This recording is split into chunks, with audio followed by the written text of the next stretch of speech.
All right, ladies and gentlemen, I hope you're having a wonderful morning. It is February 24th, 2026, and we have a very interesting day ahead of us. So yesterday, you saw a little bit of the panic. This morning, you're still kind of near the low. Futures were doing a little bit better, but there was a couple of big announcements. AMD, $100 billion with Meta. It was actually a pretty big deal. AMD stock, the chips are doing great. INTU partnering with Anthropic. That was one of the software names that had been clapped. They're talking about AI stuff for the consumer, but now here's the deal.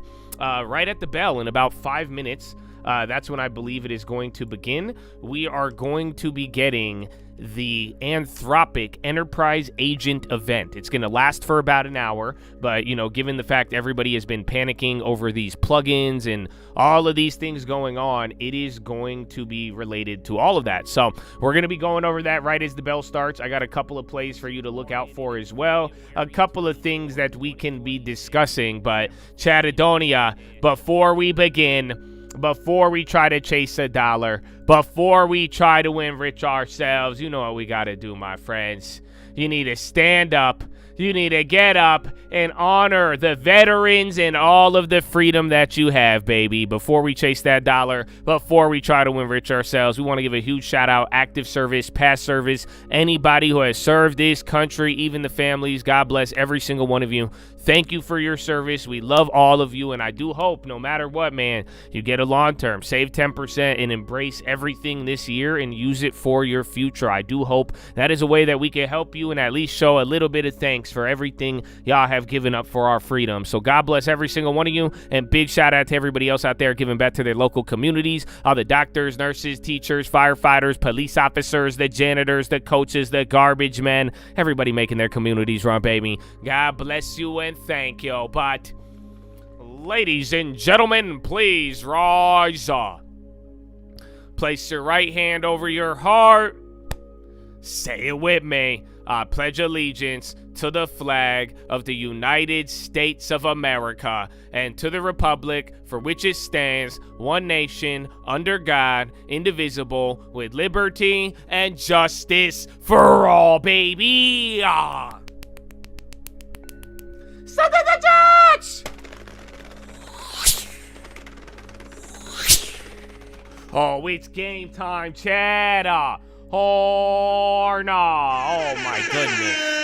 Oh, my goodness. Are you ready? Happy Tuesday. Are we going to get the fear? Is the AI event, is it going to calm people down? Is it going to make them panic? Are they worried about 2028? Is it the article? The fiction?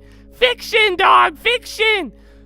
Oh, man. But either way, we got about 3 minutes. I'm going to be watching AMD, Meta, INTU. Those are the big partnership plays this morning. And then Qualcomm, they got a nice upgrade tying them into data centers. I forgot who it was. I think Loop Capital. They were saying that they are underappreciated as far as data centers are concerned. HD, KDP, those are the post-earnings beats, and then CRM, Snowflake, Ample, and Team. These are all the ones that could potentially be mentioned today at this Anthropic event, but my only problem, I don't know how it's going to end up playing out. So, literally, essentially, if these companies get mentioned, I don't know if it's going to be good or bad. That is kind of the problem when it's all said and done. So, we'll see. Let me see if I could get there. Watch the live stream. They haven't started it, but it says it's going to begin in about 2 minutes. I don't know if it's going to be live or recording, but there is a video that is up. So like I'm saying, yesterday, even just the damn blog post, that had a pretty big effect. So we're going to find out how this all plays out, but there's a lot of people watching this too, might I add. I know it's early. I know some of you may not have known about this, but I'm telling you, there's a lot of people on edge waiting for this one, especially given what's happened here. So, Chad, let's have a good day. You got about 1 minute. Do you think I have time for the bathroom? I think I do. I'm going to try it. Get ready, baby. God bless you all. Let's have a great day. It's going to be a great day. Jesus. Praise God. Amen. It's a call, baby. Yeah. If we talking plays, yeah, I'm in there like swimwear. I've been there. I've done this shit for 10 years.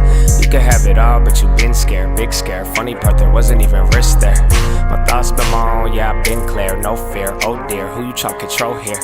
My God is the weapon, I ain't boasting. it's done. Daddy said it's finished, made me in his image, but that always made me timid. Wonder why we different, don't you ever get it twisted. It's the only way we get it, set apart from the start. And the heart isn't ours, it's a hippie with the love, but it's David with the sword. I want peace, so that means you gon' kill me if it's war. Nietzsche, Trotsky, can't beach on the arc.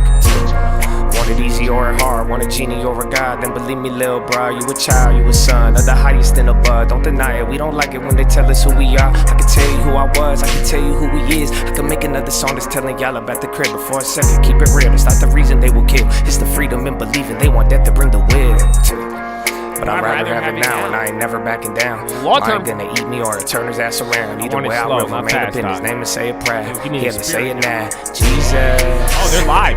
I put Jesus on the beat so I can listen to it. I got reason to believe time. that we living in it. You could say it's one hell of a decision in it. Chad, are you ready? So yeah, they already started it up. I don't know if they're gonna be live or not.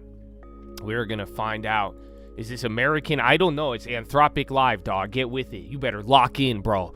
You better lock in, dog. Game time. 5, 4, 3, 2, 1. Round 1. Fight. All right.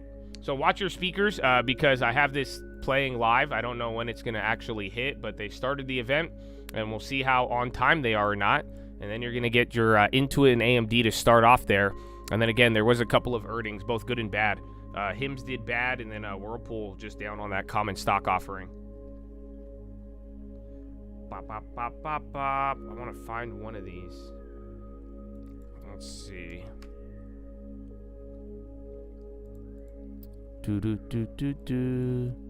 I'm in a cult. It was very expensive, Habibi. Very expensive.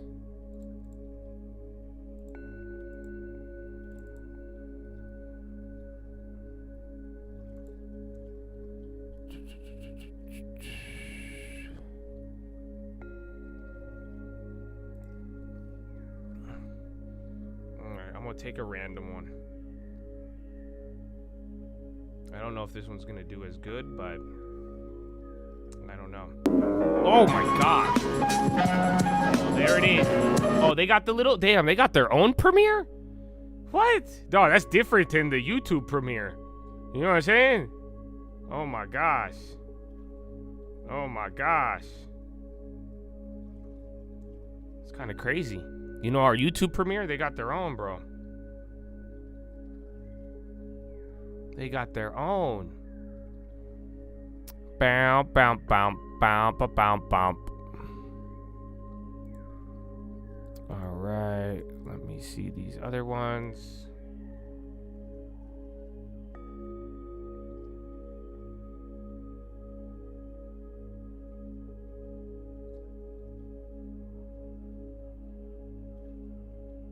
All right. Broadcom. Oh, where's the other one? Honda suspends operations at Mexican plant. Okay, Honda. Wow, very nice. Very nice, Honda.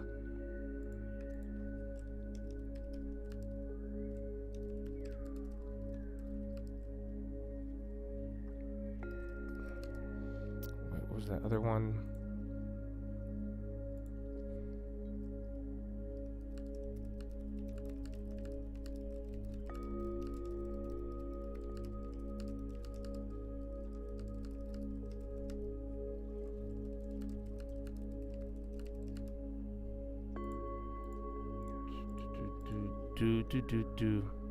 Hey, it's Happy Honda Days.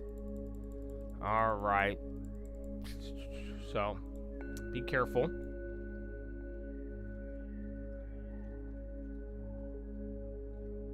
Add that goes far beyond incremental gains.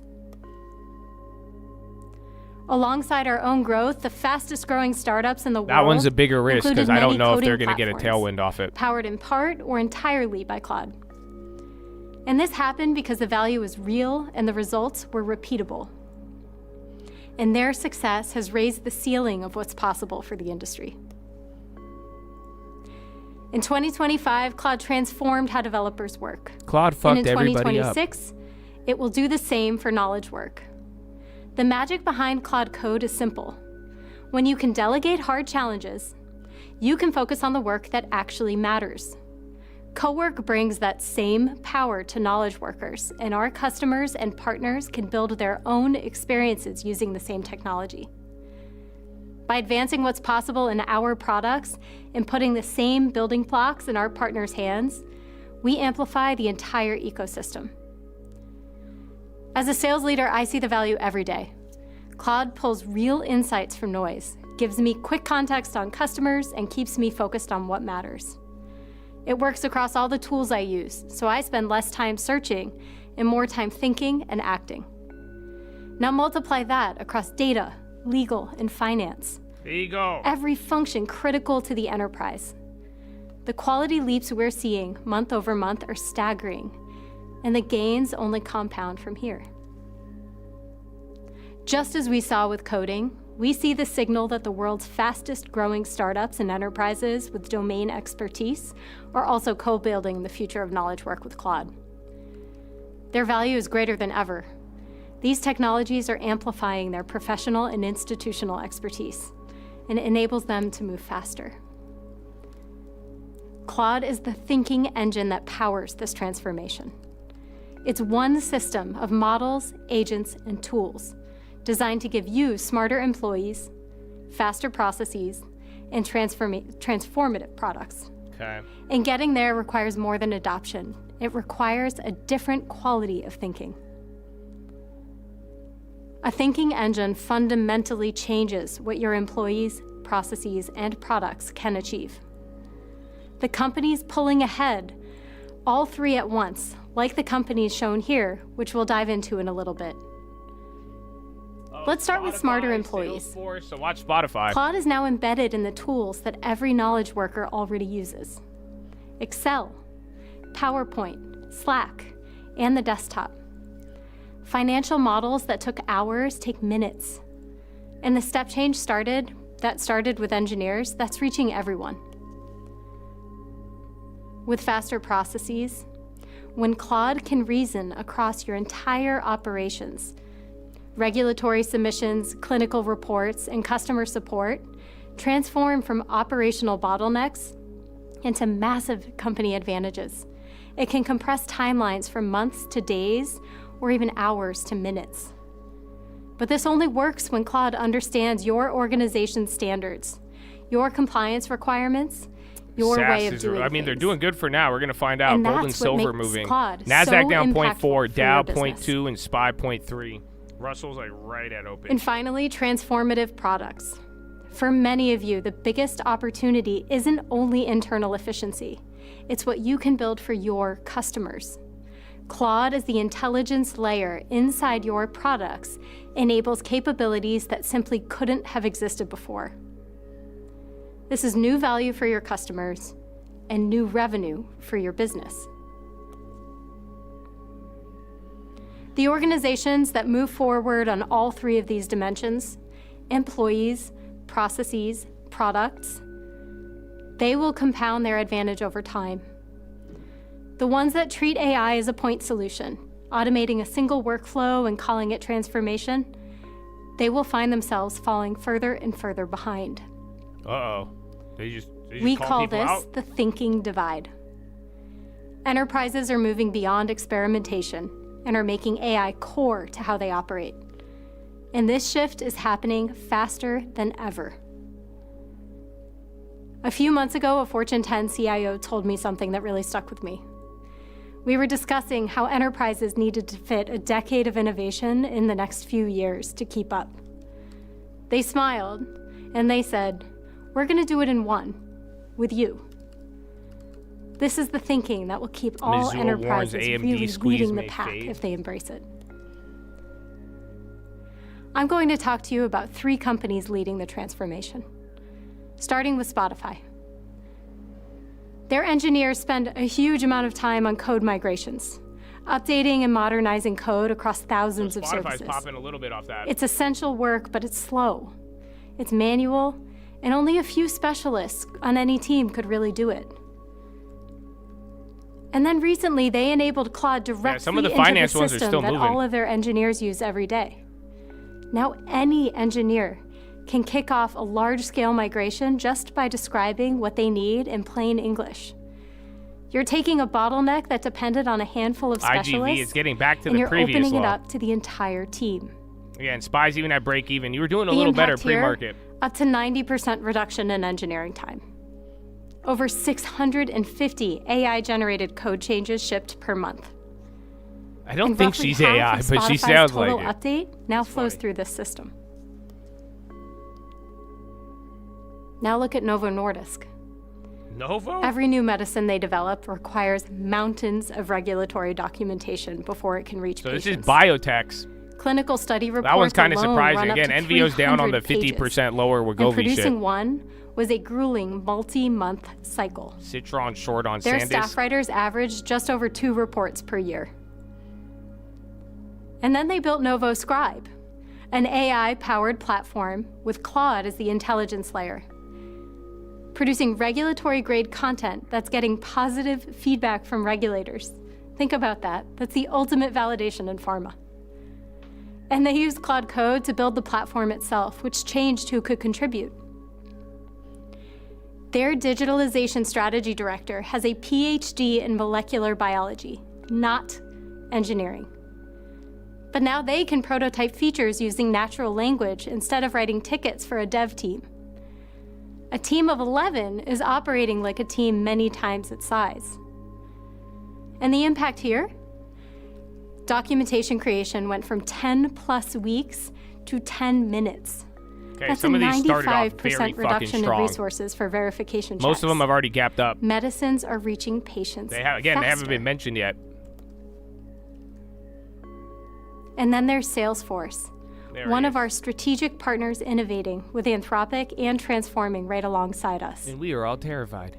Claude models help power AI in Slack, which in turn helps customers navigate complex, unstructured data. Salesforce themselves are seeing a 96% satisfaction rate for tools like Slackbot. And we are continuously evolving this partnership to deliver seamless experiences out of both Slack and Claude models, like saving customers 97 minutes per week when they use the summarization and recap features. And we're not building all of this alone. The companies that you see here are Claude partners and domain experts with the data and trusted relationships that make Claude work in the real world. They help ensure that legal solutions built on Claude work well for legal experts. Watch Docu and all That those. financial solutions built on Claude meet the strictest Yeah, those are even compliance the small caps requirements. are up.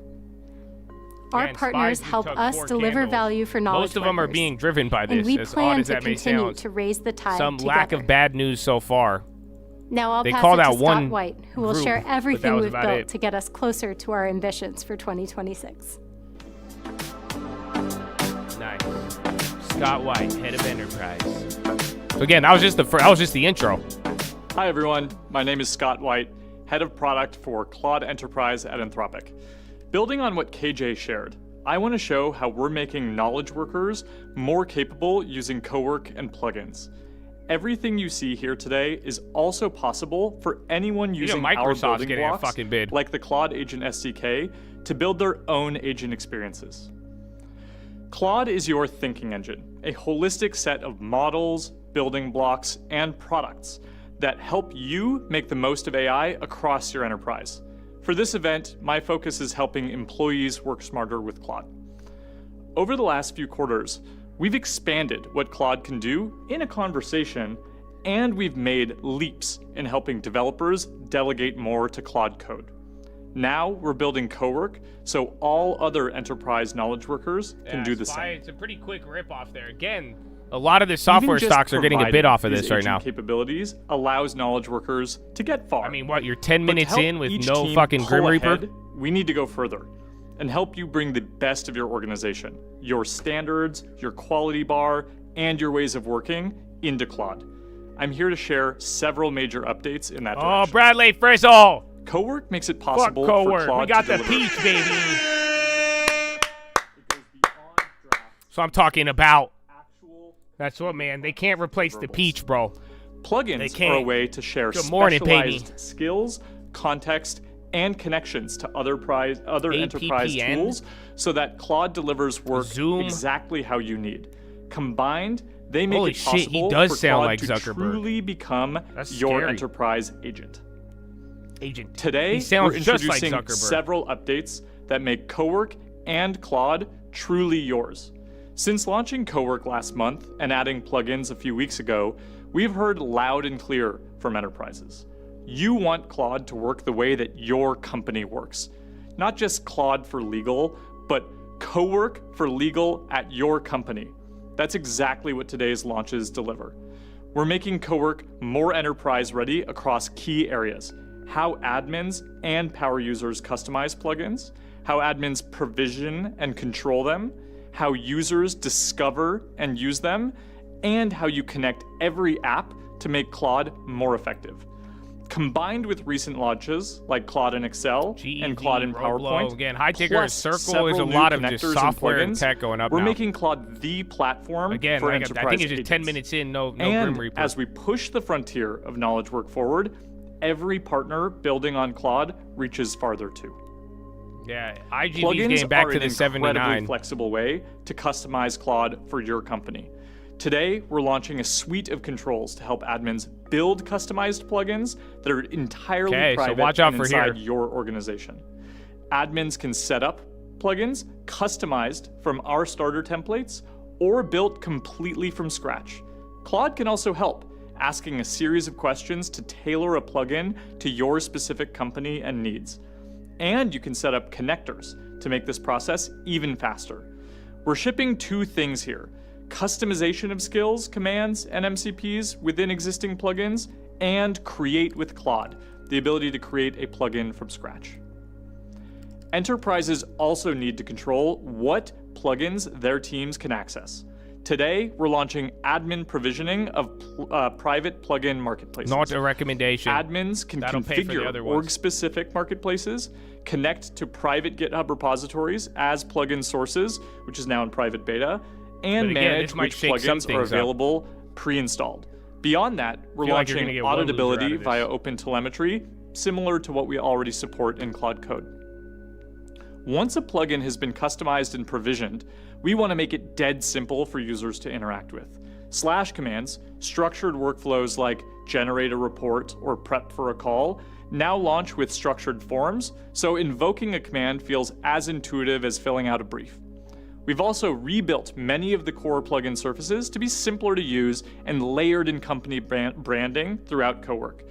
This includes slash command invocation with forms, company logo and name branding in Cowork, and a redesigned plugin and Cowork home tailored to your company. Claude is only as useful as the tools and data it can reach. We've overhauled our MCP experience end to end. A better directory for discovering connectors, streamlined admin controls, and an improved core UX. Admins can now more easily manage MCP servers, which are available, and customize which connectors are bundled directly into plugins. Apple's up 3. Holy To shit. pair with this, we're shipping So new they connectors all got a from decent bid. It's only several 0.5, enterprise 0.4 on the software NASDAQ companies, and SPY. including Google Drive, Google Calendar, Gmail, DocuSign, Serum's just big, Apollo, bro. That moved- that Play, one did another 6 Outreach, real quick. SimilarWeb, MSCI, LegalZoom, FactSet, WordPress, and Harvey.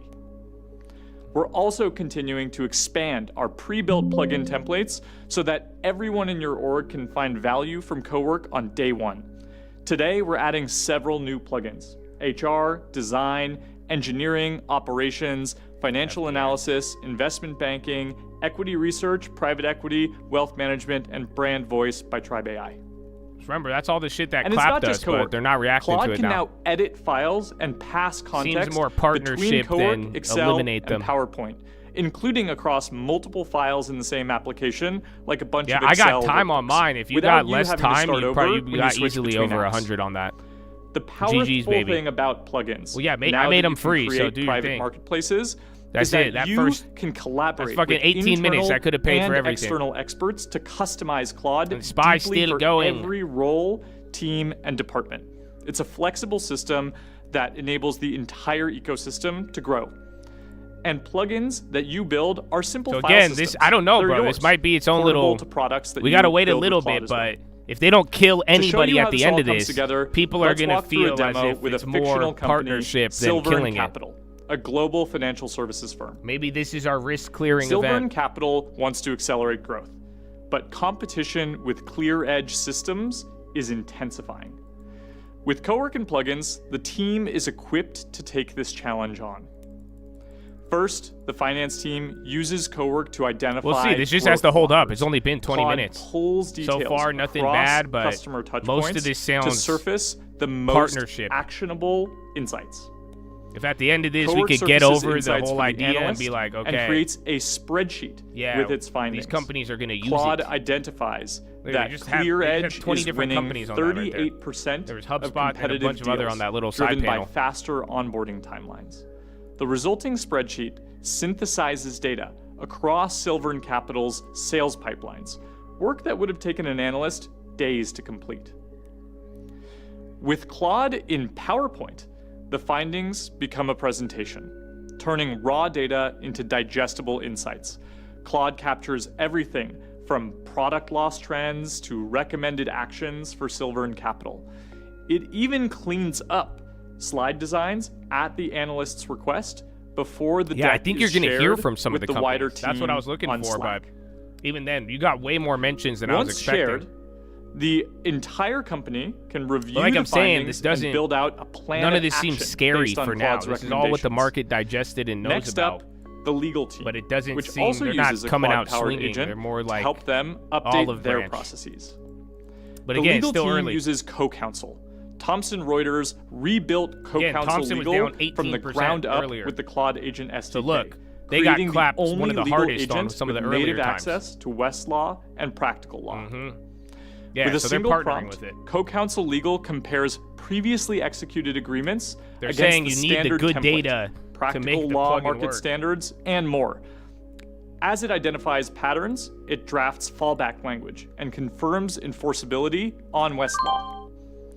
Instead of reviewing the there's a same cheapie. deviations deal after deal, the legal team now has a playbook update. Pre-approved positions That that one's just let bigger. sales That's why I like it. negotiate Think of the routine IBM terms yesterday. without having to wait on legal review. Sales and product can now act immediately on insights and recommendations from the other teams, Not a creating recommendation. personalized sales plays and making relevant product updates in hours instead of days or weeks. They can operationalize everything they've learned across teams much faster and without having to spend time in meetings and memos. The result is an enterprise that can move faster and aim higher. With Claude working behind the scenes, Silver & Capital removes the toil from each department's core functions. Teams across the business can focus on craft and collaboration, building stronger, more dependable strategies Yeah, together. those jacked, bro. Everything I've shared is live I'm and telling available you, 5. today. Don't. I hope you don't We're pay more building than that. Cowork in a way that Yeah, I put up enables FCS enterprises first, but they didn't to react as truly much. make it Thompson theirs was with just one. plugins If you've been and to following, benefit that's why I took all that of one. the same The last agent couple of building, days, they got murdered blocks that we initially off build one of the at first every step. plugins. We're excited to see Yeah, the but you had a enterprise good agents window to that snake your that. teams build. And now I'll pass it over to Garvin from our product team, who will be speaking to several customers about their AI journeys and using Claude inside of their organization. All right, another sad.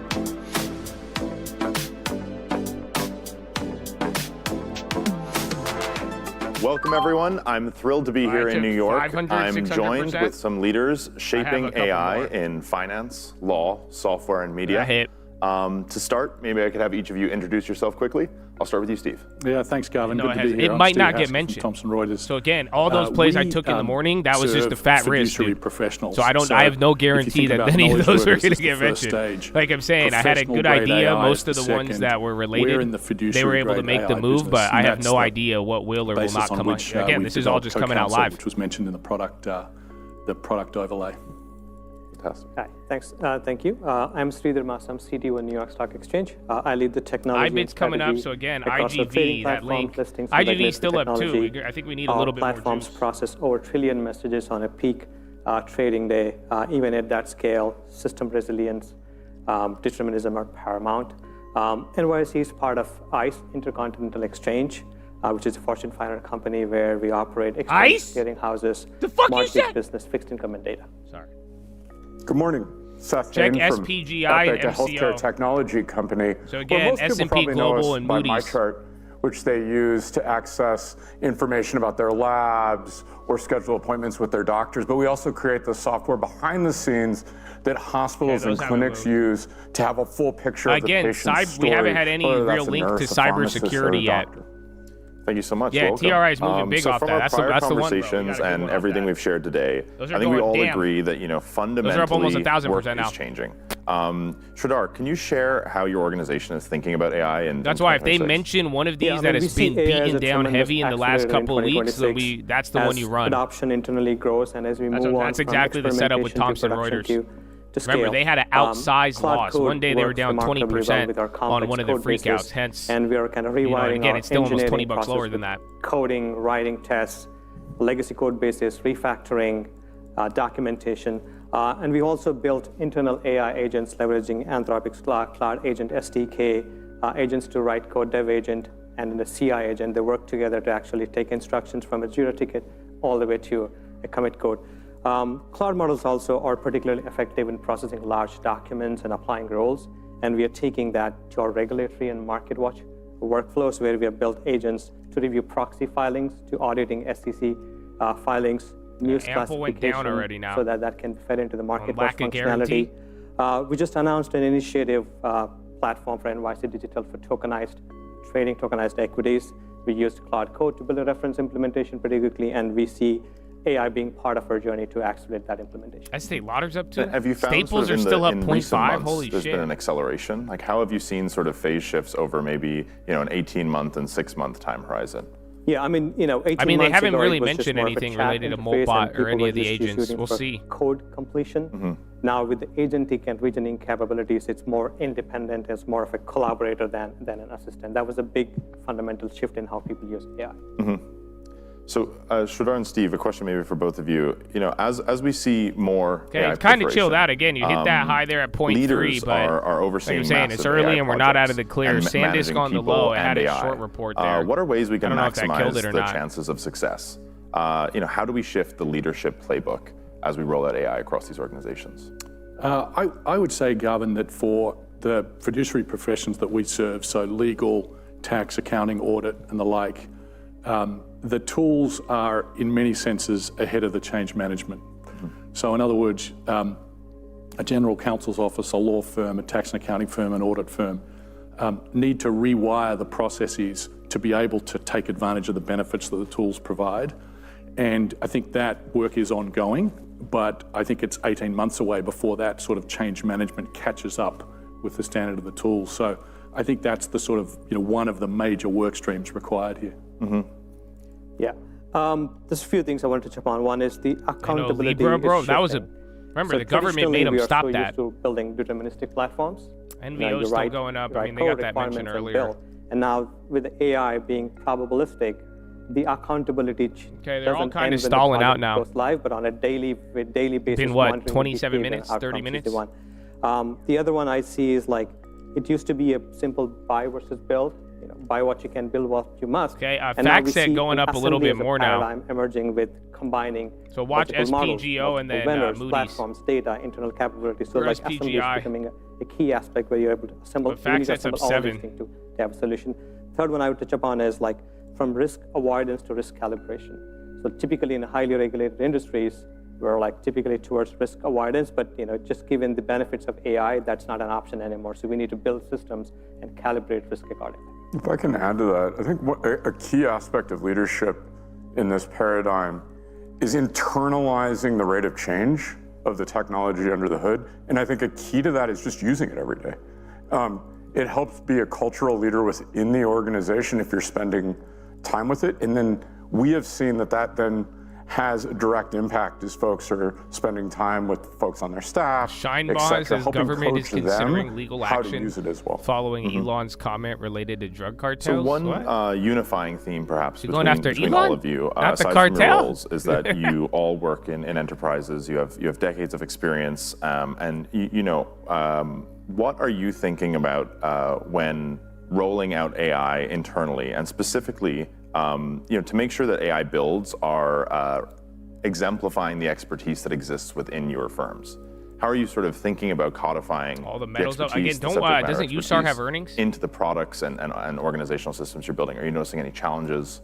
You talked about it a little bit. Maybe Seth will start. Oh yeah, they're all starting to fade. That the folks on the ground have the best ideas. I mean, kind of overall and market, so Microsoft. It's really important for them to identify and spend time with and have the opportunity to openly explore hear about the how that works. And what we're seeing is a shift where that started with folks using AI in an assistive way. It might be a support staff being able to identify a little bit of information that they needed in regards to helping answer a customer question. And now as we're shifting into 2026, particularly with Claude 4.6 and the Claude Code Harness, they're able to now take that further. It's doing code exploration. They might even be composing and having a draft of their support ticket and their response right out of the gate in that full piece. And so them creating it on their own, I think is a real way to open up those opportunities. Mm-hmm. Yeah, I mean, NYC has been at the center of the capital markets for over 230 years with tremendous expertise in market structure, operations, compliance, regulation, and experience building, truly scalable systems. And we make that as a foundation for AI for everything we do. It's more of a domain-first AI approach. As an example, we are introducing AI into our markets. This is the first time we're doing where we'll be implementing an audit type team to kind of design to improve the execution quality as well as reduce the conference board of consumer confidence 91 versus 87. NYC being part of ICE, so we have a lot of customer-facing products where we're trying to bring that expertise and enable AI. Like we have an ICE chat application where we build natural language search or text to SQL. We own mortgage businesses. We're using document intelligence across parsing of loan documentation. And our fixed income and data businesses, we're able to build our own MCP combining with our own proprietary data and analytics. Mm-hmm. Yeah, and I would build on Seth and Sridhar's comments with a few learnings from our own CoCounsel rollout. We're now at 1 million users and rising fast with CoCounsel. And two things I think are very important. Picking up. You spent like 20 minutes going up. Last 10 minutes now back to open. Software's chilling out. I mean, Microsoft just went red. The first is CRM and a couple of others. Yeah, they're holding up a little bit. There's still some on the results that particular tool potentially could get mentioned here, but its various forms. Yeah, everything kind of just faded a little bit. Can we, in a sense, go back and audit that? Do we know exactly where it's coming from? Yeah, literally, software IGV went down 2%, 1.5% of the output. I think that's a huge learning in terms of where we're going. And I think the second related part of that is we have an ironclad guarantee for our customers of CoCounsel, which is their input will not be part of our AI output. SW kind of popping? Their input will not be part of our AI output. Seen that one. And we apply the same internally. So what we don't want is our IP bleeding out into the ether, getting into the hands of competitors or others. And maybe more importantly, what we don't want is our customers' IP to go anywhere but within their own four walls. And so those are learnings that we're taking and applying as we think about those are more still fresh off the sort of internal automation of legal, of finance, CSM's of customer support, customer success, engineering, and everything else. And I think those hold us in really good stead. Mm-hmm. And Steve, you mentioned the notion of sort of trust in these AI systems. I'm curious how each of your organizations has thought about the sort of increasing aperture you provide or allow these AIs to operate within. How do you think about that from an organizational perspective and just an overall sort of trust angle? Yeah, so I mean, trust is sort of a core tenet of what we do. It comes from 175 years ago when Reuters, the news agency, was founded. It's might really be one the of last one, if not the last independent, that sucks they're ending with this. I don't think news the market agency. got its No hype left, off of no right bias, no narrative, no opinion, just the news, just the facts. And so the trust principles that are the bedrock of Reuters go across our entire organization. So as we think about first and foremost the products that we put into the marketplace, they have to stand above, and they're based on our content and our domain expertise. We're model agnostic. And so we look for the very best enterprise model and applications to support our efforts. At the moment, that's Claude. And so, as was outlined earlier, the new version of CoCounsel is built on the Claude suite. We've also developed our own specialist internal large language model for lawyers. It's called Thompson, imaginatively named. And that's starting to outcompete all of the models on certain dimensions. So over time, we'll just continue to evaluate the best models. And if that's Anthropic's, then that's fantastic. I tend to think about this often on two levels as we're working with health systems. The first one is a base level where they're able, before capabilities go into a production setting, to verify it, and then use that same methodology for ongoing monitoring of their AI use cases in a production context. I think most folks think about that layer, but an important aspect, particularly as the capabilities continue to rapidly improve within the software we're providing to doctors and nurses, is that we're also thinking about the user experience and building trust into that. So an example of that was that the first capability we released was a summarization of the medical record, but it included links to the parts of the medical record where they could go and verify and build trust. That gave both the users and then the health systems the opportunity to build that foundation so that as you move to more agentic capabilities, you could string different pieces of functionality together in a way that both the organization and the users had confidence.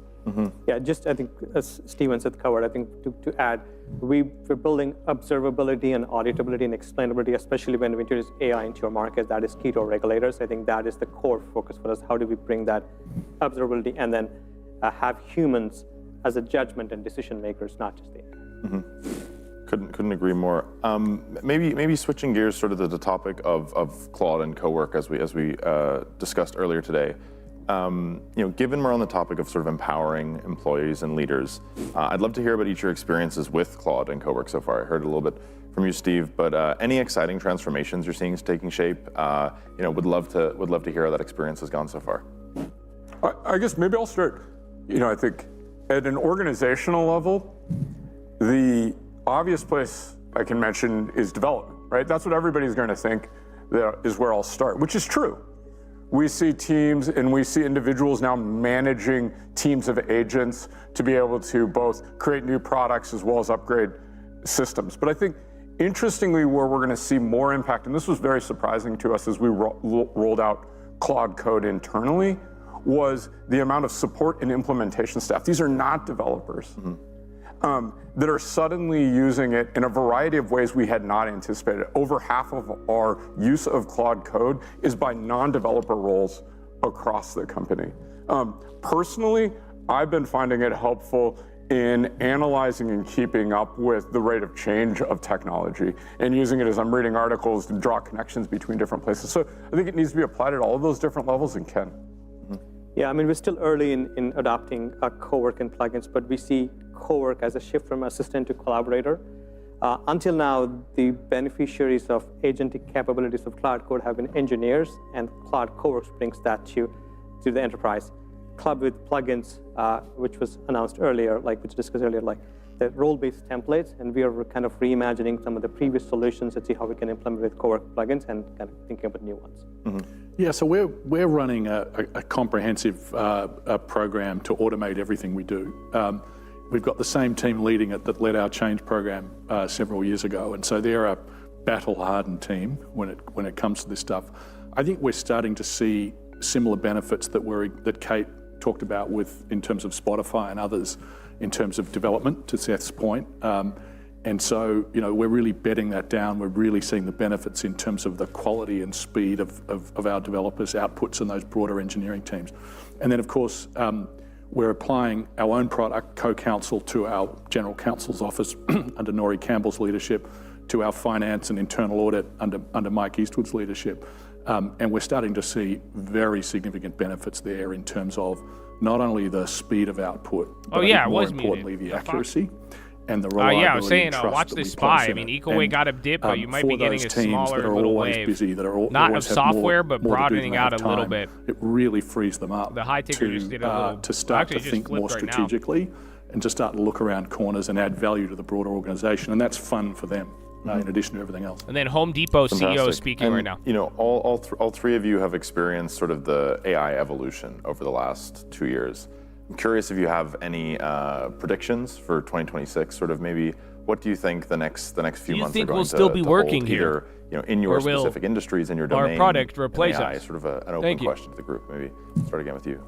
Well, I am very optimistic both about the opportunity for AI to help improve the quality of care that's being delivered within the clinics and the hospitals, and in particular, bringing the latest research and insights in the context of the patient into the workflow so that the physician and the doctor are working together in that context. And the key there is that it essentially both improves quality, but then also starts to expand the workforce. In healthcare, we really, really need more people to be able to care for and take care of our aging population and the variety of conditions that they're facing. And so I think through 2026, we're going to start to see those improvements come forward and that expansion in access. Mm-hmm. Yeah, I mean, we have heard about people managing agents, and I think just being built multiple agents, and that seems to be realizing in 2026, where actually teams will be managing a team of agents. Mm-hmm. Yeah, and I think certainly in the the neck of the woods that we compete in, and the customers we serve, I think this idea of fiduciary and fiduciary grade AI, I think that will start to take hold as the consequences of a lawyer or an accountant in order to getting it wrong really become clear. I think the tools will continue to develop at a rapid rate. Certainly if I look at our product development plans and a launch of a new version of CoCounsel in a couple of months, it's a very, very exciting year. I think, as I said earlier, the long pole in the tent is change management. I think we'll see a lot of progress in terms of the internal change management amongst our customers, but that is the harder part before we all start to really see the benefits. Mm-hmm. And if you had to sort of aggregate your experiences, maybe what piece of advice might you offer other business leaders in the space, maybe further or so maybe behind you on the adoption curve for AI? So is there anything you would share with the set of perhaps business leaders watching today? Too. Okay, Microsoft's coming back up. I think you need the big tech to go on software and the smaller ones, but generally this is cooling down the vibe more or less. I don't know if it's totally event risk over. You don't know always where both the opportunities exist. None of this whole presentation was worse than the fear coming into it so for the last having folks month. explore starts to illuminate those directly. Yeah, something similar to say, like, the innovation in AI is happening at the speed of an idea, right? And it could be overwhelming because the world seems to be changing from week to week. And I would advise to keep pace with this innovation in terms of experimentation and kind of understanding the problems it can solve. Or also, like I said, cyber hasn't been touched on this yet. You don't always have to be the first movers, but be the fast adapters to solve the right solution, right problems. Mm-hmm. Yeah, I would say, similar to Sridhar, I think as leaders, we all have to get, as Seth said earlier, we all have to get personally involved and personally invested in using the tools, firstly. Secondly, we've got to move fast. This environment is changing quickly. We cannot afford to get left behind. But I think thirdly, and maybe most importantly, we all have to protect our institution's IP, and we have to be feverish about that. And so there's a balance there that needs to be struck, and the most successful will strike that balance very effectively. Thank you so much. Well, I appreciate each and every one of you, sharing your opinions today. What time is it? It's been a pleasure to have this conversation. I think there's 20 more minutes left. I'd love to welcome up next on stage Eleanor Dorfman, who leads our head of industries. Eleanor. All right, so still gonna keep going. If they do that little product segment and they're like showing it, partnering with people, the market like that a lot more.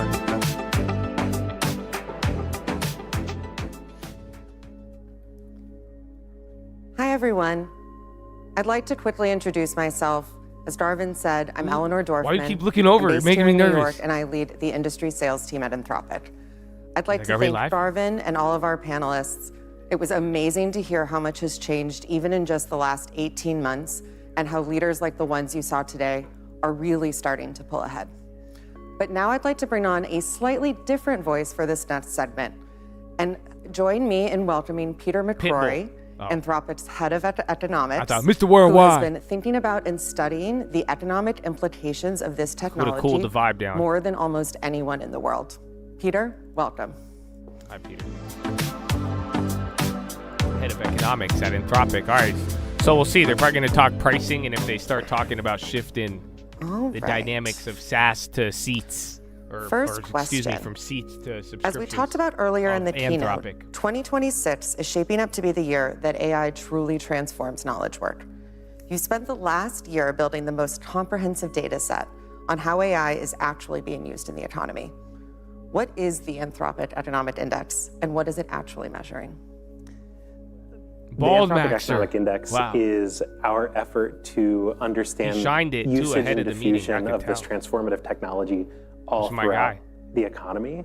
It's an effort that we undertook about a year ago, where we used privacy-preserving methods to analyze how people and businesses are using Claude in personal and professional settings. And over the course of the year, we've made that data more useful and more comprehensive. We now have information on how Claude is being used in more than 150 countries across every US state. And we have information on the types of tasks and the associated jobs that people are using Claude to complete. We're able to answer questions of, are things being automated? Is your workflow being augmented? What efficiency gains and productivity benefits are we seeing in the data?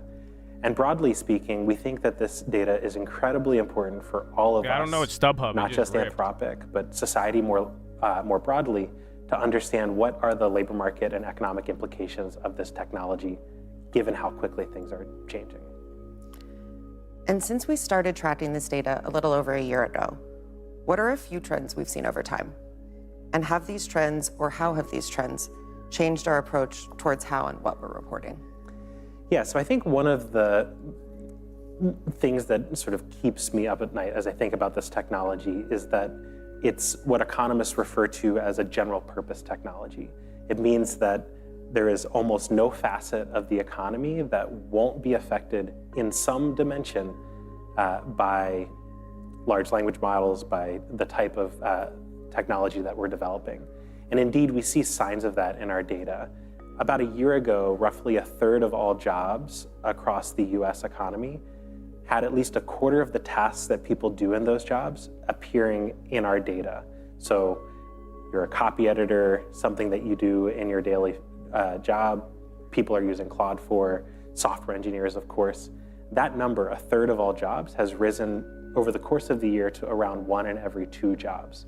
So the scope of impact is broadening out throughout the economy as the tools and as the technology becomes more capable, and as businesses and people begin to experiment and adopt these tools for new purposes. Yeah, as I mentioned before, one of the main things that we look at he said he spoke to Lutnick earlier today and Greer augmentation. Yesterday. It's related Automated to the trade. Use of Claude Iran keeps climbing. I see it on the high Claude ticker. task, And Wolf. like translate this document from English into Portuguese. Maybe you're going to go to Portugal on vacation. I would like to at some point. And Claude just does it for you. And there's no back and forth. That would be like an automated use. Augmented use is where Claude is more or less a collaborative partner in Google your workflow. and Meta struggling, Microsoft so and Amazon I'll write a first draft of a report I'm working on, and I'll give it to Claude and ask for help in evaluating my logic and then CRM starting to climb again. argument. And we have this rich back and forth collaboration. The impact of this technology on the economy and on the labor market more broadly will be, in some sense, shaped by whether tasks become automated or whether they augment how we do our work. Automated or augmented. An interesting thing that we see in the data when we turn our attention to how businesses are embedding Claude in their workflows through the API is that we see overwhelmingly Claude is being embedded in automated ways. And so this is typical of how new transformative technologies spread throughout the economy. There's an early period of experimentation, but eventually businesses figure out how to embed the general purpose technology in perhaps even invisible ways to the end customer. When you go to a coffee shop and you buy a latte, you don't necessarily think about the electricity that powers the lights and powers the espresso maker, but nevertheless are instrumental in that experience. So from what you just said, it seems like more and more jobs across the board are being reshaped, and that's what we're seeing in the data. The people in this room and on the live stream watching today are all leaders of enterprise companies and employ teams across every facet of knowledge work disciplines. And there's a lot of worry in the market broadly around AI displacement and job displacement and AI's impact on knowledge work. But if we look at the data, what does it actually tell us about how AI is changing knowledge work and any risk to enterprise knowledge workers? It's a great question, and certainly something that we are paying a lot of attention to. The motivation for this work is see if he walks this, if he's going to cool the fear down. How Claude is being used, but what sign that might have for how the labor market, how the economy is set to evolve, and indeed he's going towards the article. Reshaped. I think a major lesson of our recent work, in particular this report we put out in January, is that the labor market implications are likely to be very uneven, at least for the foreseeable future, much in the same way that past waves of information technology That's not good. innovation had uneven impacts. Some workers stood to benefit, so sometimes start with the bad news first. As skill-biased technical change, where your high-skilled workers are the ones who become all the more productive. And indeed, we see some signs of that in our data, where roles that typically require more years of schooling have the largest productivity or efficiency gains based on how Claude is being used. So there's arguably a larger benefit to some of your more experienced high-skilled workers. Now, I do worry about jobs that are pure implementation. And one way that we get a signal on this is looking at, across the economy, where is Claude being used for tasks that are essential to the associated jobs? See if someone gets clapped off of this, but he data kind entry of workers, blessed most central higher task skill white collar workers. In being a data entry worker is reading unstructured text and combining and extracting bits of information and putting it into a structured environment. That is the type of task. Okay, IGV and a couple of others starting to go back up. You cool down for that first 30 minutes. Next 20 minutes, you've been rising up after that little stall. Reading technical information and synthesizing it and presenting it in an accessible way for a lay audience is something that Claude reliably handles, and actually we see people using Claude in that way on our platform. Those are the sorts of jobs that arguably might have more displacement risk. I think taking a step back, we're not yet seeing any evidence of widespread displacement in the labor market. The unemployment rate in the US is not too far from what many economists deem as full employment. And we actually will have some research coming out later this week where we introduce a methodology for tracking or tracing out the patterns. You're going to have another Claude thing to look out for this week. In the US labor market as a way to monitor whether or not the most highly exposed workers are already seeing, or to the extent that they might be seeing displacement already. Very, very insightful. Thank you. Let's flip the frame. You have found, as you just mentioned, that AI provides bigger productivity gains for more complex, high ticker's almost fully gassed. What does but again, that you're mean going for the back people up to the watching highs, in and then this room software is leading the who are way with trying a to couple of big amplify tech. but not Meta and replace Google their are work? lagging. Yeah, so the way that I think about this is SPY's in up terms less of- though. Last sorry to time we were mention here, SPY had a implementation. little bit more juice. What I don't know happens where on the equal weight's boundaries at. of implementation? Yeah, There's equal weight's breaking out, so you're setting getting a little direction, broader. SPY's getting asking the held right back by question, some of the and big then tech. there's But equal weight's evaluation. about to hit a new high. I think this question asking is increasingly high leverage. In my own work, it is less important to know how to implement a particular statistical method, but rather am I asking the most insightful question? And what's exciting about this technology is you can not just ask those questions, but you can iterate very quickly. So your ability to prototype and to even explore beyond the boundaries of how you might have otherwise conceived of your role is, I think, something that's really important in this new environment where Claude can kind of extend your capabilities. I'll give a concrete example from my own experience. So I know nothing about building websites or doing front-end web development, but I've asked Claude to create an interactive dashboard that I could share with my coworkers to analyze some of this data that I've been describing. And Claude put together a nice dashboard. Probably the only one I'm thinking of. Buttons that you can click.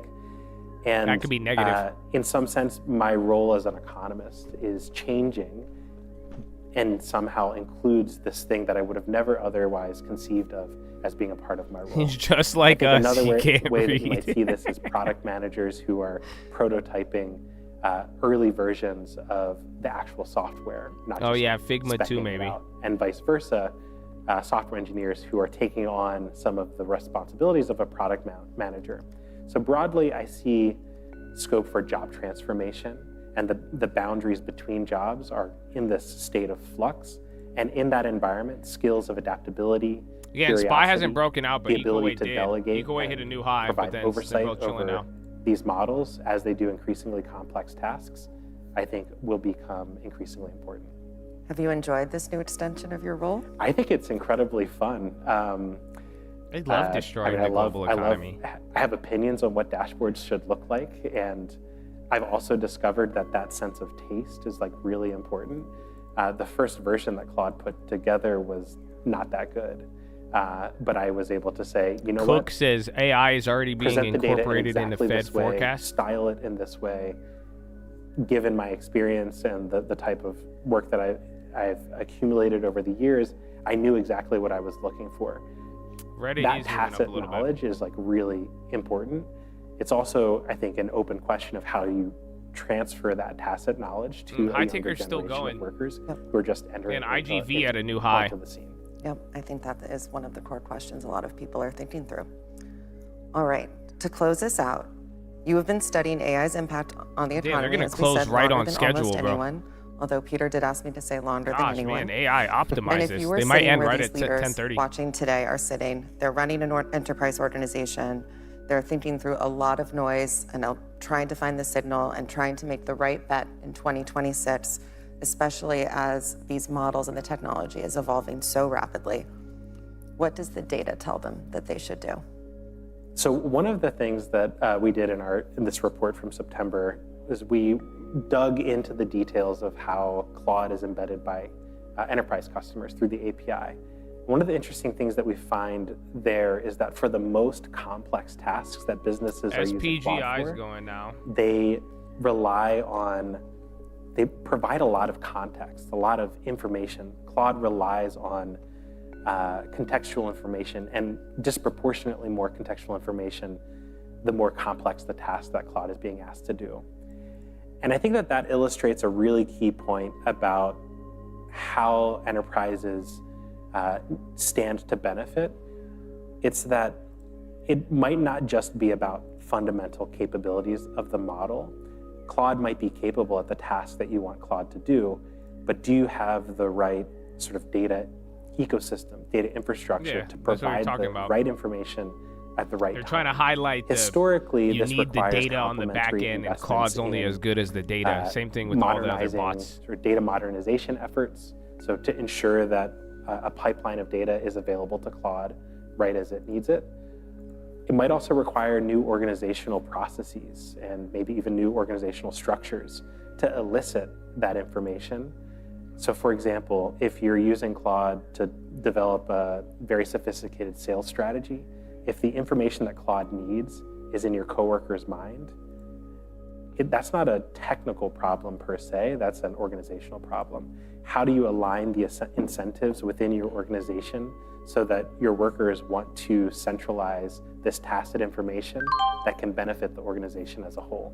And I think organizations that can be adaptable and nimble about effectively embedding these capabilities likely will benefit. Any other closing thoughts before we wrap for today? Yeah, I think as I mentioned, it's a general purpose technology. There's no aspect of the economy that's not set to change. Adoption has been very fast. Oil on the Surveys low. of consumers and businesses show this. This makes sense. You don't need specialized skills to use these tools, and so it's really important to experiment and adapt. But capabilities are moving very, very quickly. This is, automation of one form or another is not entirely new. The pace of change arguably is much faster than it was historically. And of adoption. And it might represent, as this economist Jonathan Haskell from London describes, it might be an innovation in the method of innovation. So it's not just making us better at the things that we do, it's helping us discover. Yeah, we took a lot of plays off things. the morning. They hit. One of them didn't get no mention on that. Introduced immense uncertainty over what but the other near ones are term good. looks like, much less the longer run. So our research is intended to help all of us navigate that transition. Iran says Tehran ready to take any steps to reach a deal with U.S. U.S. And adaptable in a rapidly changing environment. Amazing. perfect final thoughts, and thank you so much for taking the time. They're ending right on schedule. Who are these people? Thank you for having me. It was a wonderful discussion, and I'd like to close us out and bring us back to where Kate started earlier in this well, keynote. Spy's still going. Gal the Banks too, 2026 is the KKR, and all year those that other AI ones that is got a little going to clobbered earlier in transform the week. knowledge work. I think As you heard from generally Peter, the fear we're has still died figuring down. out what that's going to look like, but we'd love for Claude to be the thinking engine for that transformation. Thank you all so much for your engagement and for tuning in today. It means a great deal to have you with us as we build this future together. Thank you.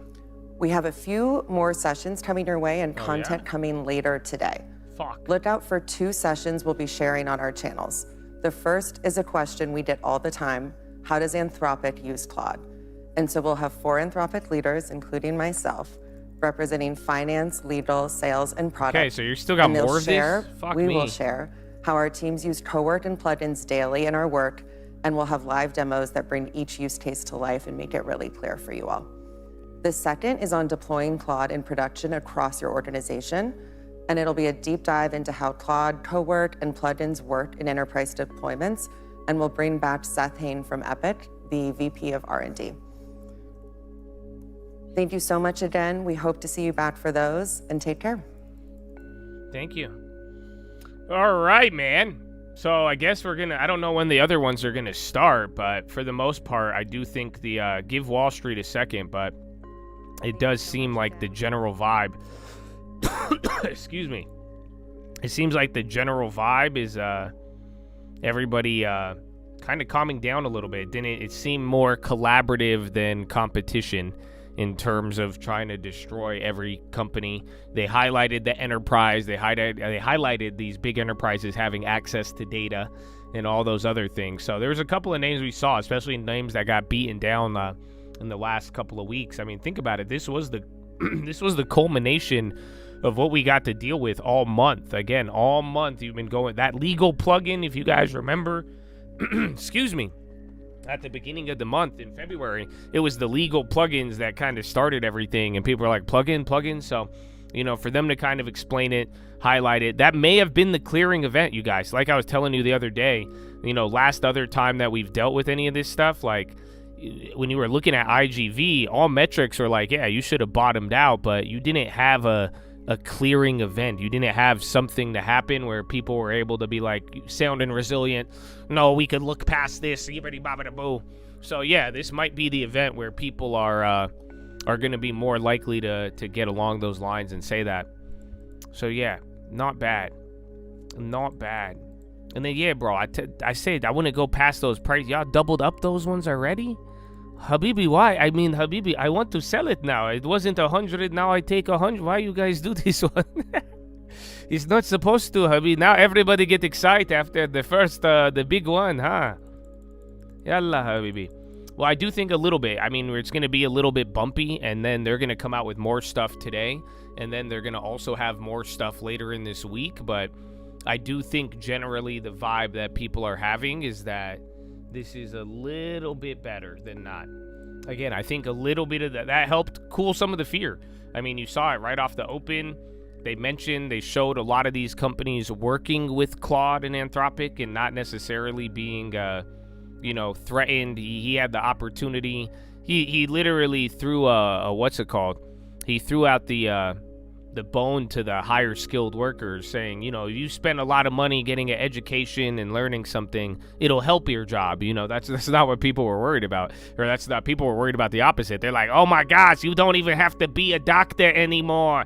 My doctor is my friend who has Claudebot now. So it's like some of those things kind of helped it out. And then again, I do think showing a lot of the companies working together, showing that these plugins are made to augment rather than replace. I think that's it. And then they watered down their employment replacement. But he did talk about it in the beginning. That's why I said it didn't sound too good when he was like, what's it called? What did he say? He said it's not going to be... he was saying how there's going to be like the unevenness. That they still stuck with that.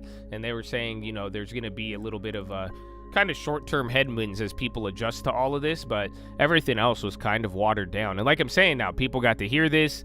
You heard every single thing people were getting worried about over the last couple of weeks. This time, everybody went up on it, and the company it's coming from itself, you know, they showed it working with other products. You know, this wasn't killing SaaS as much as it was trying to integrate with SaaS, and I think people are getting that vibe. Now, it's early. It's very fucking early. This is only 30 minutes, an hour in the day. We've listened to that for an hour. I mean, think about how many people are still sleeping. Wait till the analysts document all this, and then they're going to come in with their ideas and go from there. So, either way, I think we're good.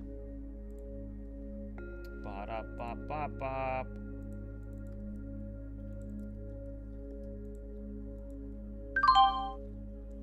It wasn't you. Well, I'm selling out at 100%. That's what I'm saying, bro. These are. I'm gonna take them, bro. I don't. Just don't get jumpy. Everybody's getting late jumpy. I could already tell. So be careful.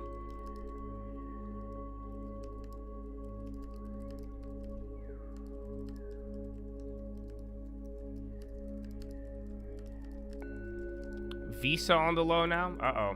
So watch if the financials dump. That's the other part of today.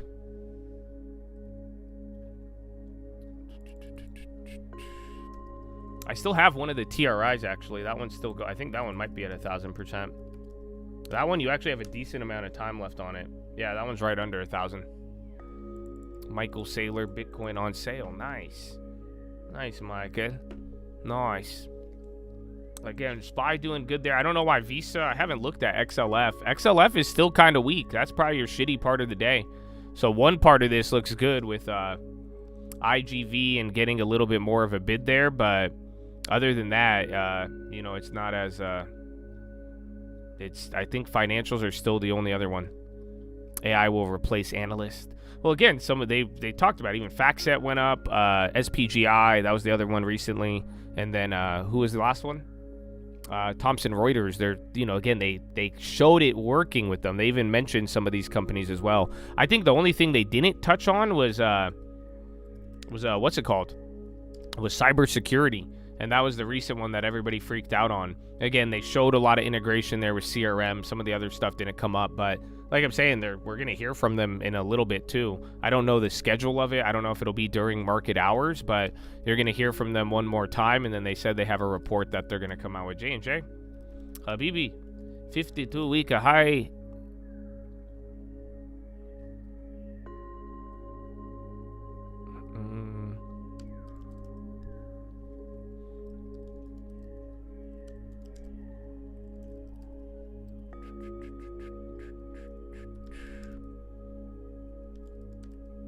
Microsoft. TRI really went. But still, it's only 0.5%. NASDAQ's up by 0.8. That's the whole thing I don't like. Eco8's doing very good, but like even for IGV, bro, you're like getting back to the low. So you're still below that 79.30 if you recall. People planning on dropping Visa. Hot dog. I know they were getting clapped a little bit, Visa and MasterCard, with some of the banking stuff yesterday. But yeah, that's the only part I don't like about today now. I mean, I really do think that kind of watered down the whole situation. It's still going to be a long day ahead of us. You kind of saw how it went in these waves. We might still do that, and we'll hear from Claude again or Anthropic, but at the same time, it is, I think financials are the other big lagger. Remember, a lot of this stuff clap software names, it clapped the people in these software credit funds. There was still a little bit more there that was lingering, but for the most part, you got a couple more questions, but I think the market it's good to hear all of this stuff and not panic. I mean, let me put it this way. We could have just had that event over the last hour. Think about it. Yesterday, a blog post came out for IBM announcing a new Claude thing, and the IBM had its worst day in 25 years. You get what I'm saying? So it's like that could have played a different way, but I do think it was much more watered down, or the market was much more ready for it. And then, yeah, now we're doing this. And remember, we have a lot of events coming up. You have State of the Union and a couple of other things. CVS still dumping. You guys were talking about that earlier during all this. But yeah, CVS got flushing on the low right now. But yeah, we have a lot more events. NVIDIA earnings tomorrow after the bell. You have State of the Union tonight. So we are going to see Tesla, Intel on the high. High ticker's still going. Like I'm saying, it's you got a couple of big techs lagging you out here. You could see where SPY is compared to yesterday. But then the equal weight, that's the one that is breaking out. So not bad, my friends.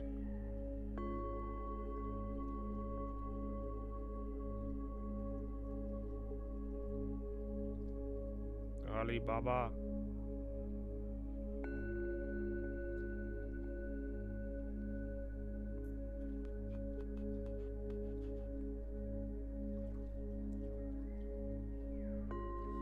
Where is that one?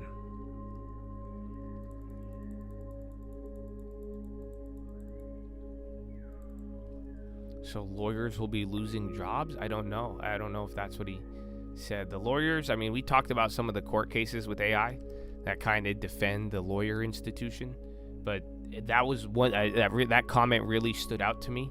What he said about if you spent a lot of money or if you have like a high skill job, he seemed like he was trying to calm people down, but he said it's gonna help your work. Whereas, you know, the last couple weeks, people have been more afraid of this idea that AI will replace lawyers, doctors, and any of these things people were spending hundreds of thousands of dollars to go to school for, and 4, 5, 10 years of post-academic schooling, you know, to get to those levels. So I think he kind of threw them an olive branch. I mean, a lot of them, everything seemed augmentation. Everything was about augmenting, not about replacing, not about disrupting. I mean, again, they could have came in swinging, and like I'm telling you, even the market, any other time we've heard a lot of this stuff, all month the market was more panicked. Maybe we just don't like reading it in words, because it seems like blog posts and product announcements, everybody would tweak out, but hearing them all kind of talk about it, you know, walk you through it, I think that was a much more calming effect than not. IGV. We should integrate Claude to replace Congress. See, that's what like you would think, but then after hearing that, they'd be like, well, it's not there to replace Congress, but help them make better decisions. And that's what they seem like they doubled down on that aspect. Like I'm saying, I think we need, it's early, you guys. It's super early. You know, again, this is the first thing we watched to start off, but I do feel like that's going to be the general vibe people are going to get from this. The only shitty part, you've just gone through a damn apocalypse of software down 30 and people really freaking out towards this whole theme all month. So it's an opportunity. I see a little bit of light at the end of the tunnel. I wonder if everybody else sees it now. Like I'm saying, all you need is these analysts and these people who are developing around it. And then I think you'll actually, this is probably step one. Step two will happen when there's another, when we get one of these, like, let's see that jobs thing they put out later in the week. The next like update we get, we'll see if people actually respond to it or not. And if it's kind of watered down, next plugin, next product doesn't get met with a pure panic, that'll kind of give you an idea that people are taking the watered down version than not.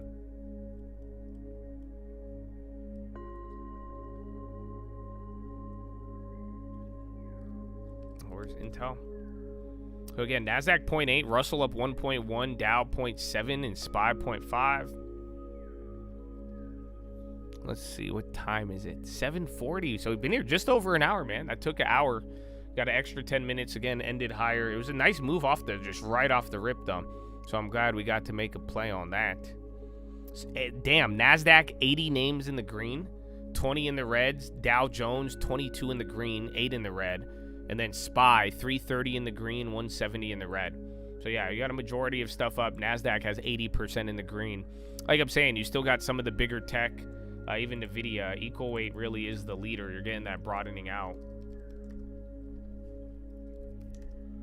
I mean, shit, even staples are going up. And at least NVIDIA is green. They did a lot better yesterday. There's Nike.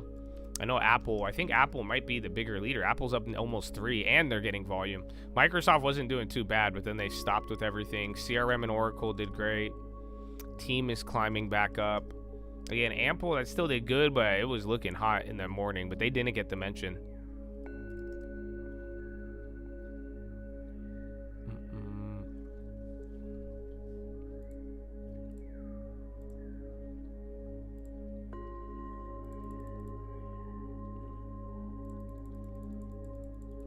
You see the light at the end of the tunnel, just praying it's not a train. I feel that's kind of, that's why I agree. It's a good way to put it. Because the next report that comes out, the next plugin, if it like still shocks everybody, then yeah, it'll be a train. But then at this point, if you get like exposed to this stuff, and then it doesn't like have that effect, then I think you're gonna be good. Like I'm saying, I want to see how people are responding to this, but for now, it does seem, it seems a little better. I mean, it's still, but it's tiny. That's why I'm not too confident. Because like I'm telling you, 2.5% on IGV is great and all. You were down 5% off of bullshit yesterday, or again, another round of all of this stuff. So you got to really think about that. That's why it's like there's still, and a lot of people already bought tech, but you're not watching like a mass return and people, hammering the buy on this, feeling a certain way positively. So that's kind of the downside with all of this.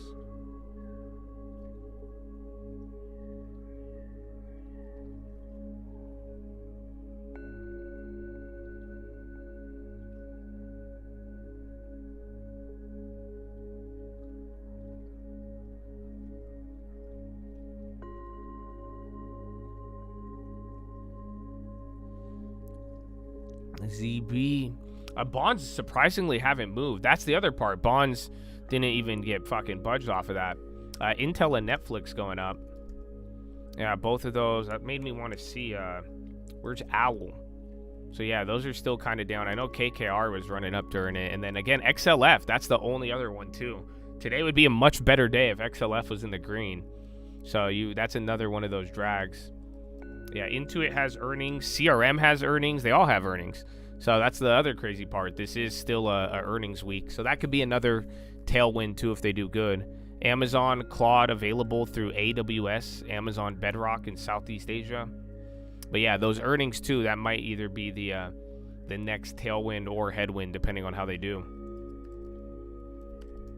I think you have CRM, Workday, ServiceNow, or I don't know if ServiceNow's on there. I know Workday, CRM for sure. And then Nivda. Gold is climbing up. Is gold still red? Yeah, by a decent amount. You missed the Claude event. There was a Claude event in the morning, which again, I'm glad I got you guys ready for that. If you acted on it, it was a good one. But pretty much they went over their plugins, the legal plugins, how AI is being used, talked a little bit about the economy and jobs, and it seemed much lighter and less scarier than all of people's fears leading into it. But that's also still the first read, and I don't know if everything we've gone through this month has already done the damage.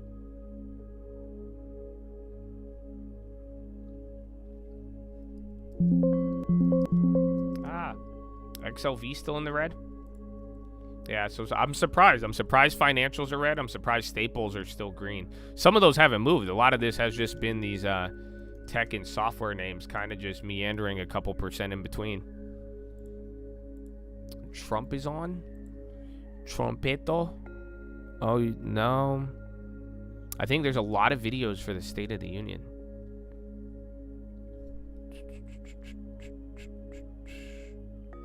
Oh, there's a Supreme Court case on Enbridge.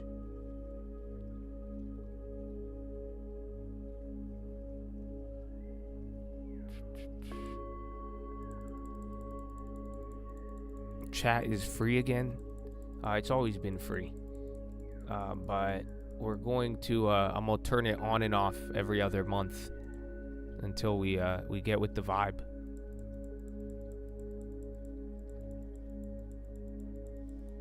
I'm gonna play the clip today. I played it yesterday, but I love you all, man. I love you. I forgive you all. The Lord is with you. We have a lot, and then now we got some opportunity. Let's see if the world in 2026 goes from scared about AI to not scared and maybe more hopeful. We'll see if today had that effect.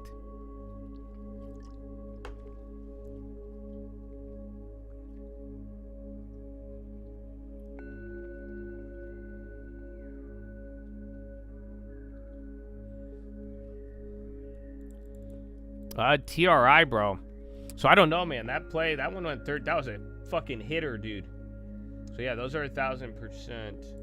I don't know if I want to take them, though. You have till March on that one, believe it or not. There was no weeklies.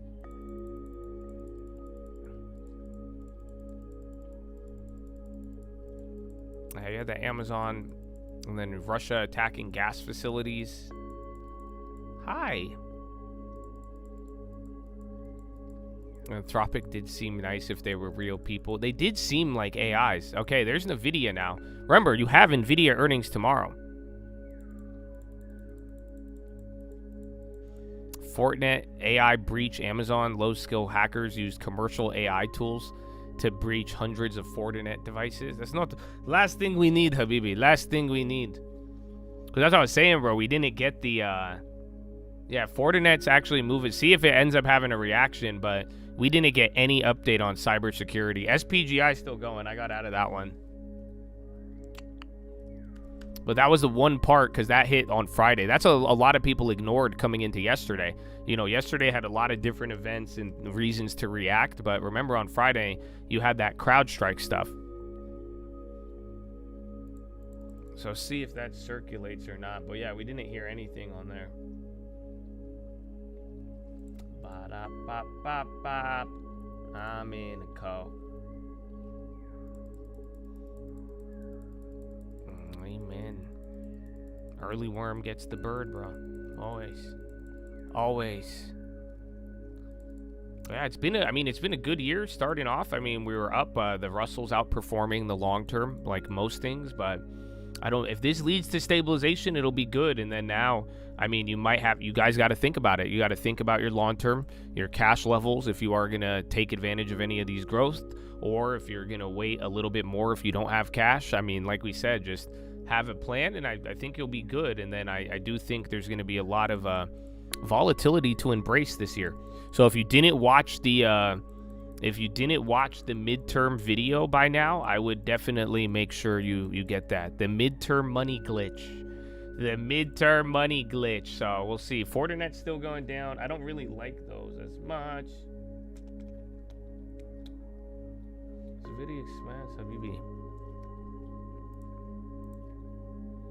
Yeah, Fortinet's still a little clap. It's honestly, it could be decent. SPGI getting more volume now. That one's still going.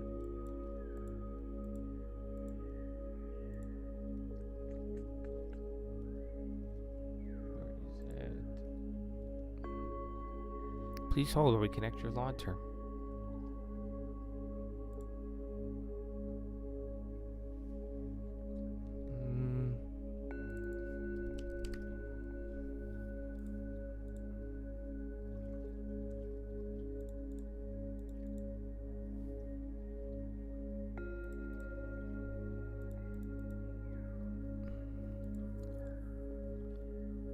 Intel's still running.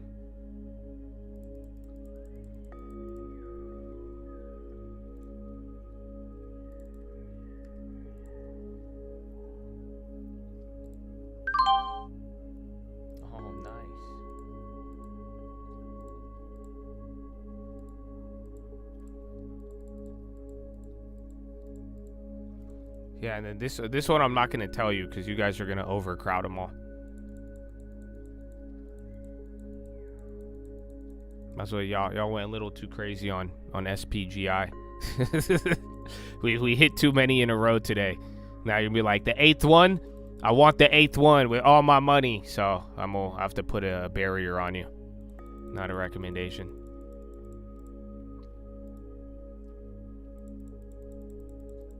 Is the White House about to go live? I only see this State of the Union stuff.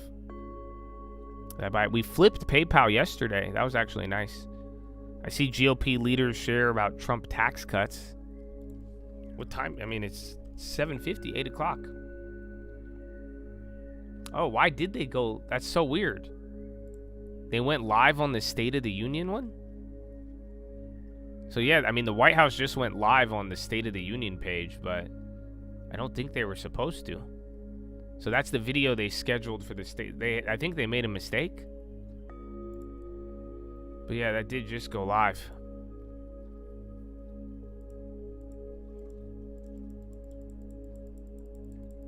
Interesting. Baba.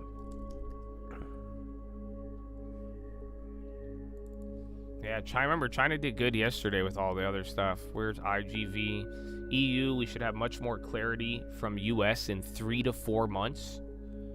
So EU is saying trade clarity in 3 to 4 months. I don't know if you like that or not.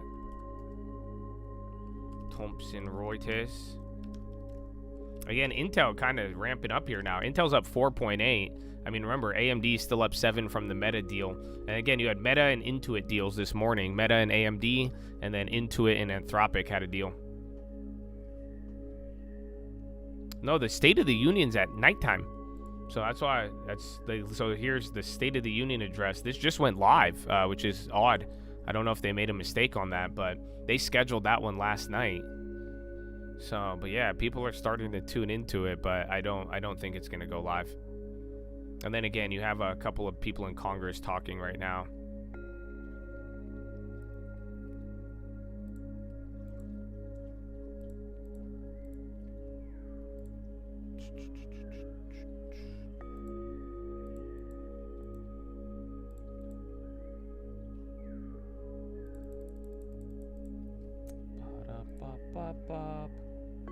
I'm in a coat.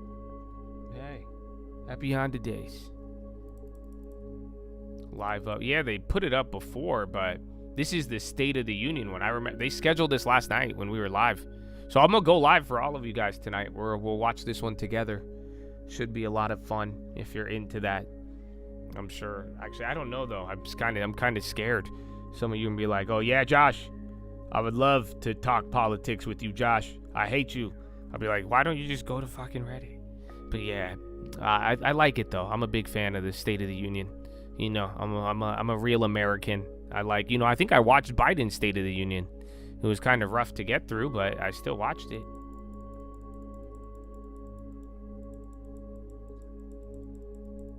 From the money glitch, it seems like kind of hold and wait for the bottom. Yes and no. I even try to respond to as many comments on there as possible. But like, do you have a lot of cash or no? So if you don't have a lot of cash, then yeah, you could pretty much wait. And then you have to really, like, it's both. You could wait for a bottom, but doing that will oftentimes get you into trouble. But it's also like, understand that the first half is the weakest part of the first half of the year up before midterms or midterm years in general. They are one of the weakest years for capital appreciation. So that's how you got to be thinking about when you're taking your deals, how you're taking them. But like I'm saying, if you have low cash, I would probably be building cash into the volatility to take advantage of it. Now, you got one big slice of volatility already, and that's what makes it a little bit more challenging. Because it's like, well, you already got 30% off, 40% off in some sort of names. So that's one way to focus on it. Like if you already had a lot of cash, I would be scaling into some of those. Otherwise, if you don't have a lot of cash, I would use the fact it's going to be uncertain and uncertainty is expected to increase. You got to use your balance to that advantage. And then at the end of the day, it's like by October or January, those are going to, or even December, those are going to be your final windows to buy, where I think the market is probably going to start settling. Yo, Texas Instruments, what the fuck is going on with TXN? I know the other shit was dropping, but which one is this, Habibi?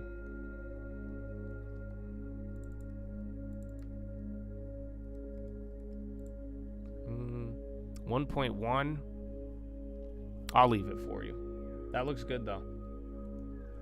They're not too cheap, but there's one on there that's decently priced. I don't know what it is. TXN down 1.1, but kind of looks aggressive.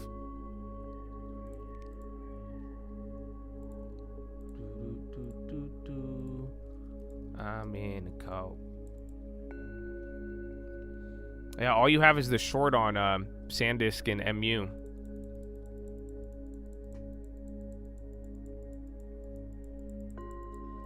Tariff drama.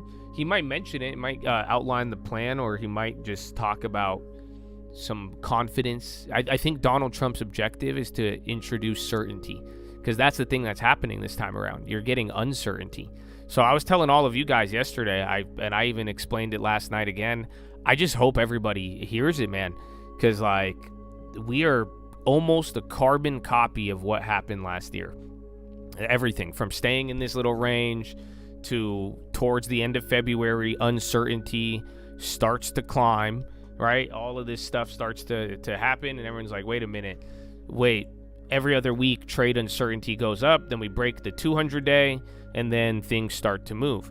So that's why I'm saying it's just like, I think this time around, like, let me show you the chart. But this time around, I think the uncertainty is real. Because now you have the AI stuff, and you have a lot different drama. But do you guys remember what I was saying last year? And again, people will get mad at me for this one. But this is what happened last year. And this is what I think a lot of people, I think the media and how you process the news has got you to believe a different way of how it played out. Because everyone forgets that we were already down before Liberation Day. This was Liberation Day, right here, right where my mouse is. So look at what happened prior to Liberation Day. You were already going down on that I called it manufactured uncertainty. Do you guys remember that? I was screaming it. And again, more people thought I was being political than not. I think I was being objective, because uncertainty reached 5 or 3 times higher than COVID. And I said, that's bullshit. That doesn't make any sense. And I was calling it manufactured uncertainty. So what happened every other week, it was like tariffs this, news was telling you things are going to be terrible, then the bond vigilantes, then Trump would add another tariff uncertainty, then a country would come in, and then another, and then every other week you were starting to work your way down on uncertainty. And then we had Liberation Day, and then that was the death blow. And then from there, we started you got all of the drama out of the way. That's why I'm hoping today provides that, unless, get ready for the next bout of uncertainty of AI shit, and see if that actually bottoms us out, or if it actually leads to another fear reaction. But it's playing exactly to almost the date of what we did last year. But now this time around, I think the uncertainty is actually real. I don't think it's as high as the manufactured uncertainty of last year, but I do think the uncertainty of AI, what's going to happen, jobs, the economy, now mix in the damn midterm year, which is notorious for having that uncertainty, and then we still have this trade stuff, and now they're like 3-4 months here, we're gonna find out. Japan's like, oh, it'd be a worse deal. Then we have Iran, and then we have China. You get what I'm saying? So it's like all of these things are kind of going into it, but it's a very similar setup to last year. That's why I think if the NASDAQ does break the level, you break some of the momentum. That's how it triggered last year. Last year, you started breaking the 200-day.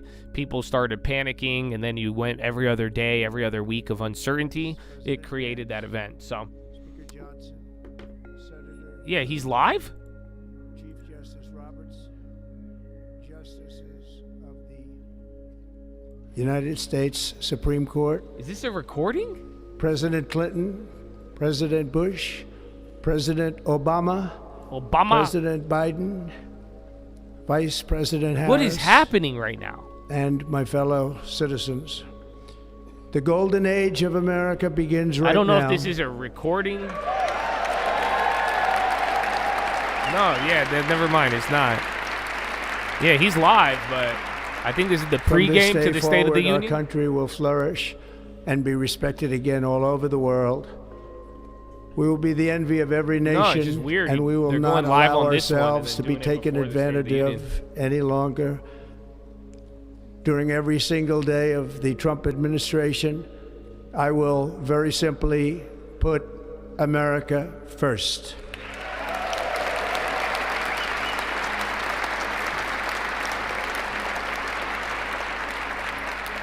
Our sovereignty will be reclaimed. Our safety will be restored. The scales of justice will be rebalanced. The vicious, violent, and unfair weaponization of the Justice Department and our government will end.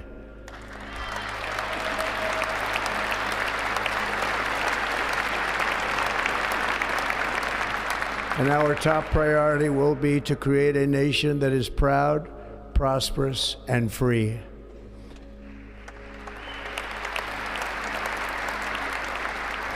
America will soon be greater, bonds are catching a bid. Stronger, and far more I know, I thought this was exceptional last year, than but ever before. It looks like they're live. I don't know, man. It looks like this is like a pregame, but I just have no idea. I return to the presidency to be honest with you. confident and I don't know if this optimistic is live that or we not. are This is tripping at the me out. start of a thrilling new era of national success.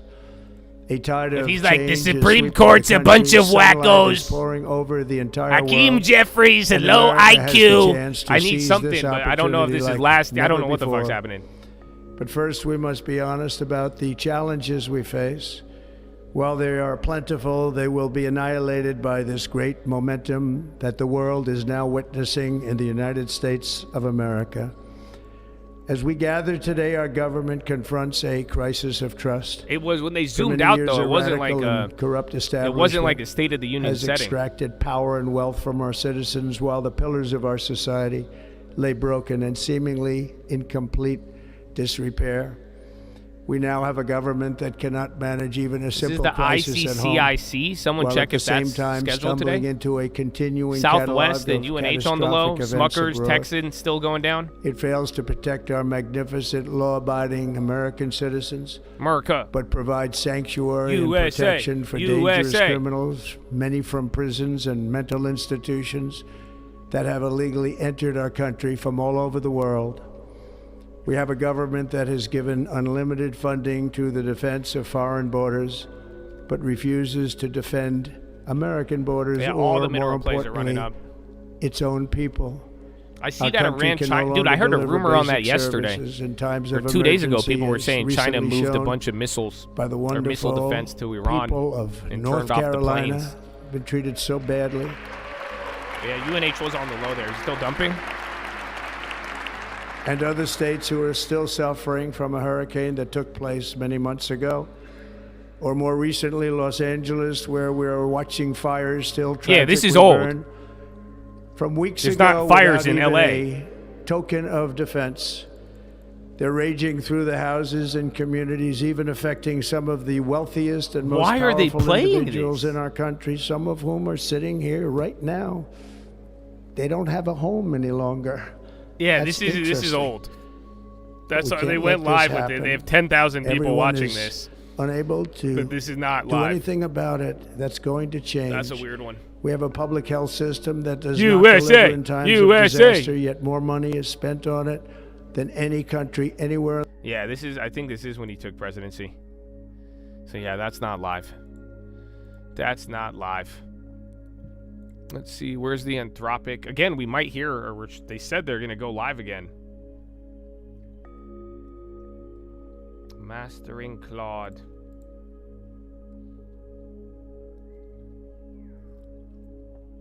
So rerun, bro. They're getting everybody again. They're trying to get you hyped, get you Americanized before. Spy still going up. Travel names on the high. Expedia again. Healthcare has been selling off. I think IGV still going. No, this has to be the other tech stocks. So I need to go to the bathroom. But now, this is what's gonna happen.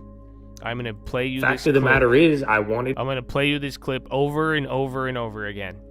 Okay? I need to make this point clear because I want y'all ready for this year. And I do think if you have not watched the midterm video and you are not understanding it, you need to as soon as possible, because I did something similar last year and it led to a very big move. So I don't know. Again, some of you ask, is this free? I respectfully, mother effer, it's free. If you gotta fucking listen, and I mean that in as much love as possible. You know that? Because I believe me. Do you think the little Trump comments, the complainers, are those bad? No, I could handle that, my friends. But what sucks is not being able to help everybody because they would be stubborn about some of the best info that I have never even seen in my life. Do you guys understand that? There's things happening in real time that I have never even witnessed. And I'm glad I'm picking up on them and I'm sharing them with all of you. But it's going to be fruitless if you do not do anything with it. And if you think you are being limited in any way, I do believe that is a lie. So I'm going to make, this is from 2 months ago. Again, this was on the channel. It's free. I'm going to play this over and over and over again. I'm going to go to the bathroom. Follow me on Instagram at the Trading Fraternity. Take it away, young Josh. 2 months ago, Josh? Fact of the matter is, I wanted to share with you guys the whole Trump's playing reruns, I'm playing S&P. You know, the thing I've been sharing here for the last couple months is going over the S&P 500 names and finding the value, because right now in 2025, this is another unique opportunity that you don't see. It is not too often that this many names underperform, or you only have a few portion of names outperforming on the S&P 500. There is a lot of good companies out there this year that are doing terrible. There's like, I think over like 50 names that are even down like 20 or 30. There's like 100 names in between like 15 and 30% down. Fact of the matter is, I wanted to share with you guys the whole buying the S&P. You know, the thing I've been sharing here for the last couple months is going over the S&P 500 names and finding the value, because right now in 2025, this is another unique opportunity that you don't see. It is not too often that this many names underperform, or you only have a few portion of names outperforming on the S&P 500. There is a lot of good companies out there this year that are doing terrible. There's like, I think over like 50 names that are even down like 20 or 30. There's like 100 names in between like 15 and 30% down. Fact of the matter is, I wanted to share with you guys the whole buying the S&P. You know, the thing I've been sharing here for the last couple months is going over the S&P 500 names and finding the value, because right now in 2025, okay, I guess it this is another unique opportunity that you don't see. It is not too often that this many names underperform. So that's the chart. That's the thing. I said this yesterday too, but here's the good and bad part for all of you listening right now. If you are listening right now, hear me, because I'm telling you, I haven't even got this much backlash before. From last year to even this, in this free video, and whatever anybody, but this is what I want you to understand, because this is the next chart. That same exact thing I was showing you 2 months ago has now been one of the biggest moves in 50 years. So like I'm telling you, the fact that there is backlash, people ignoring it, I'm telling you right now, those of you who are still paying attention, all of you, does not matter. If you could hear my voice right now, you have an opportunity. It's less crowded. You have people and sentiment operating in a different way.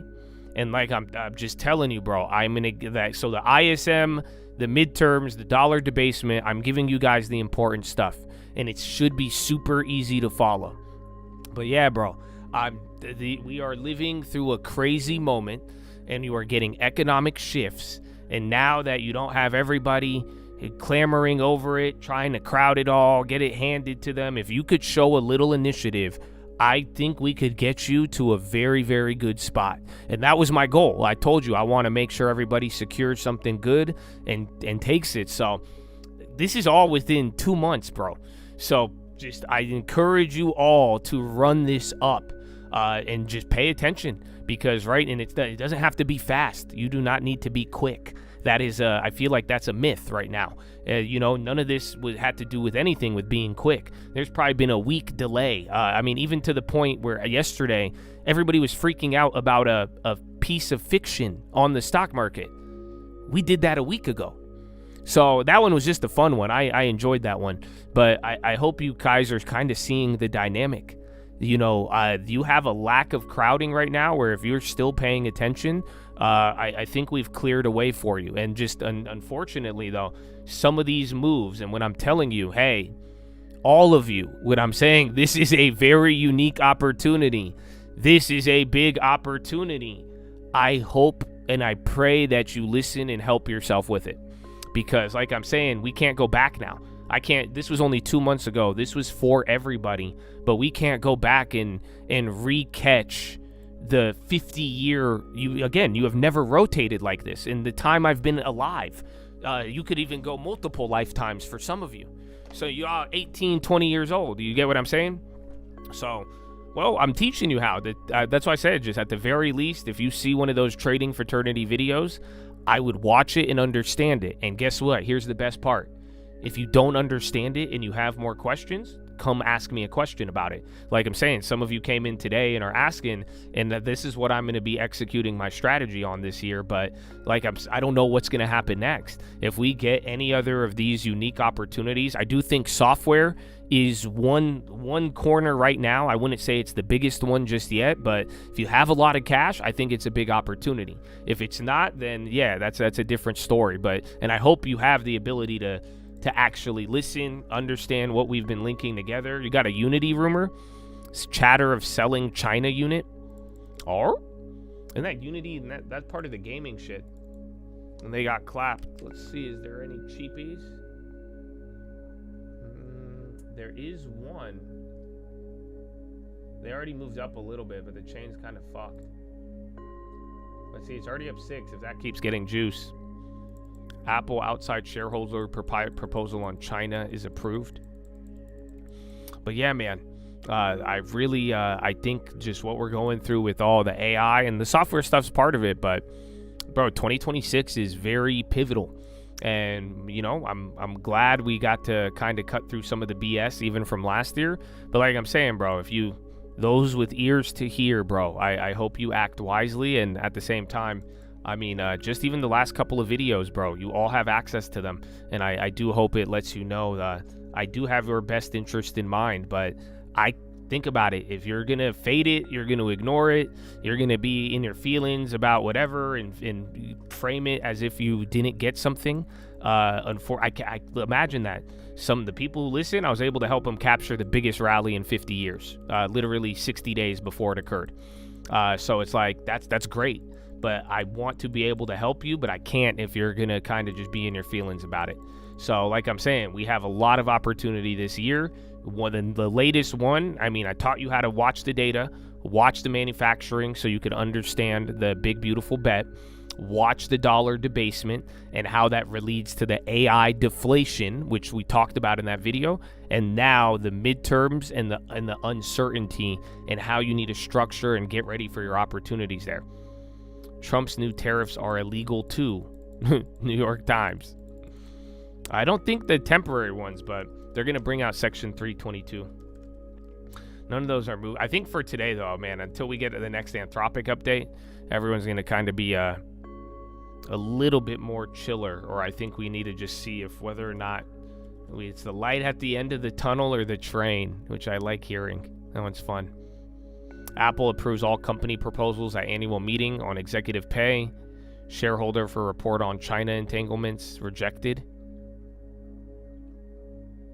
Seek, my friend. Yeah, bonds came. They had that little pop earlier and then just faded it. Well, yeah, it's going to be slow too, though. And that's kind of the thing. It's like slow and quick. Because like I'm telling you, that video was just in December, but you saw just one thing leads to another. You see how it was.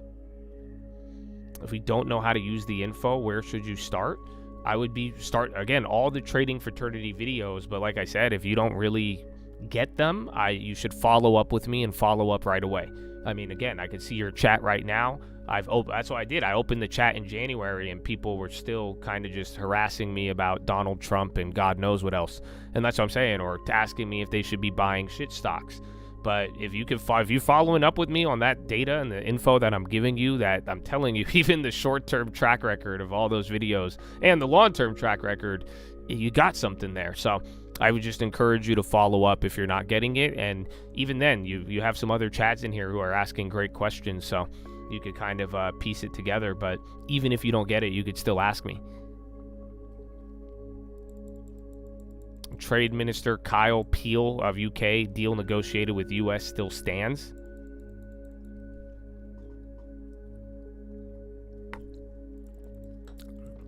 Well, you could add more cash and but at the same time too, just stick with the plan that we've been trying to hammer home. Like I'm saying, if you're planned and prepared and you make incremental moves, you're going to be better off than not. Because I'm telling you, this year, I'm not going to do it perfectly. Nobody is. You don't have to do it perfectly. And that's what I'm saying. That's what happened even last year. You had the window. We talked about these laggers a lot. Even right at the end of the year, I'm showing you that chart. And I'm like, hey, you've never seen, in the whole time I've been alive, I've only seen that 2 times. And the last 2 times we did that, you caught massive moves for your long term. And then not to mention now you had one of the biggest rotations in 50 years. If you just stay incremental, that's what I'm saying. For some of you, you have cash, you see software now, you don't need to wait for the absolute bottom of the midterms. You don't have to, that's why I said use it as a range, not a rule. You have one area of opportunity, you have enough money to scale and be in the right state where you're not going to be chasing or too emotional, you could pick up some. If you have a lot of dividends, you already grabbed the staples, you still have a lot of cash, you have software down 30% right now, 40% for you, you could start picking up little amounts and then work through it. But like I'm telling you, incremental and consistent is going to get you everything you're looking for.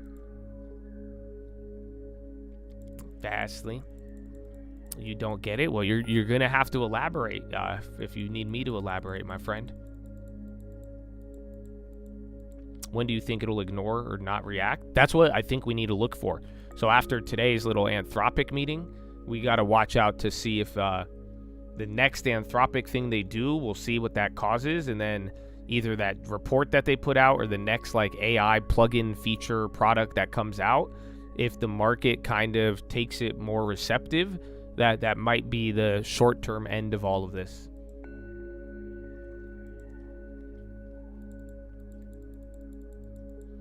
Spirit plans on anticipating exit of Chapter 11 by early summer.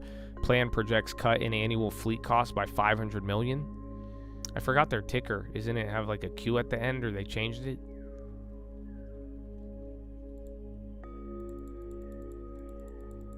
Health insurance. Yeah, he could. And usually health insurance does pretty bad until after the midterms as well. They're actually usually one of the worst leading into it. And that's something we've been talking about. Like I've been saying this all year, even a little bit last year, is that worst comes to worst. If we fumble every opportunity, if this was the software decline and then they rip and then the market does way better into the midterms and then we don't have an opportunity to buy something at a dip and at a good price and good quality, I do feel like healthcare will be our parachute, because that should still remain lower, just not only because of midterms, but also because of other factors that brought them down here over the last year.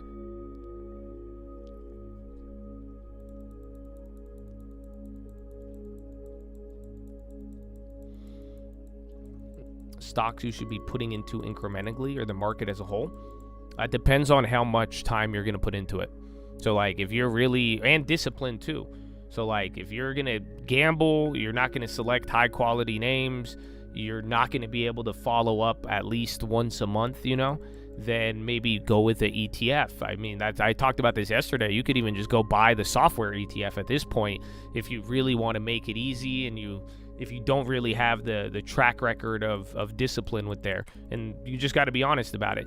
Otherwise, it's names that have been around for a long time, names that you could see being around for 10 years, and preferably names you have experience with.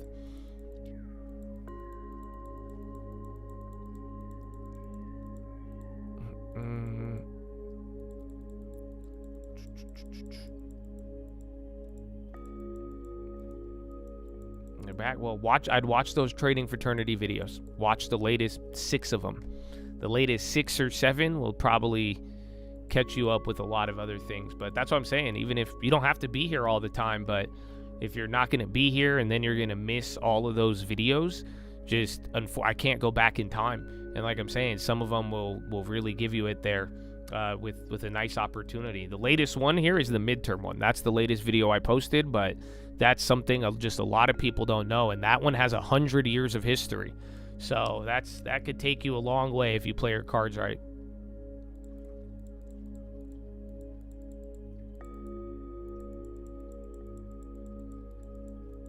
I said a good sector is healthcare if we miss out on every other opportunity. So it is good, but it's not the priority right now. Yeah, I mean, again, if you don't want to, like I'm saying, if you don't have the time to even select names, or you don't trust that ability, you're not going to be able to follow up with it. You only are going to come once every 3 months, or you don't like looking at it after it moves, then maybe the ETF would be in your best benefit. I mean, I don't like buying ETFs until it gets cheap. That's what I tried to do during Liberation Day. So that's why it's like IGV is the first one there. But at the same time, I think with software, you still got to incrementally, because this may not be over, or a small amount could turn into a large amount. Boom, you don't have to worry about it, but a small amount, it goes down lower. You're going to be positioned properly so that you could keep adding to it and build around it, and then get a better deal into your average. Yeah, Trump, U.S. Post notice of Trump ordering extended de minimis suspension. That seems positive. Check Pinduoduo again. Baba's down. Pinduoduo is still up. Where are the other ones? That's a big account, but it started with a little.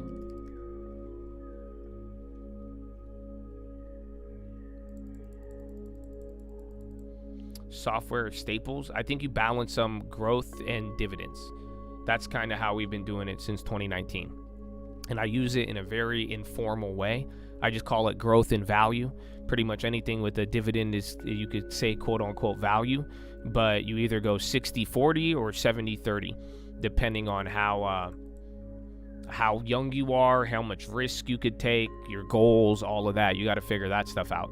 But that's where, like, we started out with like 70% growth, 30% dividend and value. But then what would happen, the dividend and value stocks would get cheaper, the growth would grow, and that's how you listen to your portfolio. So now let's say you could go 60-40, 50-50, and then boom, your growth stocks go up.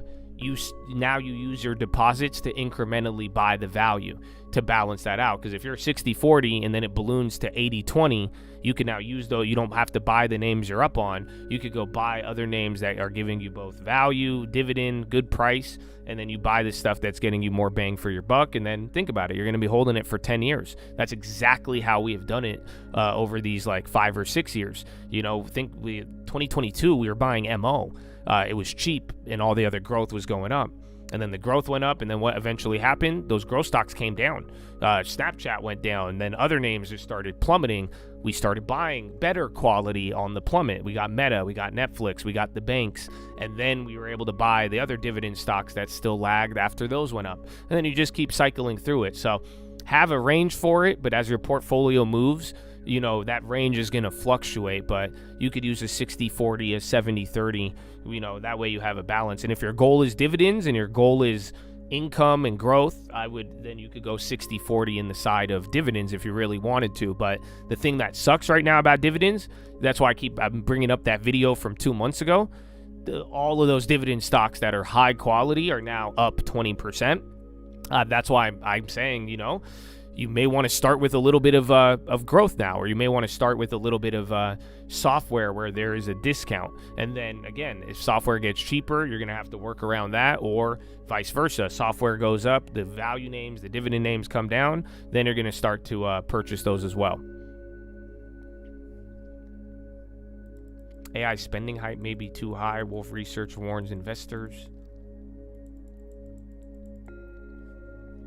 Since we boomed on Intel, it's now 50% of my portfolio. Do we continue to hold or rebalance? So I feel like I've seen you every day.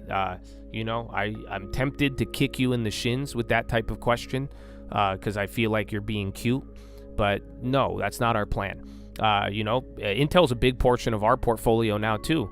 The diversified one, it's not as much, but the rebuild, it made up a big portion because it was a nice gain. But 10 years minimum.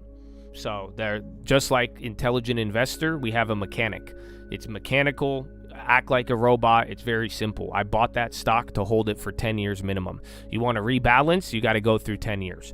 Now, just like I was explaining to the last dude, what happens? Intel is now 50% of your portfolio. What should you be doing? You should now be building and using your deposits in incremental amounts to buy the stuff that you're down on, and buy the stuff that's cheaper and getting you more bang for your buck. So then that way, if Intel ever comes down, you should put yourself in the opportunity where the other stuff goes up, and then that'll bring your portfolio into balance even more. And then if Intel just keeps rocketing for you, and now it's a big position, that's how you're gonna get some good gains in paper on the market and turn it into something. If you really want to rebalance, you go and buy a farm.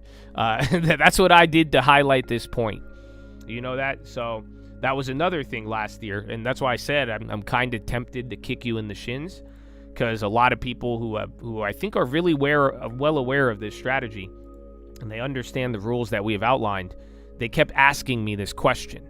And that's why I say I think it's people being cute, which I don't appreciate as much. I mean, like I said, I could handle it, but if you really want me to be able to help you, you're going to have to cut that shit out eventually at some point in your life, because this is what we explained with the long term. And, you know, I got tired of that question, so I said, let me show you what to do. And this even explained the tax strategy. It explains why we hold for 10 years. And if you want to rebalance before 10 years, very simple.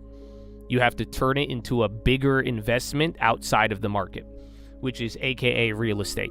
Or again, maybe you buy a private company. I don't know. Maybe you have other opportunities, but fact of the matter is, if you're going to rebalance before 10 years, it should be going to a higher quality investment. That's why we turned this into a farm. And then I started rebuilding again. And then that was we started with Intel, and, Intel was the biggest portion. It ripped right away. We used that as that was up. I bought value. I bought TAP, bought Kimberly-Clark, just exactly how we should operate like a machine.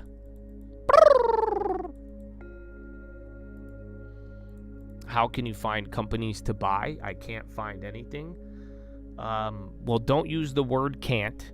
That's what, I had a basketball coach back in the day, and if I said can't, he would blow the whistle and make us run he'd say on the line. So how can I find companies is maybe where that question should end. You could find things right now. It just depends on what your portfolio is needing, your cash balance, and all of that. So if you don't have a lot of cash, I mean, the deals will arrive to you in due time. Otherwise, I could find you 50 stocks that are down right now, that are high quality, still have a little bit of risk in the future, but they're definitely down.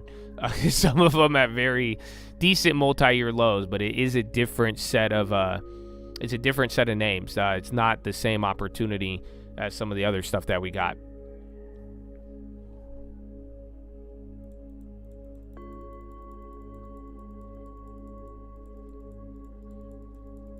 Yeah, you can't say can't.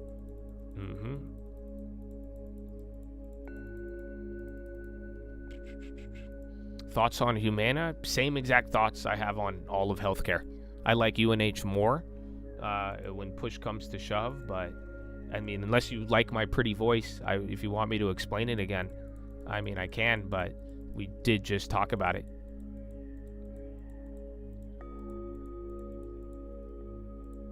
You didn't know I used to ball for a team like that?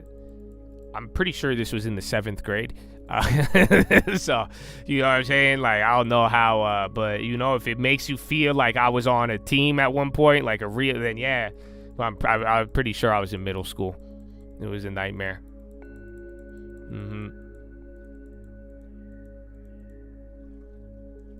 All right, well, SPY's moving down a little bit. Just a little bit. Long time. LONGTERM save the 10%.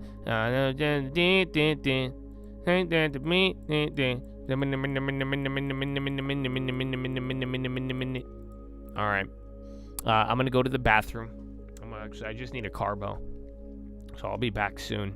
I'm gonna play the video again. Actually, I need you to understand this, because like I'm saying, bro. I mean, I know a lot of people didn't understand my behavior, but like I said, the amount of people like, it's free. Oh, it's not free. It's just, I'm like, dude, how you only have a few portion of names out. Fact of the matter is, I forgive you if you forgive me, and if you don't, I still forgive you. The S&P. But you gotta. Oh man, okay, I'll be right back. Fact of the matter is, I wanted to share with you guys the whole buying the S&P. The thing I've been sharing here for the last couple months is going over the S&P 500 names and finding the value, because right now in 2025, this is another unique opportunity that you don't see. It is not too often that this many names underperform, or you only have a few portion of names outperforming on the S&P 500. There is a lot of good companies out there this year that are doing terrible. There's I think over 50 names that are even down 20 or 30. There's 100 names in between 15 and 30% down. Fact of the matter is, I wanted to share with you guys the whole buying the S&P. Fast forward to biggest in 50 years. That blows my mind, bro, because that's what I'm saying. You got to recognize the opportunity while it's there, but we don't know what's going to happen. I didn't know this was going to happen. I just knew, the thing I'm going this chart. for you to see in This was the chart I was showing you. Like I'm saying, this goes back 20, 25 years. And I'm telling you, even during the live, I would bring this chart up for all of you. That's what I'm saying. It didn't matter if you had a membership or not. I was talking about this constantly to the point this was within 2 minutes of the first video. You didn't have to waste time. But that's what I was saying. Like every time in 2022, 2023, when you had this type of setup, that led to us buying some crazy ass purchases for the long term. So to watch how it played out again, it's like best case, you'll get way more than you expected. But even if it didn't perform like that, the strategy should help you set up your portfolio and still be able to ride through this. Again, 10 years minimum, my friends. 10 years minimum. Eli Lilly, UK breast cancer. I didn't know they had a breast cancer drug.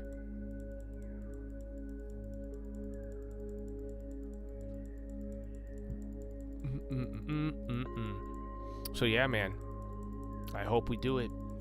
I hope that's what I'm saying, man. These are some of the gems where I think you'll be able to get involved a lot more and appreciate it. But you gotta make a move at the right time. But that's why I'm saying this year, 2026, is going to be a good one. So it's going to be good and bad. That's why even in the bad, you're going to get an opportunity. And that's what I'm saying. We have to be ready for it. I hope you are depositing to your long term. I hope you're using all of the lessons that you've already been taught. And try, if you're really new, I'm free to answer those questions for you. But at the same time, too, those of you who really know the answers, though, I do expect a lot more from you. That's why I said don't be cute, but just take action. And it's gonna take you a lot further. And again, you've watched this now for 6 years. So 6 years of us playing this game of speaking to the portfolio, letting it speak to us, responding to it, picking individual names, and we've still done just as good, if not better, than the overall market, which again, some people would really say is pretty difficult to do. But you have a track record to follow with it. But it's just slow. I would say that's the only thing. It's slow. Super duper slow, my friends. That's the one part that I think turns people off, or I think that's what's going to happen in the midterms, is that the range is going to be a little weird. It's either like if it ends up lagging right after the midterms, I think some people are going to shake themselves out, or people go for low quality. You're going to get excited. You'll build up your confidence. You'll build up your portfolio. And then one of these, just like Richest Man in Babylon, and then one of these days, the Phoenicians are going to approach you. You'll notice as you start getting money and you gain money and get gains and build up a portfolio, people are going to have all sorts of ideas for you. And next thing you know, you're buying electric vehicle, charging, hydrogen, AI, quantum stock for your long term. And you can take some risk at some point, but at the same time, when you live through these moments and there's big sell-offs on high quality stocks, you want to you want to prioritize the high quality stuff that you know about, that you use, that will be around almost guaranteed in the next 10 years. Claude has now announced it works across Excel and PowerPoint. So it won't replace them, but it will augment, huh? Oh yes, don't forget push-ups. That's another integral part to all of this. That you got to get your body moving. Take care of your body. Because what good is a big portfolio if you ruin your back? Like for the young guys, what would the looks maxers say? You know what I'm saying? Imagine you get this big portfolio, but then you look like the Hunchback of Notre Dame. Do you guys even know who that is? Do they even know the Hunchback of Notre Dame? Now that I think about it, holy shit. But yeah, chest to the sun, flex the core, tuck the hips in, get 10 push-ups in, 5, 4, 3, 2, any amount, man, any amount. Trump is live, but it's a rerun. Oh yeah, I don't know why the White House doing that. They hyping everybody up.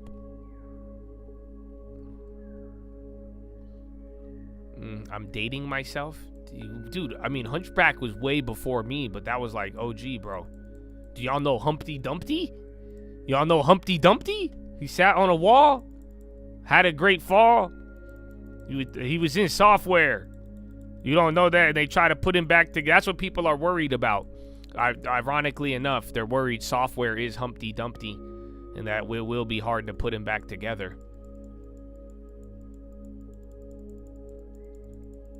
All right, man. We'll get the body moving. Texas still dropping. Damn, could I have hit that one? I had one on there. I just didn't take it. And then where's Unity, too? I left you guys that one. Take care. ECT. LONGTERM. LONGTERM.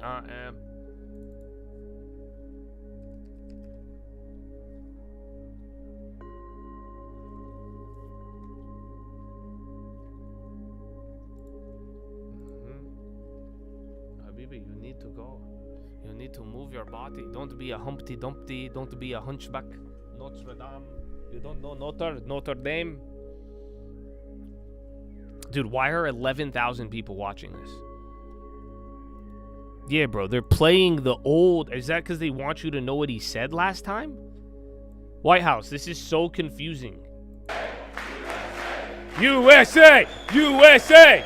And won counties in our country, 2,700 to 525, on a map that reads almost completely red for Republican.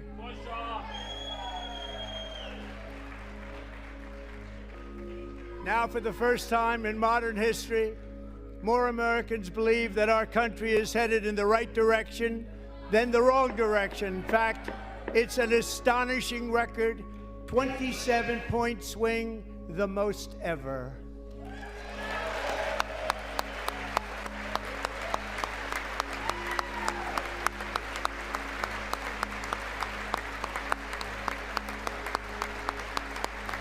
Likewise, small business optimism saw its single largest one-month gain ever recorded. Mr. President. A 41-point jump.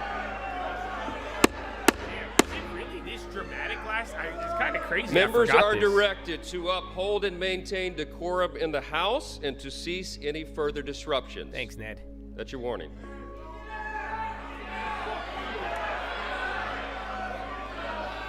Members are engaging in willful and continuing breach of decorum, and the chair is prepared to direct the Sergeant-at-Arms to restore order to the joint session.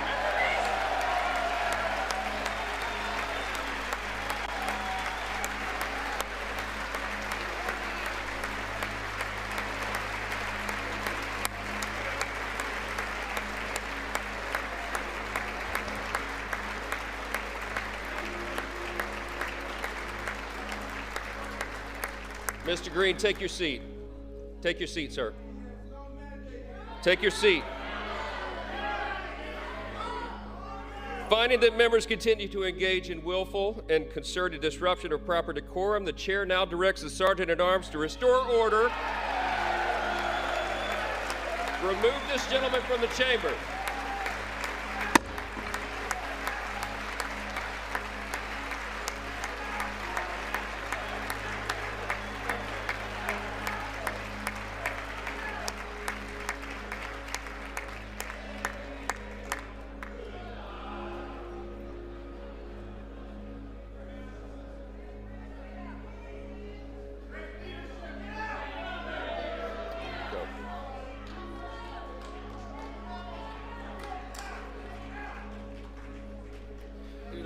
Members are directed to uphold and maintain decorum in the House. Mr. President, you continue. Thank you. Thank you. You guys remember that? Yeah, this is Over the old. past 6 weeks, I have signed this nearly is the last year. 100 They just played. I'm doing orders push-ups. So and taken more than I'm done now. 400 executive actions. A But record. yeah, you remember that was the State of the Union last year. I remember. I kind of forgot, bro. They were playing another rerun prior to that. Mm-hmm. No, it's not live. So let's see. Do you think anyone's going to get kicked out this time?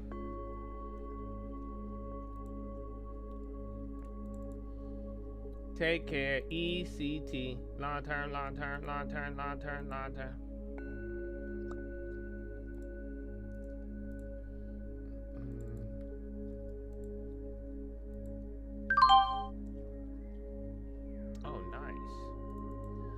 I sold that one play I made earlier that I didn't tell you. Y'all, you guys got too jumpy, man. I could tell. That's it. All them software ones hit. They were like, I'm gonna take all of them, Josh.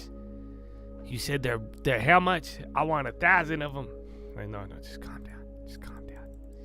Calm. It slowed down though after that. It was good though. If you acted in the morning, moved it around, you're good to go.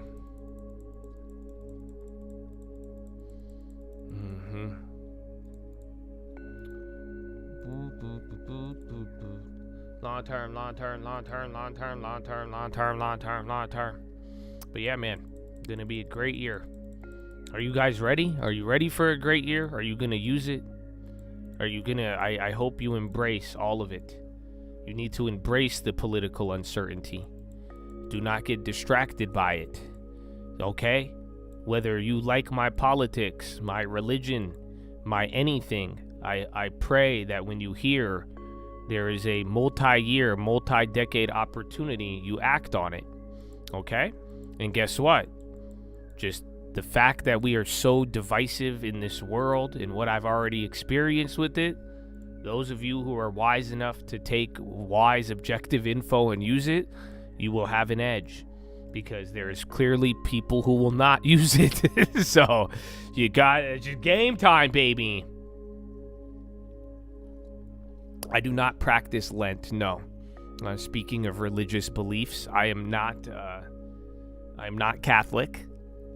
Even though I'm Middle Eastern, believe it or not, to some white people, I'm not Muslim. I know that's shocking for some of you. But yeah, so I believe in Jesus Christ. Amen. So, and now again, just because I believe in Jesus Christ, I hope you don't miss, I hope you don't get so angry at me you miss a 50-year rotation. So that's where we gotta find the middle ground. But then again, like I'm saying, for those of you who can spot that and don't really get bothered by it, you do have an opportunity to not miss any of these future events. You just popped your first Celsius of the day. Wow. Congratulations. I have a sugar-free Red Bull. You know I drink Red Bulls in the morning. Like it's 8 o'clock right now. But I'm a big fan, bro. I'm a big fan. Do I have any thoughts on the Japanese thing you wanted to ask you after you looked into myself? What Japanese thing? Which part of it? The Japanese Institute of CPA decision? I have not looked into that, no. I know, what's his name this morning, the president and the Fed chair, the BOJ, or the BOJ chair, they were kind of debating on the rate cuts, but no, I don't know the other part. Apple continues plan to increase dividend. Piero to drop effort to indict 6 Democratic lawmakers. That's good for bonds. Maybe it's bad, but that means your boy's going to get nominated quickly. So literally, Piero's the person who is investigating Powell. So if she drops that case, but I don't know, lawmakers, or is that different than the Fed chair?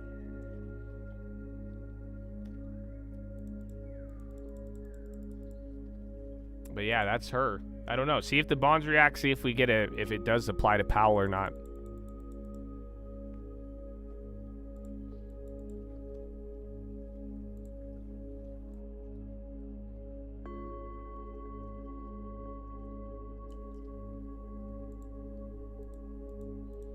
Bro, the Ghost isn't Ghost a pre-workout, bro? I swear that thing has like 400 milligrams of caffeine.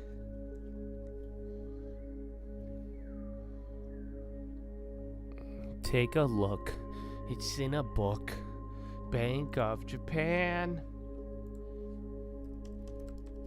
Japan CFA. Well, I'll have to see, but I don't think if it was something really pressing, I'd probably know about it, or if it was going to affect the market more. But yeah, you're going to have to give me some time on that one.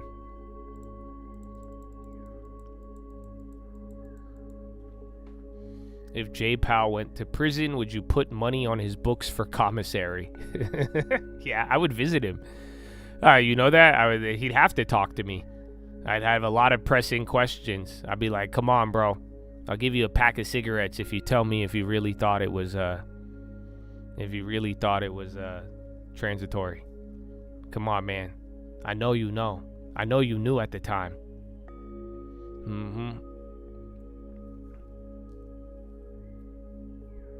Meta's now finally going up. They were down all day. I think a lot of, I don't know if it's just the drag of other things and kind of yesterday, but that Meta, if they get back into the damn stable coins and shit, it's actually kind of crazy. Because you guys remember back in like 2018, 2019, they tried to do it, and then the government said they can't. Because essentially, if Meta ever made anything like a currency, Meta has so many users, it would be like a global currency. So I think they banned them from it. But I don't know. We'll see if Marky Mark. They denied it. A Meta employee said it was fake news. Ah, there you go. I was gonna say, bro, there's no way, because I think they're banned permanently from it. It would just again, WhatsApp, Meta, it would literally, they have a marketplace, it would literally threaten the dollar, is what they said back in the day. Oh, Kalshi, you could bet on the State of the Union dress? No way, bro. Do you have a code? Do you have a code so I could sign up? Oh my gosh. Well, yes, you can bet on that in ping pong games and anything else you would like. I mean, hey, bro, if you woke up this morning, there was a couple of 50%er, 100%ers, 1,000%er, 400. But I don't know. I'm used to my stock market gambling, so I'm still a fan of that. Not really though. Not for everybody. I think you should put your money in the long term first, because again, that does distract people. But also too, do you guys know sentiment is starting to get pretty low? So even though a lot of retail is buying the dip on IGV, there's a lot of metrics all around where people are, what's it called? It's to the point where you're not even in crypto and a lot of other places, people are getting discouraged in terms of the gambling and the short-term moves, which is usually an opportunity if you could actually get it to bottom out. I don't know if you guys remember the sentiment in 23. That was your last like real sentiment build down. 22, 23. Just again, we haven't heard it yet though. Maybe you're hearing that in software now that I think about it. You guys remember what I was telling you a couple months ago? I was like, you know, when you buy something, you should buy something when everybody says it's not going to exist anymore. So that's why maybe the software plays might actually be a good pickup. When everyone's like, who even uses software? Because that was the sentiment low, bro. When people were like, who even uses Facebook, Netflix? Why would you?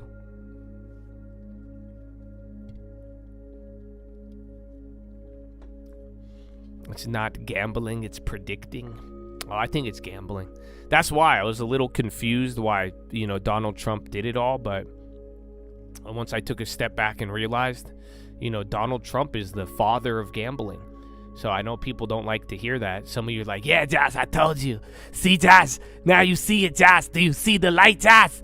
Josh, cut off your, what? Why would I do, how did we get there? Yeah, Josh. Hate America, Josh. Okay, calm down. But yeah, I think Trump is the father of gambling. So to see how everything played out with it all and the gambling predictions, it's weird they put on the tax on some of it, or they lowered how much you could write off for the gambling, but yeah, none of that's too surprising. Well, yeah, I think it's all gambling. I call things gambling even if they're technically not gambling. That's why I don't know. Does anybody else call options gambling? I feel like back in the day when I was learning how to trade options, a lot of people would call it gambling. And you're like, no, it's not, Mom. But yeah, now I do think it is. I always think it is. Fear Greed Index, or is it just finance astrology? Not the Fear Greed Index, but the cash levels. So if you look at fear and greed versus manager funds and how much cash they have, that's actually a pretty reliable indicator. So once they go low cash, that tells you more about greed. When they go high cash, that tells you more about fear.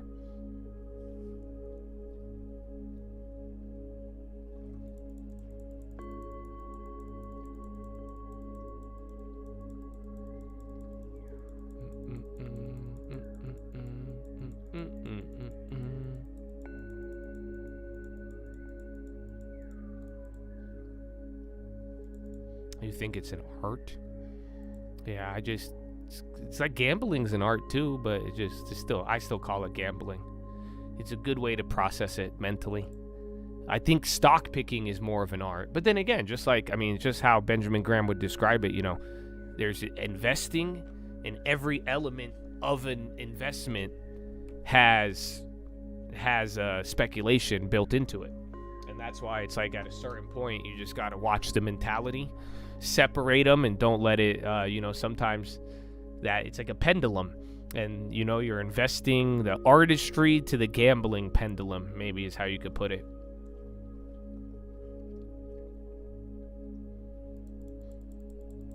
Your kids think I gamble every day? What? Your children? How did they get to that point? What? Because for me, it was my parents. When I was young and I wanted to get into the stock market, my parents would be like, no, it is gambling. No, gambling. Haram. So I didn't, but I've never heard anybody say their kids. Usually it's their wife or their partner who is like, yeah, they're gambling every day at 8 in the morning.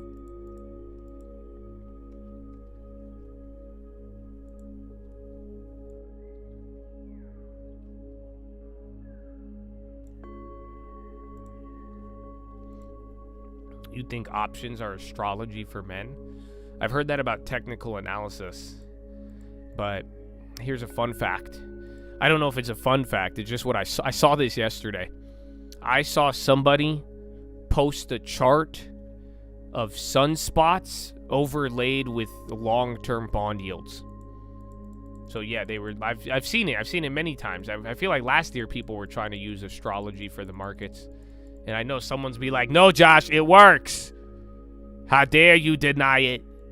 In the house of Virgo, Aquarius. What do you mean? Do you not understand? The Uranus and the Pluto have crossed paths. Long term? Whirlpool is still getting smashed. Again, they had that bad news this morning with the offering. SPY's even climbing up here. That Unity didn't go up too much. IGV chilled out.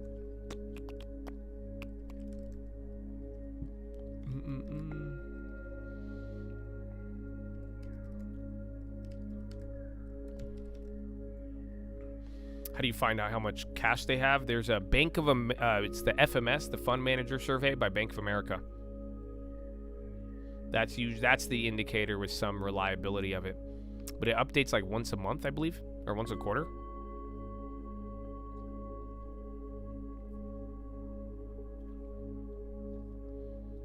They have a long term, but when I told them I play options, they believe it's gambling. Well, good, you raised them right.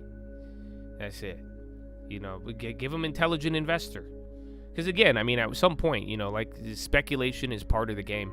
But you just got to make sure you don't fall into a speculative mindset. And then you got to make sure that any speculation is separate. Order a little Mercury and Gatorade, dude. Dude, the Mercury's in Gatorade, dude. Everybody starts tweaking out, dude. I bet you next time, dude, Mercury goes in Gatorade, dude, everyone's going to be like, oh, dude, software, dude. Fucking AI, dude. Dude, what happens when AI's in Gatorade, dude?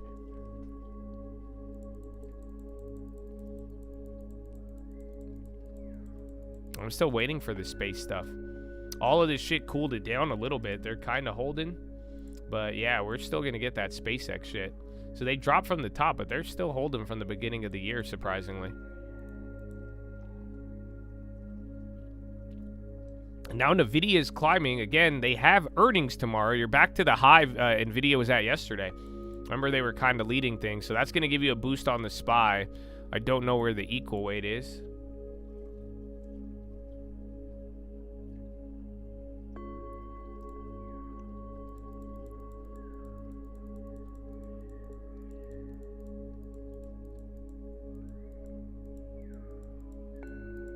Do I stay away from stocks whose market cap is too high? Or is this something you consider? No, I like stocks with a high market cap. I like bigger established names. I just try to stay away from stuff that's like overpriced or at the extreme of pricing is a better way. You don't need to buy the ultimate low. You don't need to buy, but you don't want to buy the ultimate high. That's something Benjamin Graham would say. You don't want to buy at irrational prices. So buying any extreme, like, oh, I'm only going to buy it because it's at the bottom, I'm only going to buy it because it's at the top, That's how you're usually going to wind up in trouble. Again, you're going to average into it. But I think bigger companies, more established, are great.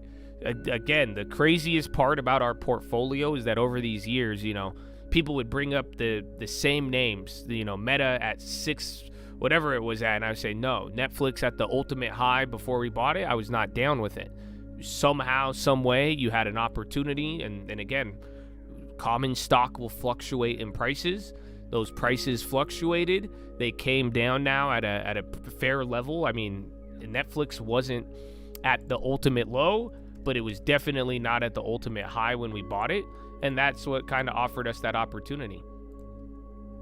I think I got a pretty good price. Actually, I bought it here, and then we got an average here. So it was still up over the years, but like when people were asking me the same exact stock at its high in 2022, I was not down with it. 6 months later, it gets cut in half, gets cut 70%.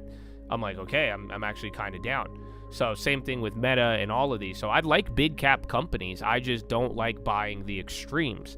And that's where I think people have a hard time with it. Like Micron. I think Micron's a good company. I've watched it my whole life, and it's funny how they played out recently, but now taking what I just said, would you buy Micron here? Does this look like that meets my what I just told you? So we want to avoid buying the extreme pricing. Does this look extreme to you? Do you think this would be our best time to enter and start averaging, or would this kind of expose us to different risks? I'll let you guys be the judge. Does the chart in the bottom right, does this look extreme and near the highest price ever? Or does this look like a adequate, fair price? Do do do do do do do do do do do do do do.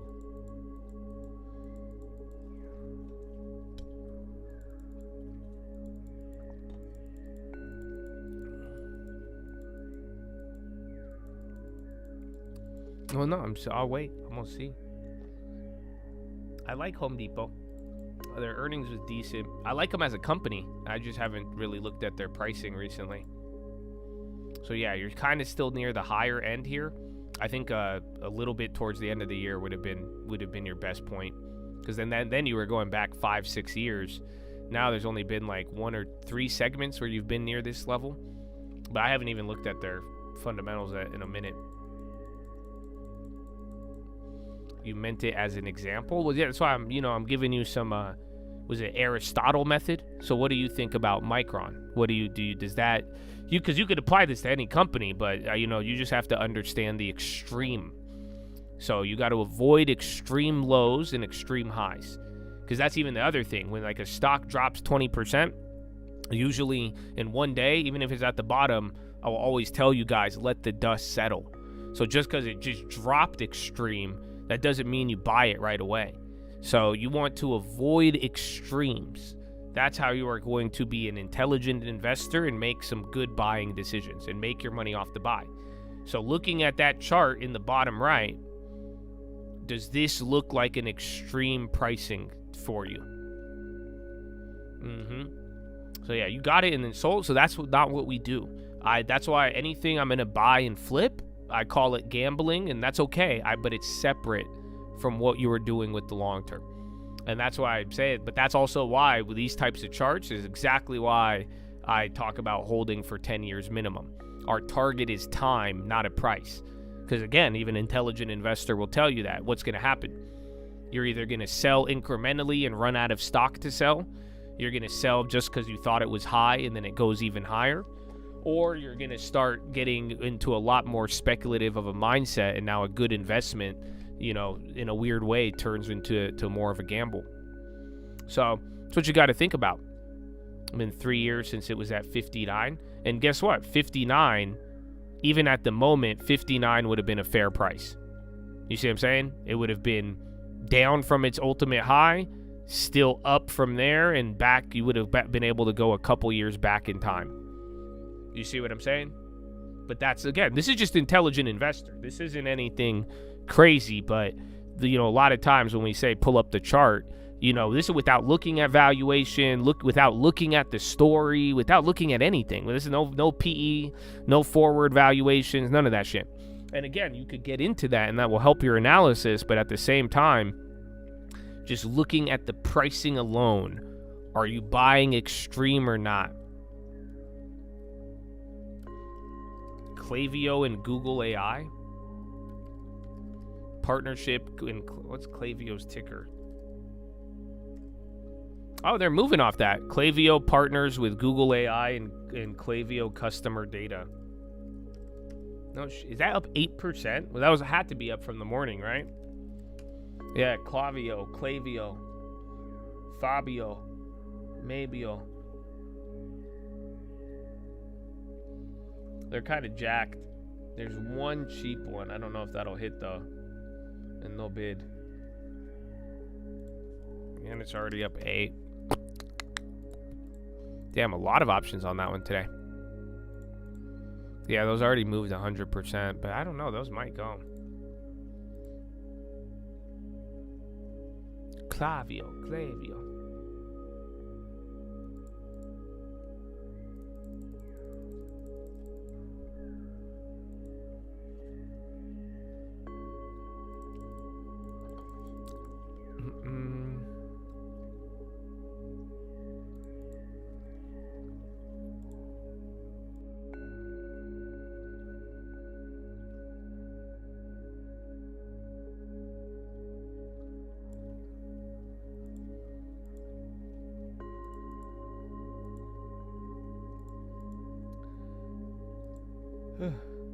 I almost sneezed. From you, it's a lot, but you see people with 500 shares? Oh, okay. I thought you were talking about wanting to buy it at 500. I was going to say, that's another thing Intelligent Investor will talk about. Because you don't want to, if you look at others and get caught up in that other game, it'll hurt you. Or said simply, if you saw a bunch of other people cutting their dick off and happy about it, would you do that? So, it all depends on how you look at it. But, it is what it is. Is Go at extreme? I would say it is at an extreme. I mean, it's at its lowest price possible. So, if you have more analysis to justify it, I mean, I guess it was another 10% lower. But, you could make your judgment in between here. You might even be able to buy it a little higher, but that's what you got to think about.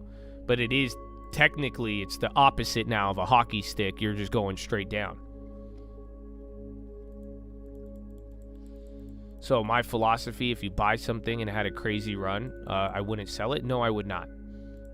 My best example that I've done live for everybody is we bought Meta at about $93. 93 or 97. So that went up 200%, 300%, 400%, 500%, and I did not sell it. I still have it. I actually sold it on one account, some of it, to purchase a home and put that money, like I've told everybody else, time goal, or move the money to a bigger, better investment. Is exactly the game plan. So yeah, that's why in 10 years, so by 2032, whatever remaining Meta I have, then I will use the clock to rebalance or make a decision unless I turn it into another house. Google AI avatars and voiceovers available in 7 languages. Again, you had Google Klaviyo headline.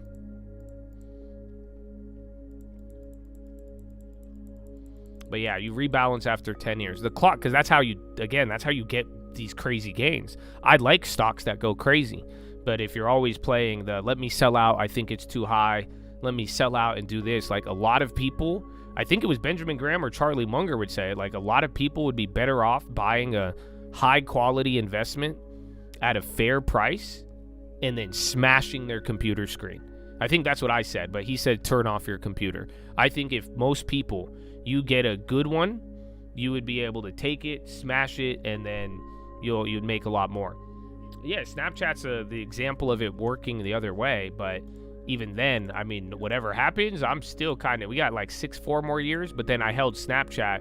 I got it at like $9, and I rode it all the way up to $80, and I didn't sell.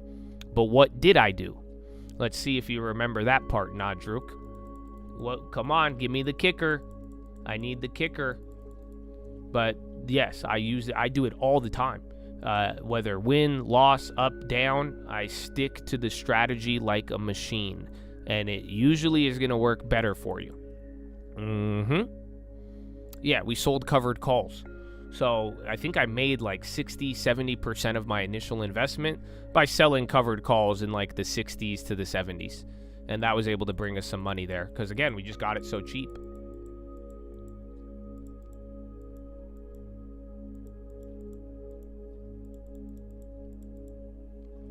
Meta was when they were spending a fuck ton of money. And then everybody, the sentiment and everybody was pissed off in 2022. I like Spotify, but we missed. I was going to buy more Spotify in 23.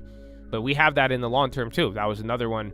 We bought it at like 116 or something, and I'm still holding Spotify as well. And Nvidia, still going.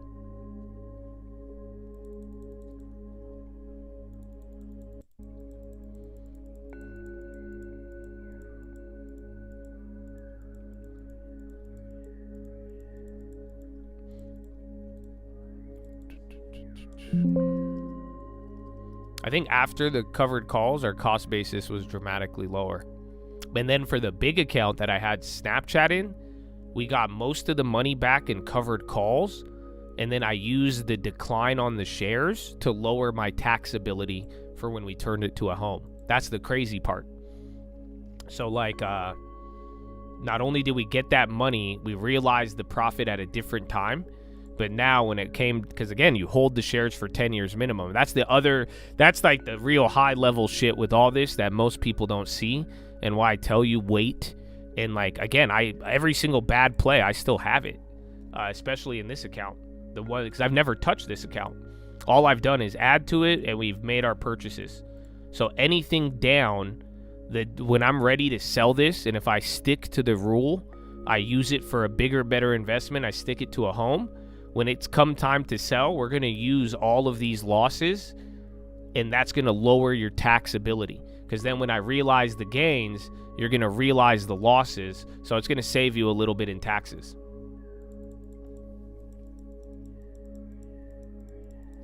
I think crypto sentiment's pretty low. Like I said the other day, it's doing pretty good. And speaking of which, SPY's on the high. Yeah, crypto's going up. But yeah, it's getting a lot of things from crypto to stocks. You're getting to the point where like people are generally discouraged. They don't want to look at it. I think we need a little bit more to give you like a great signal on there. But a lot of people are getting pretty distraught about it.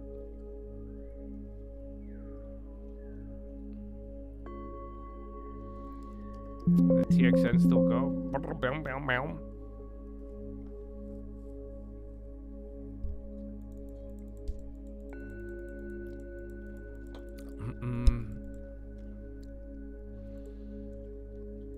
Well, yeah, I mean, the whole entire account, man. That's why it sucks that I had to sell the big account, because I just did the same thing with big money. But I did want, like I said, man, if you're really gonna make money and you're like, what do I do? Should I sell? Should I I say, you sell, you buy a fucking house. But this account, we've never touched it. Every single thing. That's why I said it's very easy to follow along. And I do wish, that's why I'm like, you guys don't have to overthink it, because for several years, if it goes in, it goes in. It stays in. That's it. That's all you got to do. But it's just like up, down, good, buy off the low, rips, and then dies. It doesn't matter what it is. It's the same strategy, and that still allows us to grow our assets, walk away with something, and then you never know what the future is going to bring. You never know the names that are going to go crazy, how they're going to play out. And then even then, what's up or down, you're going to use it for another purpose, and it's going to serve its purpose.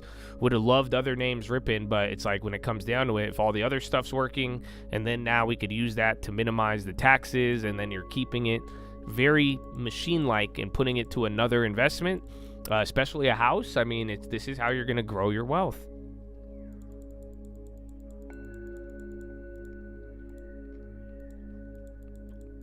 Do I see you now buy Ethereum? Did I buy Ethereum? I bought Ethereum, my last time was in 2020, and then before that I bought it at $8. So I see that you've joined 22 hours ago, man, and you're already telling me to buy Ethereum. I have a feeling I'm not gonna like you, Paul. I say that respectfully, so I hope you could prove me wrong. And all right, man. All right, bro. So just do you have another question? Because I don't like being demanded to buy assets that I bought a long time ago. Like I'm saying, just intelligent investor will take you a long way. Yeah, Vitalik did sell. He's been selling some into the lows, that little fucker.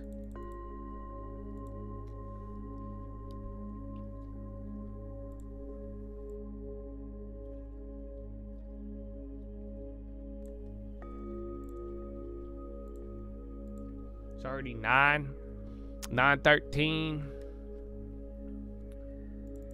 But I can't believe the Staples held up today.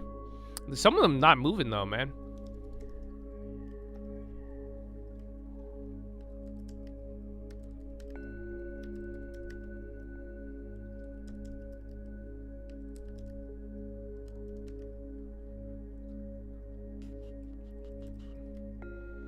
Sit still. Well, I mean, hey, just apply have a good conversation related to what we're talking about. And, like I'm saying, I try to give you guys the mechanics of how to operate, but, maybe I'll ask you questions on pricing and looking extreme or not. But, respectfully, try not to tell me or others to buy things. It's just, I like the knowledge, man. I like the knowledge. That's what I was saying. The headlines today are kind of quiet. I mean, you're going to be, it's going to be, what's it called? A lot of it's tomorrow. Tomorrow after the bell, you have NVIDIA. Tonight, you have the State of the Union. So you're gonna do a lot of that. Where it's like today it was all the Anthropic stuff, and then we are gonna get another round of that in a little bit. I don't know where. They haven't scheduled it live though. So we will see, my friends.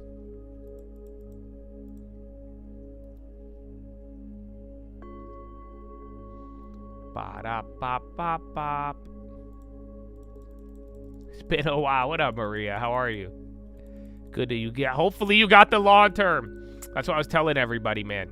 Just at bare minimum, if you see any of these economic videos on the trading fraternity, I am trying to make sure everybody gets it.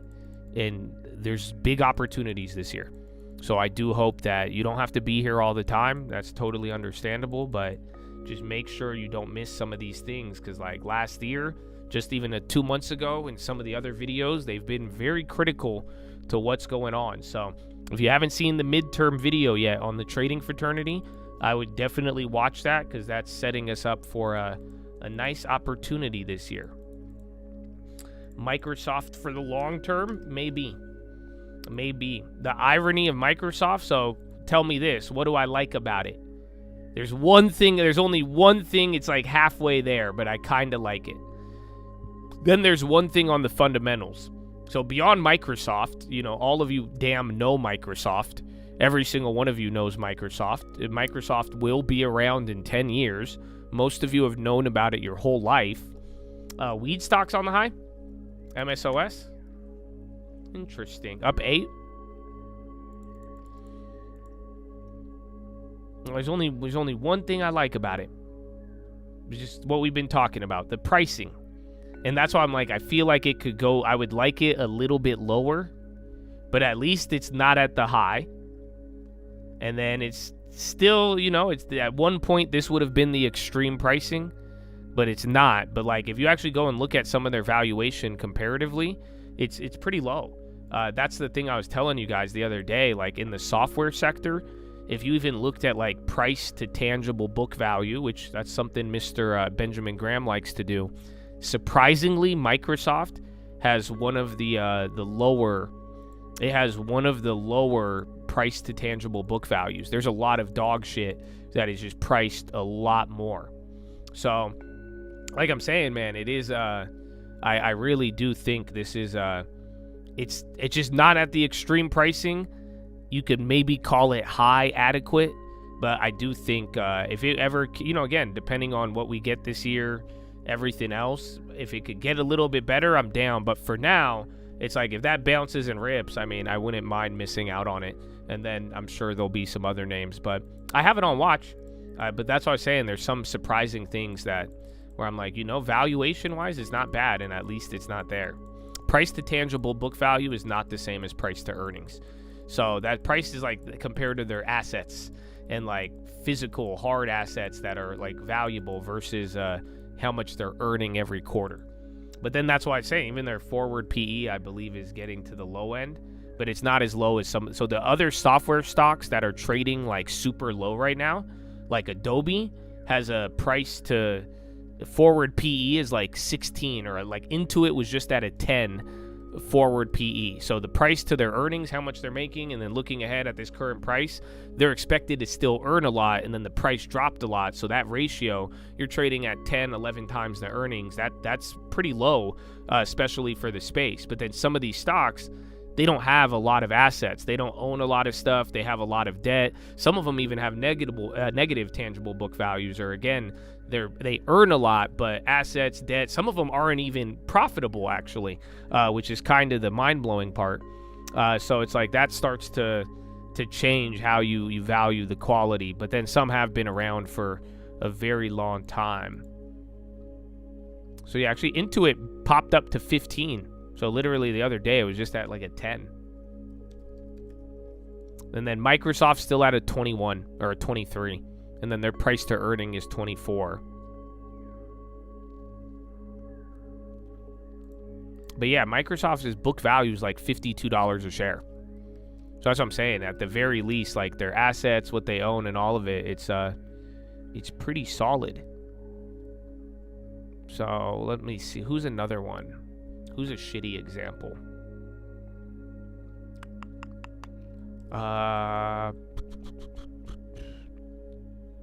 Give me a software stock. Oracle, maybe. So like Oracle's book value is $10. But then again, then their PE is 27 and the forward PE is at 19. I'm trying to see. I have to pull up that list that I had. I had a list of them, bro, and that's why I was shocked where Microsoft pulled up, dude. Because I was like, no way. Microsoft isn't that, like, again, they own a lot. They have some good assets, and they have good earnings. You know what I'm saying? But then again, the price is still, even after this decline, in a world of all these lower PEs, they're trading pretty low. So yeah, like the book value of Adobe is $28. Forward PE's at 10. Their overall PE's at 15. So this has overall been lowering by a lot. But yeah, that one's, but they're trading at over 10 times their book value, right? I think we live in a different era, and then trying to compare it to software stocks is very difficult. That's the reality of the situation.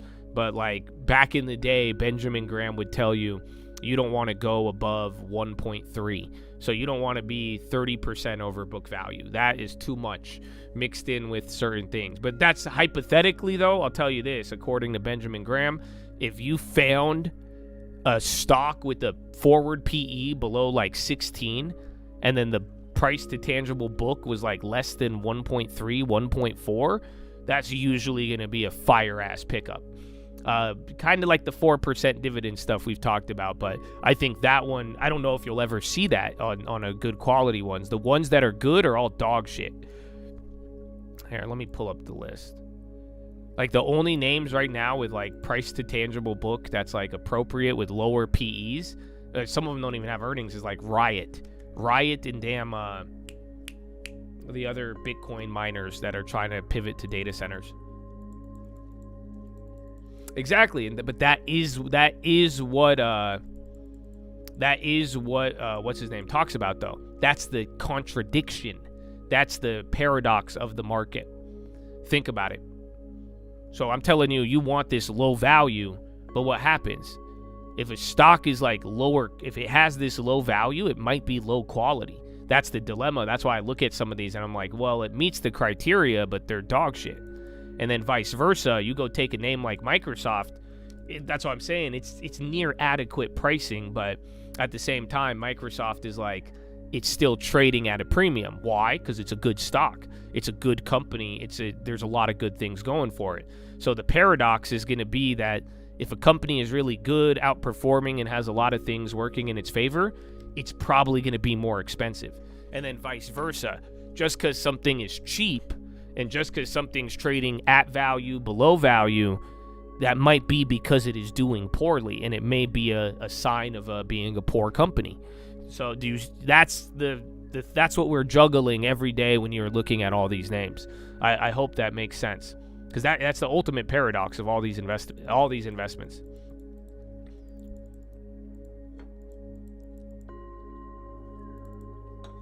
I haven't looked at Humana yet.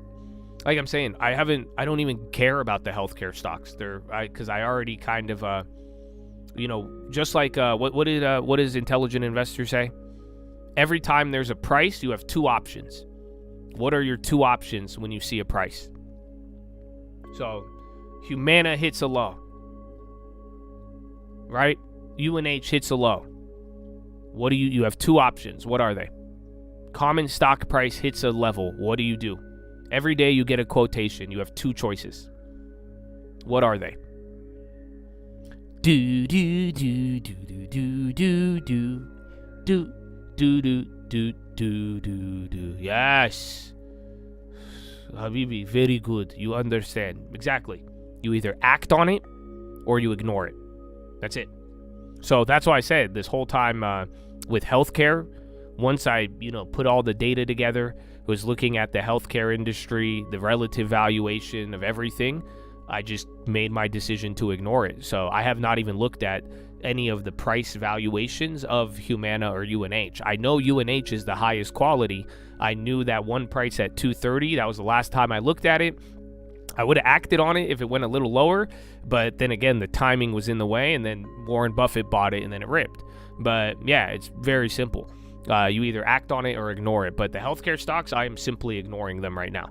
I don't think they're going to serve me, and I don't plan on purchasing them until the time it gets to the clock, really.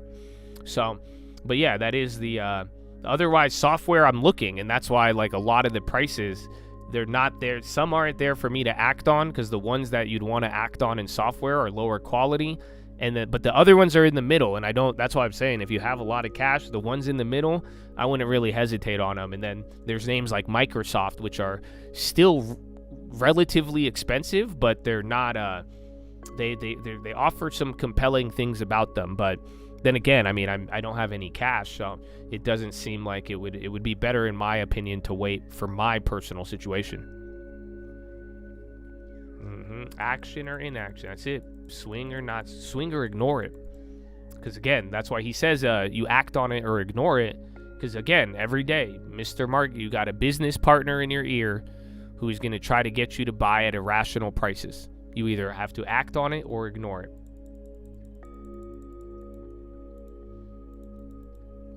Thanks for reaffirming your stock picks. So in the spirit of Benjamin Graham, he would say not to do that. So unfortunately, I don't think I reaffirmed anything. I think you just had a voice in your head was like, yo, listen to this guy on YouTube who doesn't even show his face. So you have to make those decisions on your own, because whether that works or fails, I mean, you're going to have to deal with it all. And if you are going to follow, and if you're really going to say I reaffirmed anything, then I hope you bought a nice wedding ring for that stock, because 10 years minimum. Otherwise, that's where it's going to kind of lead you into trouble. But yeah, you're not supposed to do that in the same respect. The intelligent investor is not going to operate in that sense where analysts, people talking about it, if you're not, what does he say? You're better off relying on your own judgment than others in the long run. That's the fact of the matter. So that's why that's why I said, earlier, I'm not trying to tell you guys what to buy. I gave you a model portfolio, but it's like you will definitely, if you could learn how to think, ask the right questions, learn to run this through yourself and come to a good judgment, that's where you're going to actually be better. But like he says, it's wiser for you to form your own opinion.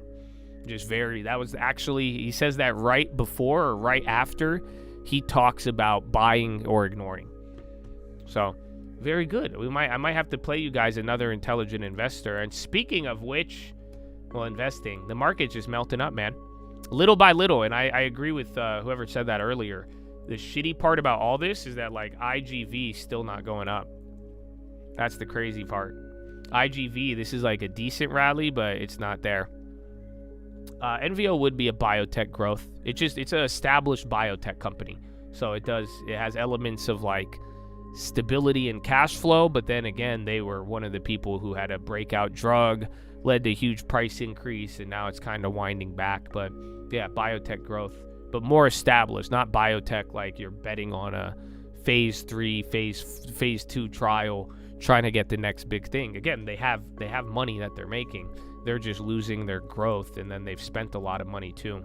That's the only thing I'm worried about with NVO, is if they spend all the money that they made, which we've seen companies do.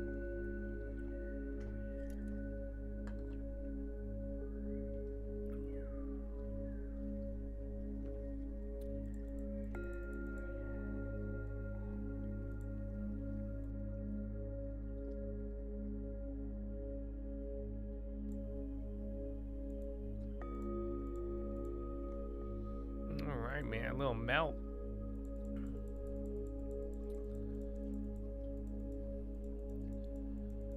You got hit and run T-boned last night? How? I'm glad you're okay, but like, listen, man, if I was an insurance adjuster, I'm not. What do you mean? A car T-boned you and then reversed and then left? How does a T-bone work like that? Are you sure? Or did he, like, clip you in the back, bro? Well, I'm glad you're okay. Yeah, I mean, let insurance buy you a new car. Just sounds like Philly. But, like, I thought if somebody T-bones you, both cars are fucked.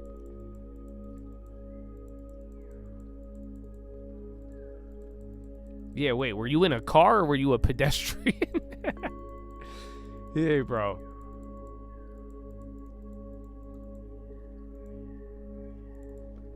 Do do do do do do do do do do do do do do.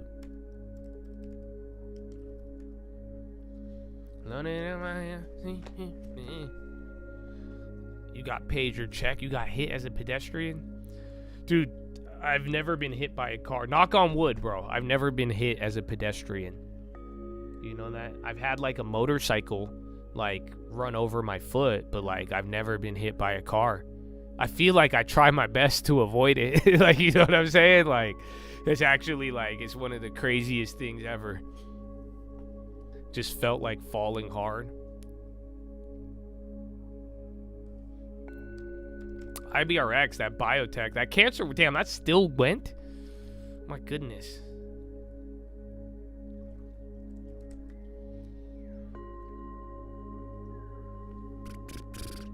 You got T-boned and you're disabled now? No way. Like, what happened? Like, did it paralyze you, or did it just like fuck up the discs and shit? Because I know people who've had that, bro. Car accidents are terrible. And then don't even get me started on the motorcycles, man. So be very careful, my motorcycle people. T-bone just means you got hit from the side. I thought T-bone was like a T, like they hit you right in the middle, and then there's like a head on to your side. Because like if they clip you, isn't that like a L, not a T? I'm sorry, I don't want to get too technical.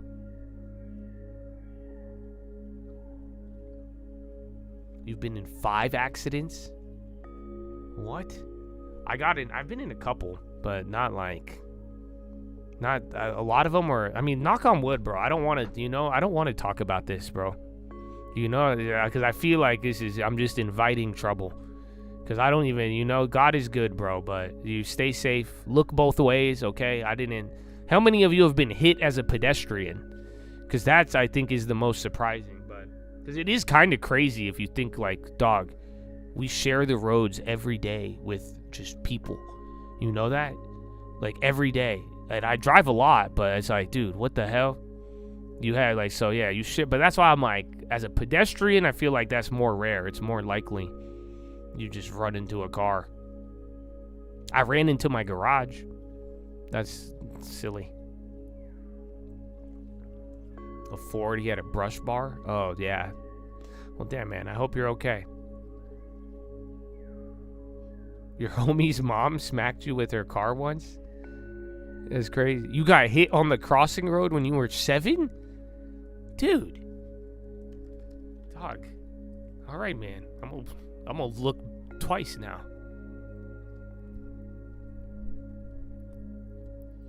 Dude, why have so many of you been hit by cars? And that has not inspired a fear of the long term in your heart? Because I feel like that reminds me of buying Humana at that one low. Because I feel like that would, dude, how does that not affect you? Got hit by a car? You've been hit on a bike? Dude. All right, man, I'm staying in this week. Oh, man, I hope you guys are okay. She said, God is good, bro. Yeah, man, y'all got angels with you. What are you guys are getting hit by cars?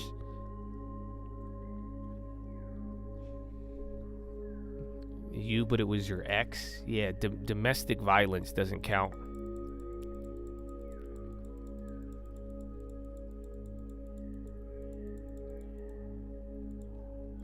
Reuters poll S&P to end at 7,500 2026.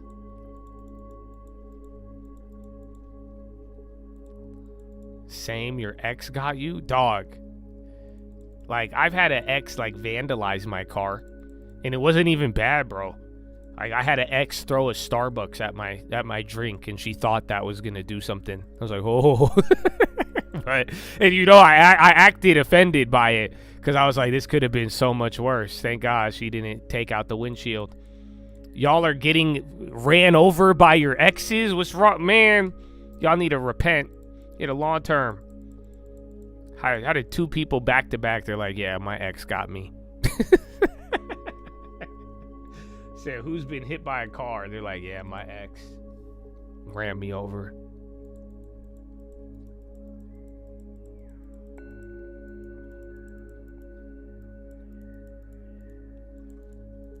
You ride in an electric unicycle? You haven't been hit by a car yet? Well, I'll pray for you, man. See, that's why I don't want to talk about this, bro. You know that? It's too much trouble. Too much. You said the yet, bro. So God willing, bro. Or I'm in God's hands. You're in God's hands. I can't believe you ride a unicycle, dude. I've never met a unicycle rider. I always stare. You know that? There's a couple of guys in San Diego, bro. They just whiz through on their unicycle. That's pretty cool. How did you get into that? That's crazy. He rides an electric unicycle. His name's Frozen. A frozen unicycle. All right. I'm waiting for software. What time? We should do a push-up, though. So, as everybody do anything, a little bit of physical therapy, move the body around, stretch. As we're talking, avoiding vehicles. We've been here for 3.5 hours. We have 3.5 hours left to go, my friends. So, you know what? And for some of you guys getting assaulted with vehicles by your ex-partners, why don't you guys do like a little bob and weave right now? Maybe you could do some side shuffles so that we could avoid this in the future. All right, man, let's go. So move around a little bit, man. Get your body moving. That's it. And if you can't move, bro, chest to the sun. Find little things you could do while you're sitting down and make the most of it.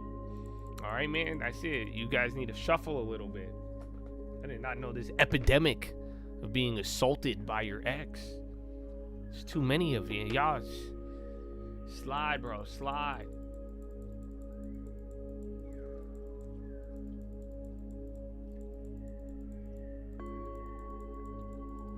All right. COVID got you into unicycling? You're like, they closed down the economy. I can't go outside. I need a unicycle.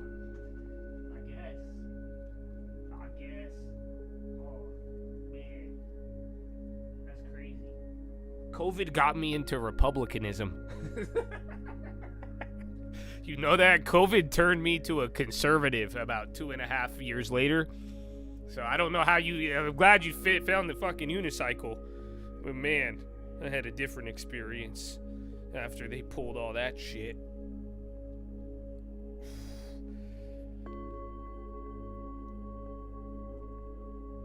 Speed of a bicycle, the exposure of a pedestrian, a unicycle.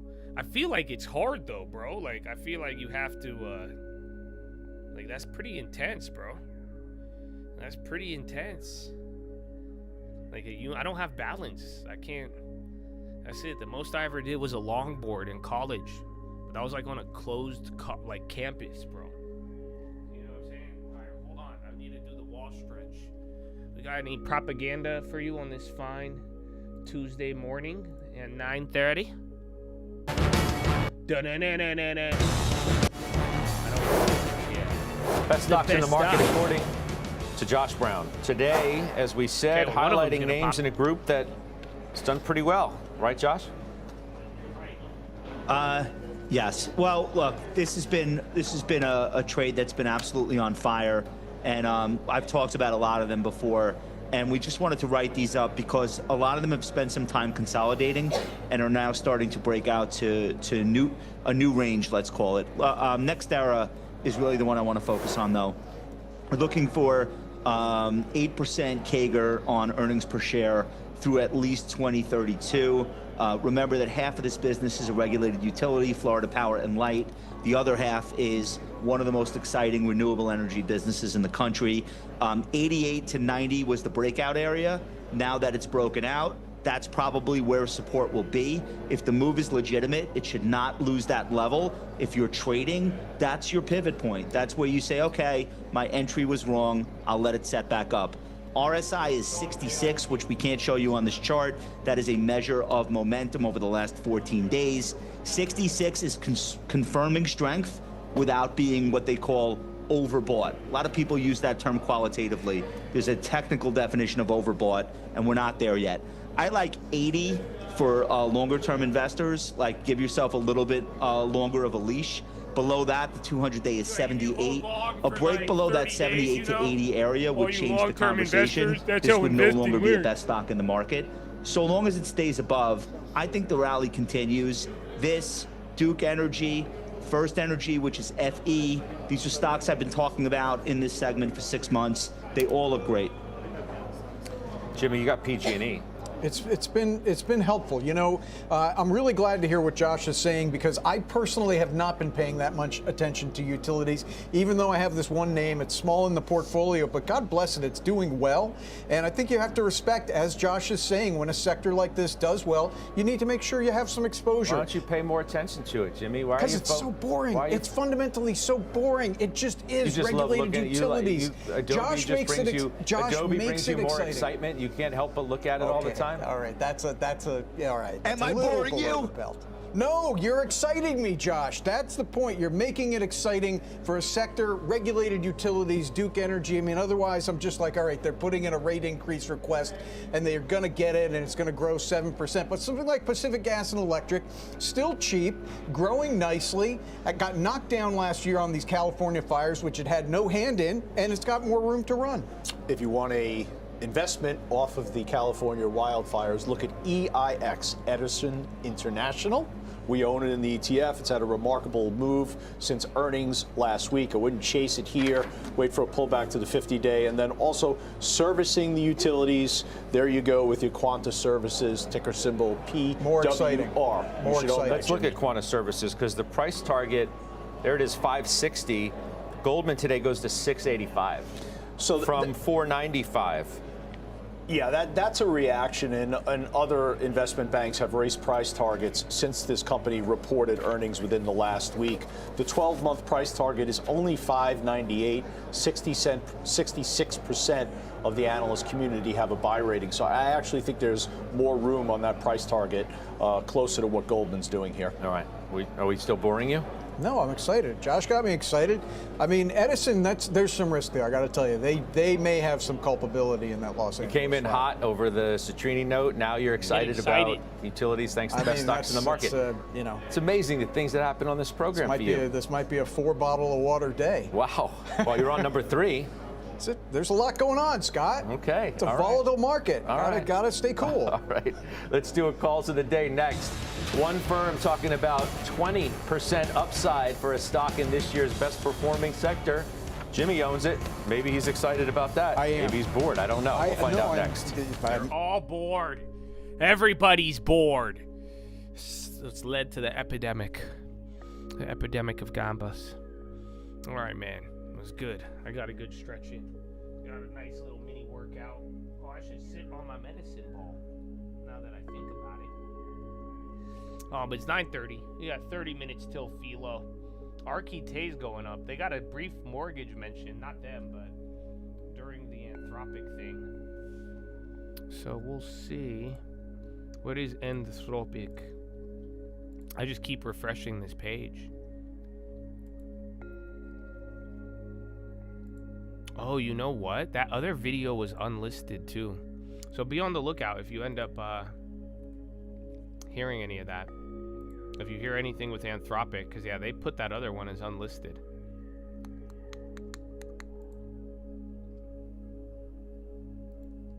Let me see. Dude, they kept that on such a tight schedule.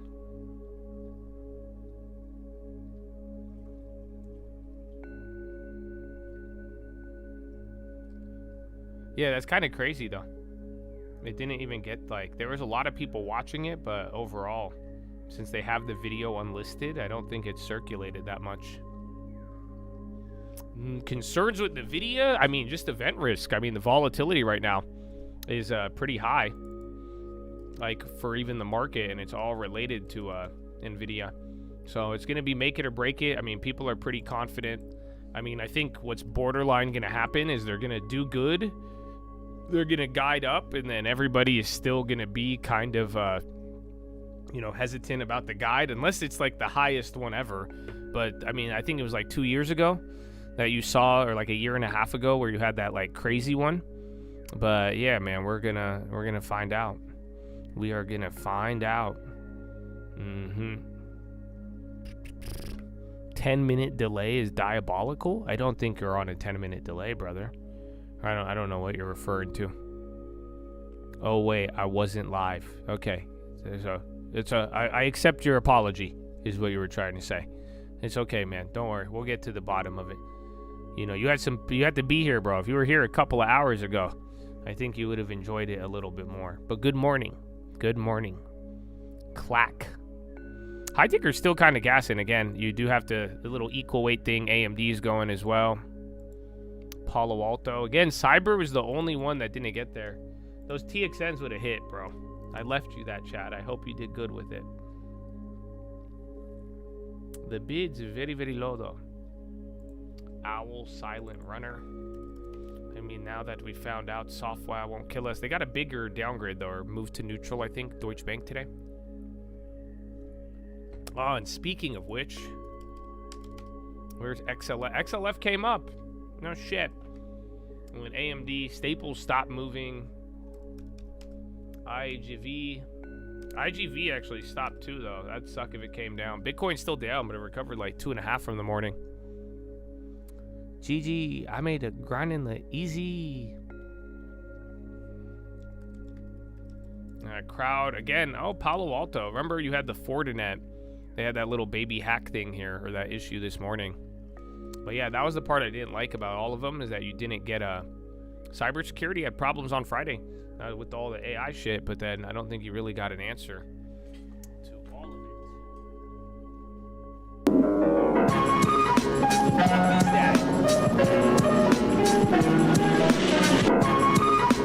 Oh, can I keep the video on?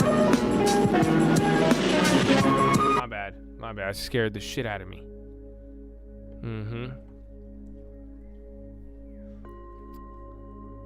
Can I display a clock? I mean, sure. What kind are you looking for? So this is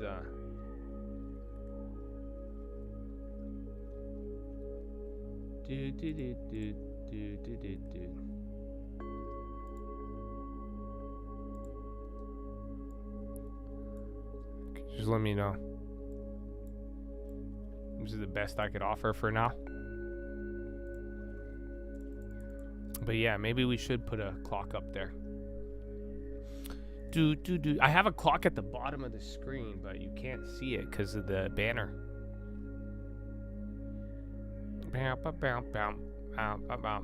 You know, every clock picture is always set to 10:10.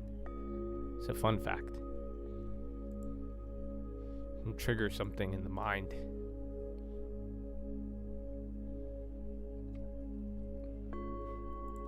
He's like, I hate you, Josh. I'm sorry. I know. It was an easy dad joke. I had to make it. Yeah, every clock is at 10. You never seen that? So, like, every picture of a clock, not all of them, but if they have a good, like, clock advertisement, like, all the Rolexes are set to 10:10. There's a lot of them. I know Jane Street. Yeah, there was that drama that they apparently, they're pretty much being accused of causing the 2022 crypto decline. And it's funny because Jane Street's been making a ton of money, and then they even got their little tower, and now they're like, you caused everything. Well, yeah, they've been shady even with they've been doing a lot of stuff. The Indian derivatives, yeah, I've known about that. That's pretty much who you're trading against. I'm pretty sure Jane Street caused Melania. Now that I think about it.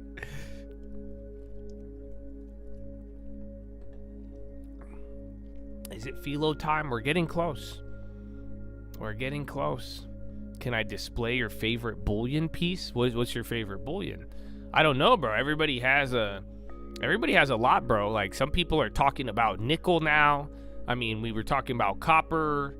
Some people, I feel like more people like silver than gold now that gold is really expensive. But yeah, man, pick your metal.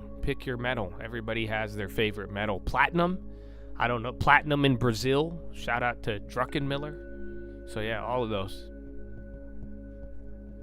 Yeah, we got that Google AI news a little. The one that was around the Clavio.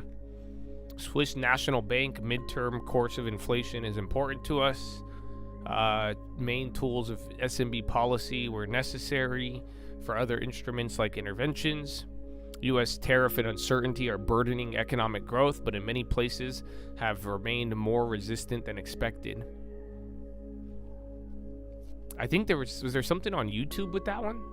I don't know. That second headline might have had a YouTube involved.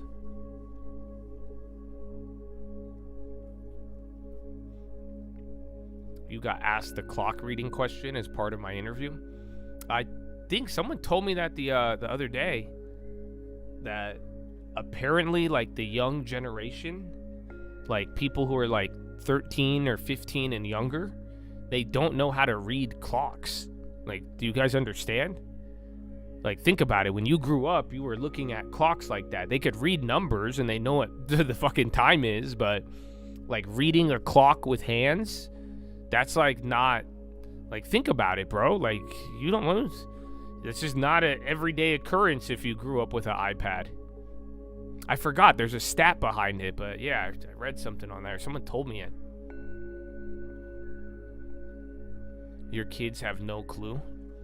Yeah, so because they just use their iPad or their iWatch. 11 and 14. Yeah, I feel like I'm like, oh my gosh, but then it's like, no, kind of makes sense. Like, some people, like, I don't know how to use one of those little fucking dial-y phones, you know, like where you put your finger in it and then you have to like do the circle and it's like, I don't know how to do that. Like, why would I? Like, I don't know. Like, you know, we don't have payphones anymore. You're from Europe. Platinum and palladium is very difficult to buy without huge premiums. Well, I remember platinum used to be worth a lot, and then it faded, and then even last year there was a couple of random platinum run-ups, but then it was now people are looking, because Druckenmiller bought Brazil, and people have been talking about the heavy correlation between Brazil stocks and platinum. I think there's a production element, but I'm not too sure. It's not clocking to them. Pfizer approval. FDA grants approval for encorafenib for metastatic colorectal cancer. Pfizer. Are they moving off that? And then Alibaba, JD, China names are going up. So keep an eye back on Pfizer if it moves. Bow, bow, bow, bow, bow. And then Square's on the high. We haven't heard anything on PayPal today. They were doing decent, but PayPal's red now. The rotary phone, that's what it is. Yeah, I've never used one, bro. I feel like that's always been like a relic. Why are we not watching the State of the Union? Because I denounced Trump. That's why. So, you know, I said here on this Tuesday morning, I said we will not watch the State of the Union because I denounced Trump. So, follow me on Reddit if you have it. My views have changed a lot in the last 24 hours. And what type of YouTube commentator would I be if I didn't change my mind constantly? So, that being said, look out for my new show starring Harry Sisson. Me and him are going to go to the gym together and talk about how much we hate things. No, but in all seriousness, I'm not watching the State of the Union because it's tonight at 6 p.m. Pacific, or I think 9 p.m. Eastern. I don't know the time of it, but yeah, they started the live stream on the White House, but they're just showing reruns. So it's tonight, not today, or not right now.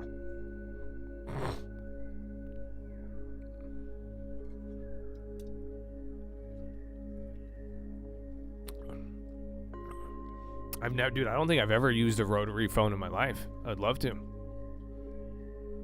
There's a rumor Tom Lee is spreading about Musk shooting down a gold asteroid. I don't know, just... Tom Lee is a fascinating character. Damn, bro, you Trump haters you guys responded so quickly to that. You're like, Josh is free! You guys, I'm already free, bro. You just have to listen. Like, I don't know, man. I don't know how to describe it any other way than that. But they were like, oh my gosh, Josh, what made you change? Holy fuck. I'm with you guys, but like, you guys will realize one day, all I care about is Jesus. And then after Jesus, then we get into the lifestyle of business and any way to not get I don't like anybody, okay? That's it. I don't like anybody in the politics. That's it. But I will make a tough decision, okay? And then even if you don't agree with me, one day you'll realize I'll still drop a dime for you, man. I want y'all to get long terms. I want you to get cribs. That's why I say in the midterms, bro, you got to do it. I say your midterms, you got to get ready, embrace it all. I will give you an objective opinion. And hopefully a profitable one, you know, God willing, but yeah, y'all were a little too quick on that joke. They were like, what? Holy, he's free. I've been free, dog. I've been free. I hope y'all feel me, dog. No, like you have to know the cards, man. Like I'm saying, I don't know, like, you guys know I don't like the gambling culture. And I'm telling you, I've disagreed with a lot of things, but that's why I'm telling you, like, right away. Like, I was like, dude, whether you like to hear it or not, like, Trump is the father of gambling, you know? So I still think he plays a role, and he has a job, and he has a certain job to do, and he plays a role in society. Guess what? Just like Joe Biden, and just like everybody else. But, you know, unfortunately, kind of in the words of was it Gerald Ford or no, Henry Ford, who said, you know, the people would revolt the moment that they realized how the Federal Reserve and central banks worked. So yeah, I mean, I've learned about that a long time ago. So yeah, I don't know. Just my faith in government institutions is not as high as you would think. Believe it or not. But that's why I encourage you to listen to the content that I give you guys, and be good. I used to love him. Well, I used to love Janet Yellen. You know that? But no, like I said, I think Trump has a role, and I think he has a job, and I love this country. I mean, there's no other way to put it. And that's why I think some of y'all as well, regardless of, you know, I love this country under Joe Biden. I hope you know that too. And, you know, you guys gotta view it like that. But, you know, one of the whole things I've been trying to teach people with both the long term and how to navigate, you know, this whole entire environment is that you have to think critically, and you have to think with do not be influenced. And that's why I'm telling you, like, when I look at it, I have to view things objectively, and there's things that I don't like, there's things that I do like, and then there's a bigger whole to it all. But what is your goal? And my goal is to try to help as many people as I can with something that's viewed as extremely complex, the market, keep them out of that trouble, and at the same time protect my financial interests so that I could protect myself and my family from regardless of where this world goes. And that's the part, is that now, and this is why I'm trying to highlight it so much, is where we are going with AI, bro. And where the world is actually, like, it's genuinely changing a lot. And I think the next couple of months or years, I don't know when, but I don't know. I don't know the when, but I know the what. And it's like, that's something that I wouldn't want to make the mistake of not viewing it objectively. But then again, too, like Benjamin Graham will say, and like I've told you all, even with the investments, you are all going to be better off making your own opinion. And that's why, too, you got to make sure your opinion is coming from you and not everything else around you. So that's how I've operated with it. That's why I said this year, even last year, I think we're playing out almost deja vu like of how it was last year. But now this time around, I don't think the uncertainty is manufactured. I think you are actually getting genuine uncertainty in the world, in the market, that's different than people freaking out the last time.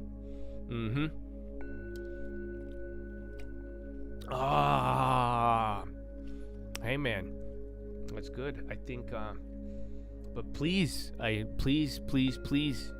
just, you guys are only gonna get to live through this once. You know that, right? That's what I was saying, bro. Even in 2020, COVID, that was a world-changing event. And right when there was just a point of no return. And that's something that I feel like, I don't know when we're gonna hit it now, but I do feel like we are barreling towards one of those events. And I don't know what it's gonna be. I think it's gonna revolve around the development of AI and how it, again, that's why everyone's freaking out about fucking Anthropic, and their jobs. I don't know if it's going to play out exactly how you thought. I talked about this last night, because you got to think about it. How many of you thought after March 2020 that toilet paper was going to be a booming business? Right? How many of you thought selling pools on eBay was going to be a booming business, right? How many of you thought that the government would actually cut off the whole entire economy and then print money and then give you money to stay at home and then tell you that you can't charge money for rent? How many of you thought that houses were going to be double or triple what they are, or now the value prices, that was a third of what they are today? You see what I'm saying? It's like that we hit an event. You got to a point, and you hit a point of no return. Things change and shit but there was both stuff you could have expected based on what happened, but then there was the stuff like the toilet paper, the Lysol, all these different factors. Again, we don't even have pennies anymore. How they even operated with the Fed, that's a whole nother debate with all of it, right? But it's just like, those were the things that that's what I'm thinking you got to think about. And that's why I say it's not hopeless. And you shouldn't really, that's why I really want you prepared and more excited about it, because I'm sure there's going to be positive and negative externalities, and things are going to be created that you would have never thought. And that's going to be opportunity. But at the same time, too, you are going to want to think for yourself.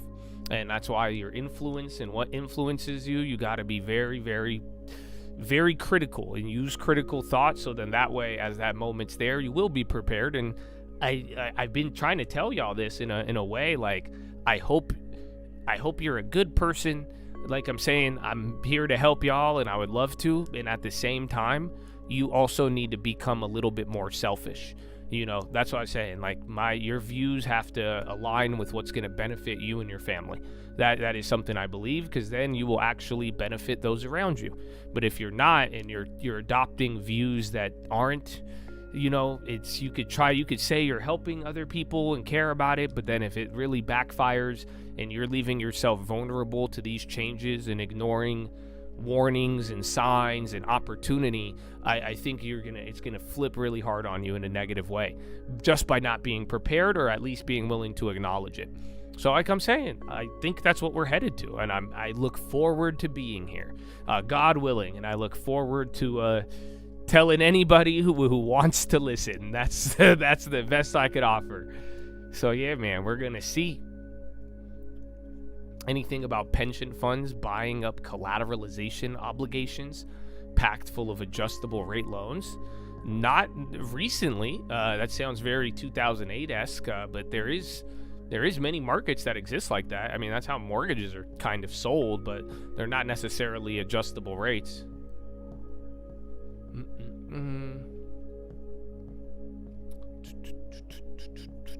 So, all right, man. High ticker, AMD, chips, a couple of others like Roku, and then gold and Netflix. Let's see. I already have gold up here.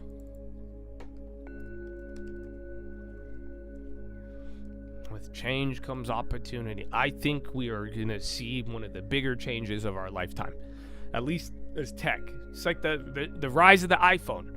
You know, that's technically where I got my start in the market. Remember, I was telling you I was trading on a fucking Sidekick, a T-Mobile Sidekick, and then we moved into iPhones, and that's where the tech and everything else came into play.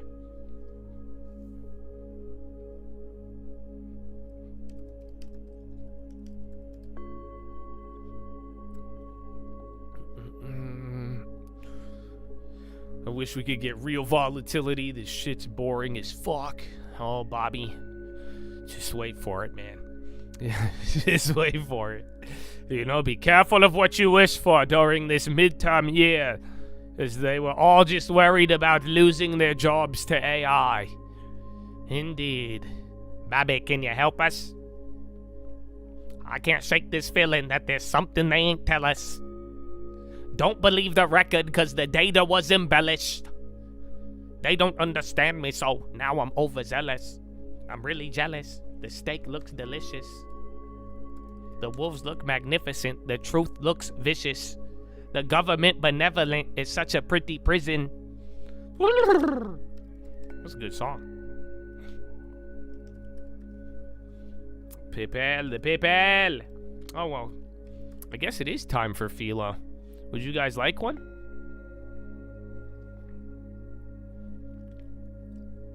CLOs. I don't think it'll be something like that, but I don't know if it'd be the next crash as much as I think one of the bigger financial risks that people are not talking about is corporate bonds. I think there's going to be corporate and then a private credit bubble, more or less, or there's going to be some issues in private credit that are going to kind of spread negatively. And I think the irony is that in the last couple of years, more people have given like a legitimate doubt towards government bonds, when in reality they probably should have been just as skeptical, if not more, towards private credit. But then again, you don't see private credit the same way you see government treasuries and bonds and all that stuff. So, but yeah, I do think people, they've been talking about it all month, and it ties into software and the funding and then all these other things that have been going on. You're gonna get these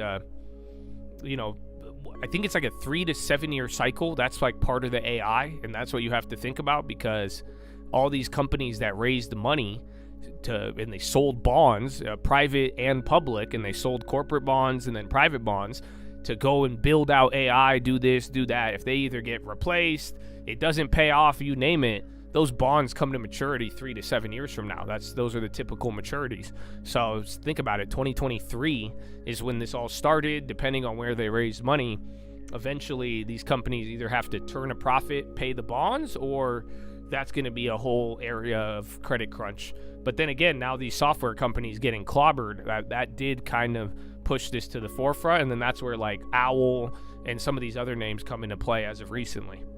So yeah, but I don't think it's going to be like CLO, CDO, but I've been talking about this for like a month now, where I do think private credit, high yield corporate credit, I do think it's going to be a concern. That just the irony of all of it is more people have been hypercritical towards government bonds, but I think you should give the same sort of skepticism towards private credit and corporate credit. Path and Klarna. Dude, I like Path, but I don't, because I don't use it anymore. You know that? Remember I was telling you guys back last year I was using Path? Unfortunately, it's all been replaced by like Claude and Gemini and even Claudebot.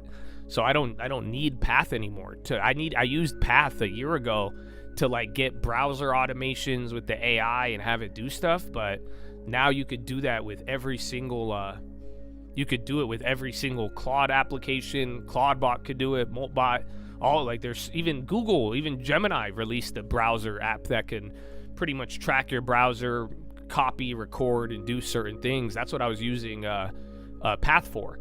So I just don't use it anymore. And then Klarna, I just have not been a fan of the burrito-backed mortgages. You know, we're talking CLOs, but the BLO, the burrito loan obligations, I don't know how that. I like Chipotle. I'll buy Chipotle, but that's about it. Meta wins investor appeal over iPhone change impact. What's that? Check Meta? Something about a court case?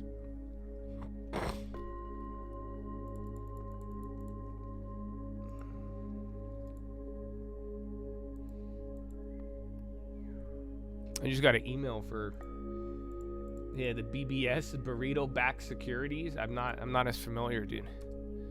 I'm not as familiar. I'm really jealous. The steak looks delicious.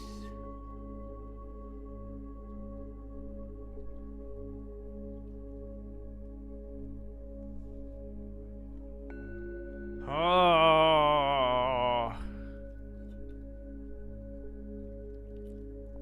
I don't know if you guys want today's philo. It's another crazy philo. Do you guys think, should I save it for end of the week, or would you like to start off the week with a crazy philo on Tuesday? I don't know what you're into, bro.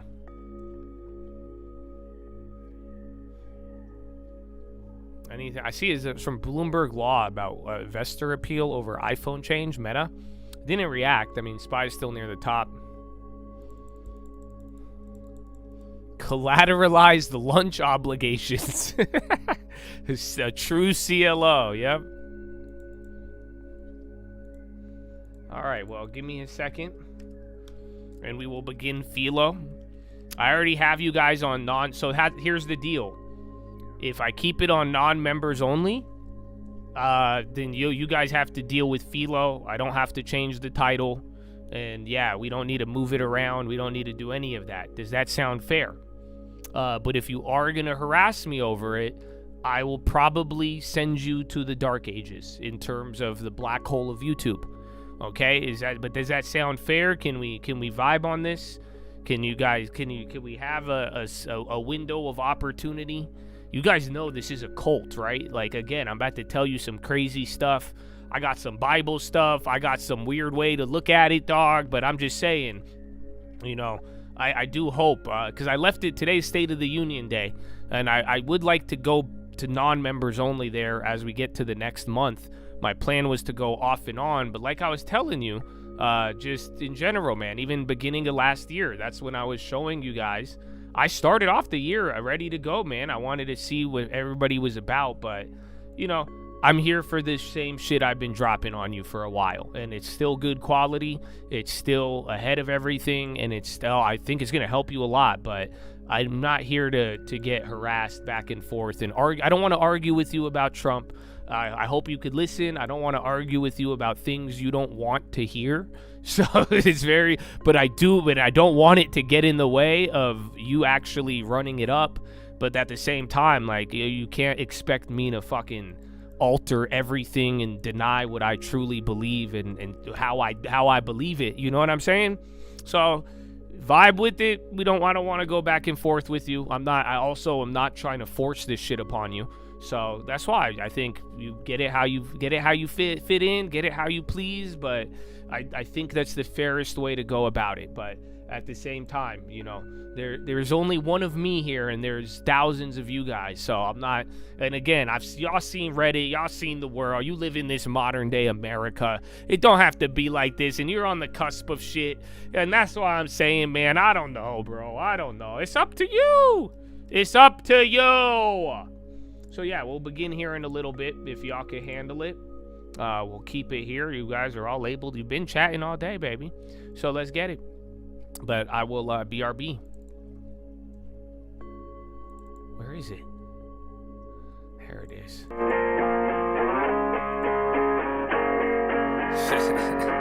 Jesus. Praise God. Amen, amen. It's a call, baby. Aye. Yeah. If we talking plays, yeah, I'm in there like swimwear. I've been there. I've done this shit for 10 years. You could have it all, but you been scared, big scare. Funny part, there wasn't even risk there. My thoughts been my own, yeah, I've been clear, no fear. Oh dear, who you try to control here? My God is the weapon, I ain't boasting. Nah, it's done. Daddy said it's finished. Made me in his image, but that always made me timid. Wonder why we different, don't you ever get it twisted. It's the only way we get it, set apart from the start. And the heart isn't ours, it's a hippie with the love, but it's David with the sword. I want peace, so that means you gon' kill me if it's war. Nietzsche, Trotsky, can't beach on the arc. Want it easy or hard, want a genie or a god, then believe me, lil' bro, you a child, you a son of the highest in the bud. Don't deny it, we don't like it when they tell us who we are. I can tell you who I was, I can tell you who he is. I can make another song that's telling y'all about the crib, but for a second, keep it real, it's not the reason they will kill. It's the freedom in believing they want death to bring the will. But I'd rather have it now, and I ain't never backing down. Lion gonna eat me or turn his ass around. Either way, I will remain up in his name and say a prayer. Here, let's say it now. Jesus.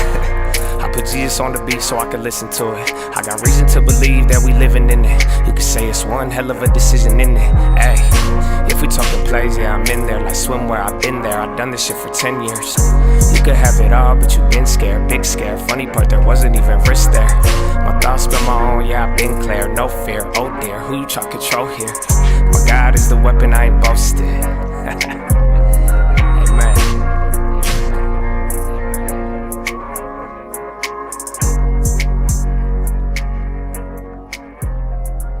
Amen.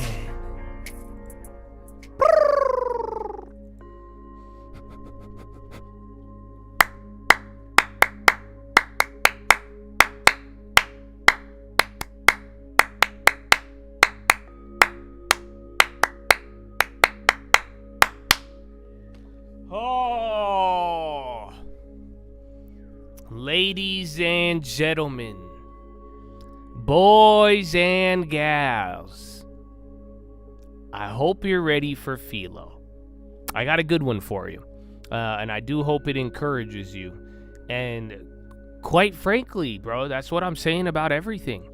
And I do hope, and you have seen me enough. Some of you are new, which is totally fine, but at the same time, all I'm saying, bro, I want y'all to get something objective. Okay, and I do hope, I hope you don't expect me to change, because if anything, I hope you don't get distracted. Do not let the politics distract you. Do not let my beliefs distract you. At the same time, you cannot expect me to change those things to fit into it, but I want you to observe objectivity. I want you to be able to see when something is an opportunity, for real. And that's all. It's very simple, and I think there's more benefits than not. So I'm very excited, and that's why if you want to hear this stuff, you should hear it. But at the same time, bro, I'm not. If this is gonna give you an excuse to not protect your financial future, if you're gonna use this guy is a Jesus guy, this guy's a Trump guy, this is this to ignore certain things, I don't think that's right. Because like I'm telling you, bro, this moment, this segment, when I do Philo, this is what people start to believe, and they're like, well, so he believes this, I'm going to do this. So he believes this, so I'm going to ignore this. Well, listen, man, I would just ignore this part, and then if it's objective, I would listen to it. And again, this is my belief. Do I believe parts of it are objective? I really do.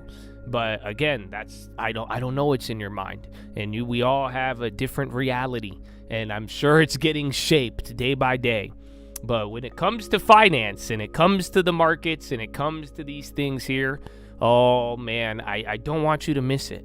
So that being said, today I have a crazy one.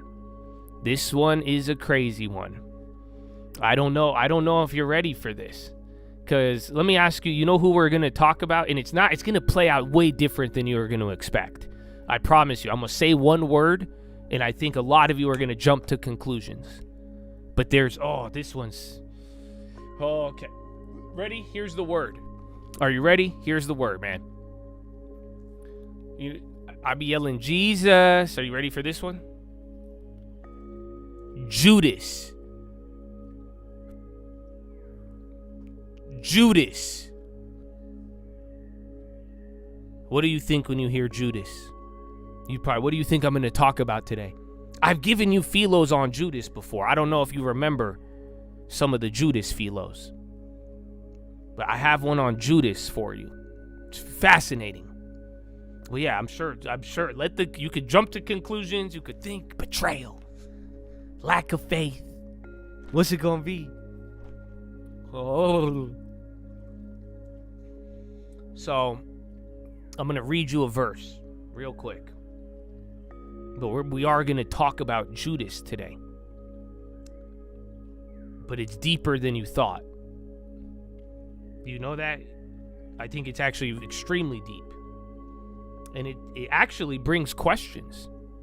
This is actually one of the major questions that, if you've read enough of the book, this might get you thinking. So I'm going to read to you 1 Corinthians 15:5.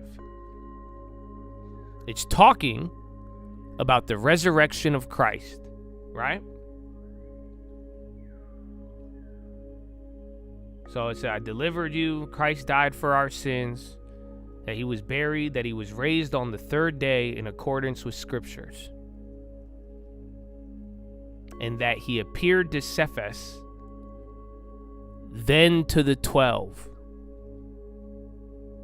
Then he appeared to more than 500 brothers at one time. That's the line right there. Is there anything weird about that? I did give you the answer.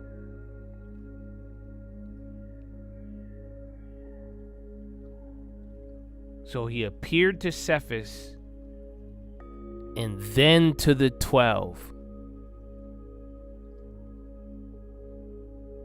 Well, you're getting close. That should be the first question. Was Judas included? But I would say it's pretty hard to include Judas. Why? He appeared to the 12, and you're saying he included Judas, but that'd be very difficult. Why would that be difficult to include Judas? I'll give you an easy answer. All right, I'll give you a clue. It's not because Judas betrayed him. So how did he appear to the 12? Do you know why it's weird? Because after Jesus was crucified, the guy who turned him in and betrayed him, he clapped himself. So after the resurrection, how did he appear to Judas? How did he appear to the 12? So this is a lot of debate, actually. People have many, many answers to this. But man, I'm just going to give you one way to look at it, and what we're going to talk about with Judas today. So there's I've been going over and over. I've been telling you the 12 disciples. That's what you heard. He appeared to the 12. I've been telling you your brain. You guys know your cranial nerves. You got 6 and 6. 6 sides of the left side of your brain, 6 on the right side. You have multiple, arguably, forms of consciousness. You have 12 different gates in your brain, my friend. You know there's 12 tribes. You know there's 12 months of the year. So yeah, I'm talking about your brain. And what would you say? How crazy would you think I am if I told you that you got Judas in your brain?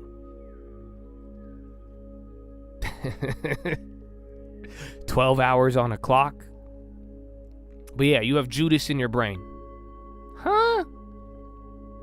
So you got all these sections of your brain. You got 12 gates, you got 12 tribes in your brain. You got 12 disciples in your brain, brother.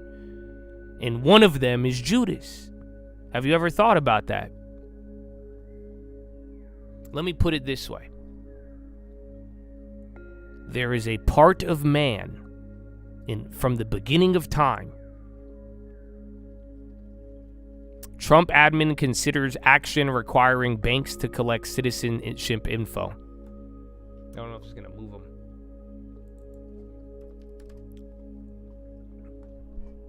Think about it.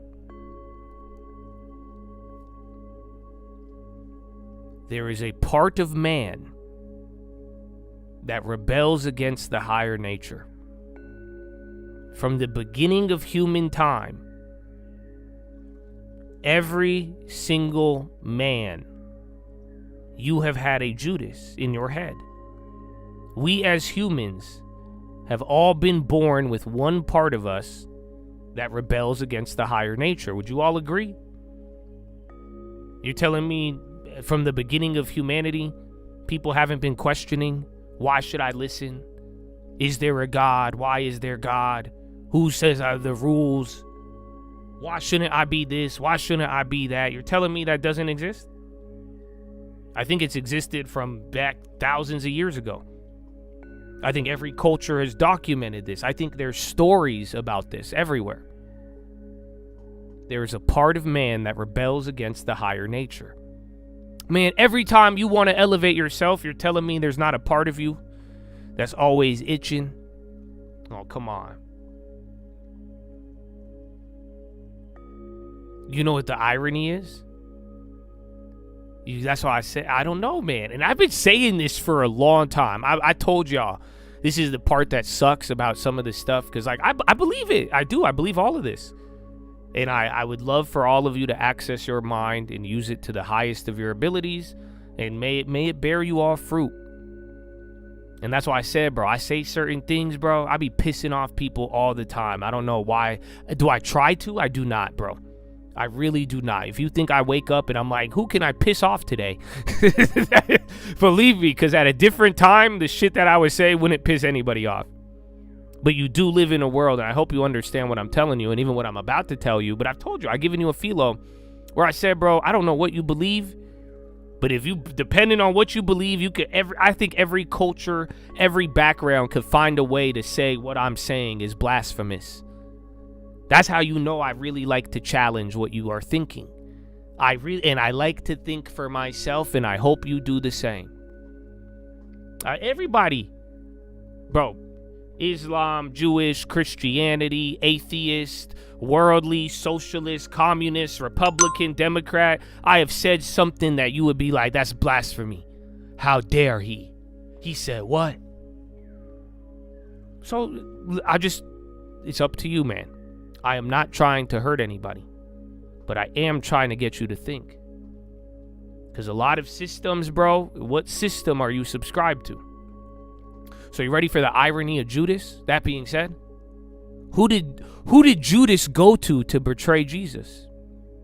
You know this is a story, right? There's a lot of steps in this story before he turned Jesus in. Who did he go to betray Jesus? Judas went to somebody to turn Jesus in. Oh, he didn't go to the Gentiles. He didn't go to any. He went to a specific place. It's kind of funny. He went to the chief of priests. So I'll let you interpret that how you please. So we all got this nature in us, if now we want to view it as a brain analogy. And where did he go to turn him in? The chief of priests. So let me just put it this way. One, that's what systems will do to you. Usually you're going to go and turn it into the system. I'm not going to think for myself. I'll think whatever my pastor says, my mom says, my dad, my government, my Reddit, whatever. You pick it. That's your chief of priests. Parading around in a certain way. That's who Judas is going to run to. 4 is popping off the Burry comment. That's related to PayPal. Yep. He got out of it. He used to like that one.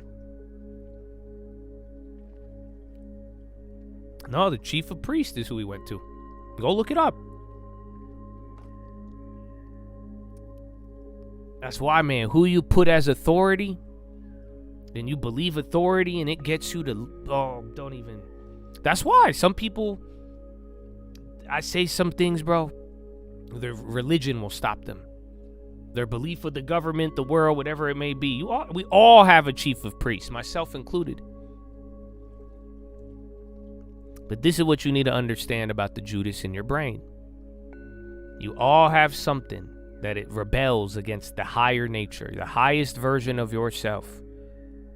The Christ. You are made in the image of Christ. Be the Christ. The Christ, the light is within you. So all of what Jesus said. But what made the Christ? How did you get to Christ? The whole story we all believe in, which is the main thing, the cross. He got to the cross because Judas betrayed him. So do you see what I'm telling you? The Judas in your brain, my friend, that's going to be the part of you that's acting within you to see that you get to the crucifixion. I don't know if you feel me, bro. Let me put it this way. The Judas within us, it must kill itself before you are going to get saved. Do you get it? That part of you that rebels against your higher nature, it must remove itself before you see the Christ. Are you following? I love it. I think it's beautiful. I think it puts this story together even more. That's why I've been telling you, I can't do it for you. The chief of priests ain't gonna do it for you. You could subscribe, but it's all on you. Now, I hope you don't take that as the burden of responsibility. The point is, you are gonna have many parts of your brain that are ready to advance, to grow, to think, unlock all of that power. I hope you control that electricity. But think about it. There's going to be one element of you that is always going to be pulling back. And to elevate the rest of that part is going to have to remove itself. There's no other way. That's why you don't say they put it on the cross. All of this. How do you get to the cross? You need Judas. Judas must take the sop and betray. You are going to have to betray yourself in a weird way, my friend. I don't know if you realize it. Because part of yourself is going to say resist against the highest form. Why would I listen to that? Why would I do this? I like this. This is comfortable. Do you see what I'm saying? The Judas within us must kill itself if we are to be saved. Because once that happens, that initiates the cross and the resurrection. What do you think is going to happen to you? But that's what I'm telling you. It's very simple. I'll tell it to you right now. Only you can kill this earthly side of you. You want the rest of your brain? My brother, you're going to have to handle the Judas within you, and Judas has to do his role. We all know what Judas did. Judas betrayed Jesus. That is in your mind, my friend. Galilee, the circuit. That's in your mind right now. You have a Judas. And until that Judas betrays itself and gets you to the cross in Christ, I mean, there's no resurrection. Do you see what I'm saying? Only you could kill that earthly part of you. Because when we get to this earth, we all have that. We all are going to resist against the higher nature for whatever reason, whatever we taught, whatever it may be. But it's simple. You must do it. You and you. It's not going to be through religion. It's not going to be through drugs. It's not going to be through society, through socialization, anything. It's you taking control of your mind. It's you having that control over your mind and putting that part of your nature. There's going to be one part of your mind that you need to silence to unlock the other 11. Just like he says, give 10%. You must tithe it. Like we've talked about. It all connects. Because what happens? You will be free and born again. That's the whole story of the cross. That's the whole story of what I believe. And I believe it. But there is one, you got a Judas in you. And that is going to fight against your nature to elevate at every moment. Whenever you're ready, you put him to rest. Judas needs to do his job. He has a role. We've known that from the beginning. Until you silence that part, and it has to remove himself on his own. That's why you don't think it's weird. The whole story of Judas is kind of sad, but it's kind of intense. What do you mean? Like, why did he kill himself? Only you could remove the part of you that fights against your higher nature, my friend. That is where your reborn comes from. If Judas never did any of that, if Judas never betrayed the Son of Man, if he never went through that process, took the bribe, you don't get it too? You don't think there's a part of you, that Judas, that just wants the bribe? That earthly nature? Think about all of that. I think it says a lot. I believe in the story, I do. And what it says as an allegory in a message is kind of crazy. That part of you that rebels against the higher nature, it must remove himself. So get control of that, you'll see what happens to the brain. But you have to be ready. Like I'm saying, it's not going to be through anything else.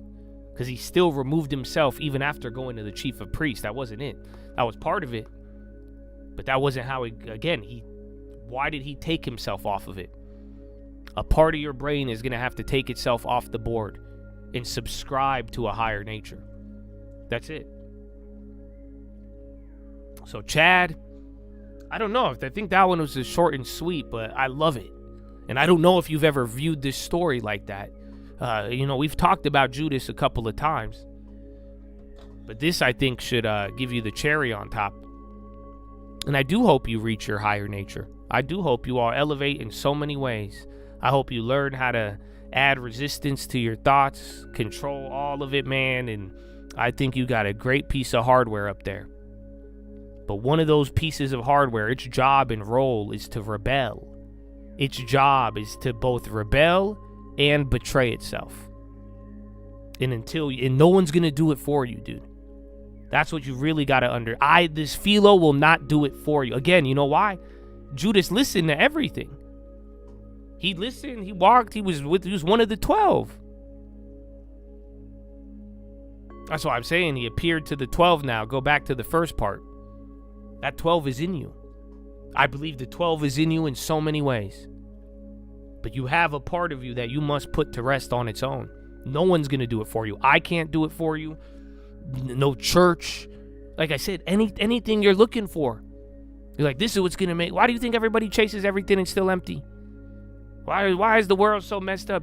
There's a part of us that refuses to elevate. You must turn it in. And it has to rebel against itself to bring you to the Christ. And that's the Christ. That's the resurrection. You be reborn, my friend. Your mind. You'll see. So take that to the bank. That is your philosophy, ladies and gentlemen. Make sure you guys are subscribed. We're live Monday through Friday, 30 minutes before open. Drop your thumbs up on the video. You're a mobile, press hot chat, X out the chat, hit the thumbs up button. You better watch that midterm video, second link in the nightly description. Is that the way to put it? Ba-da-ba-ba-ba. Some people don't even have dreams, you know what I'm saying? But if you're blessed enough to have a dream, chase it, bro. Where's the other one? We'll vibe.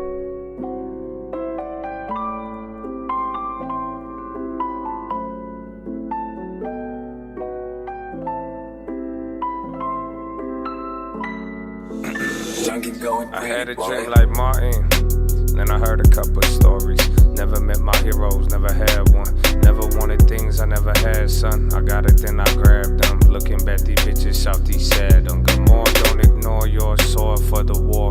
Armor's no good if you leave that shit at home. I don't care if that match up with the drum. I ain't young, I ain't care about looking dumb. Out my way, we could talk when I'm done. Does it look like I'm finished? Even if I was, dog, I do my own dishes. Why the fuck you in my business? I ain't tryna be a menace. Need a couple minutes with your talking and your bitching. Just show me that you don't get it, look. Now I wasted your time trying to reprimand. Explain the basic shit so you could understand. I ain't being mean the way I teach. The big leagues ain't throwing underhand. I'm not the bad guy, I'm the best coach that you ever had. Something like LaMelo's dad. Mama was an immigrant, $5 an hour working with Brillo pads. We got some things we shouldn't have. So I can feel down, but I don't ever think I'm really sad.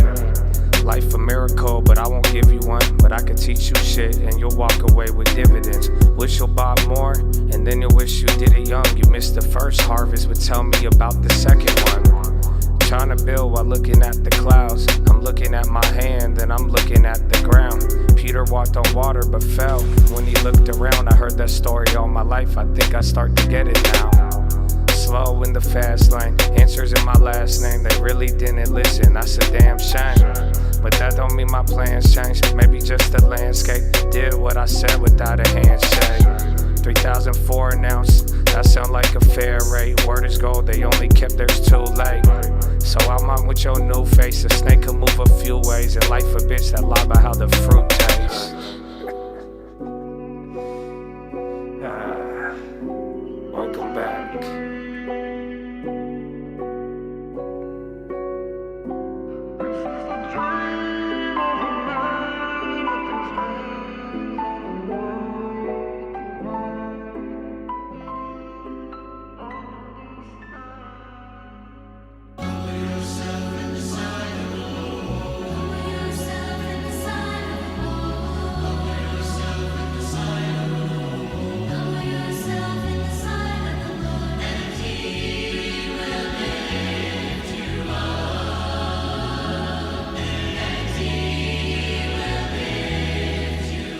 Baby.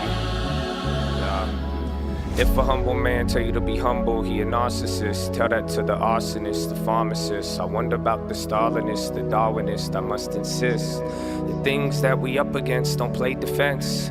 So next time that you take offense, my boundary just another fence. Don't forget, remember this, already lost everything. Don't tell me about a fucking risk. I'm humble but I'm powerful, but I don't have to tell you there's some moments that you can't forget.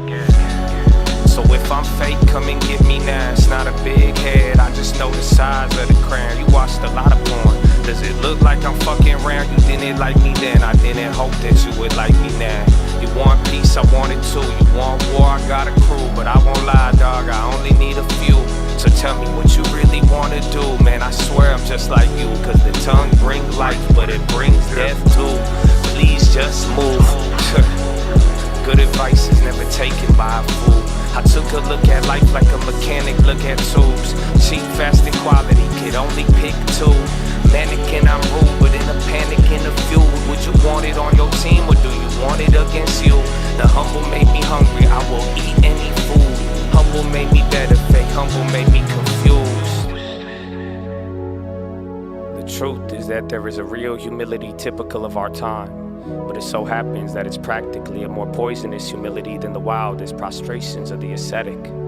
The old humility was a spur that prevented a man from stopping, not a nail in his boots that prevented him from going on. For the old humility made a man doubtful about his efforts, which might make him work harder. But the new humility makes a man doubtful about his aims, which will make him stop working altogether.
I got down this protein, dog.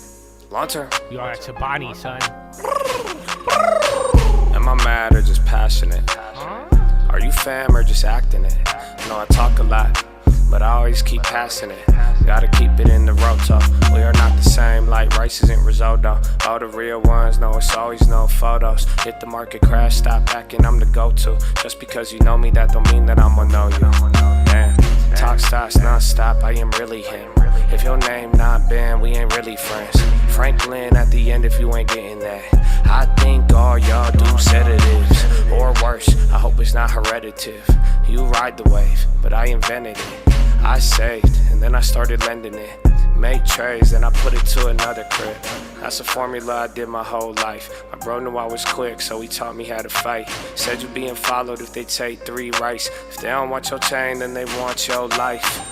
So I go and share both of those. If you kill me or you rob me, either way the money overflows. All about $1, you can tell my heart is really cold. Something in my head, cause my soul is getting really old. Don't let a gamble tie your mind up. Nah, don't let a bitch fuck your life up. It's true, nothing good happens at the night, bro. Money is fun, son, I hope you made your mind up. Tell me who the line up, show me where you find her. You can have a rollie, it don't matter when your time up. Handed him a Bible when he asked for a light, bro. We are not the same, like a lion's not a tiger. The difference is the difference. That's my old bitch's shit, that's my new bitch. That's the YouTube and the Twitch. From the hills to the trench, in the game to the bench. The difference make the man.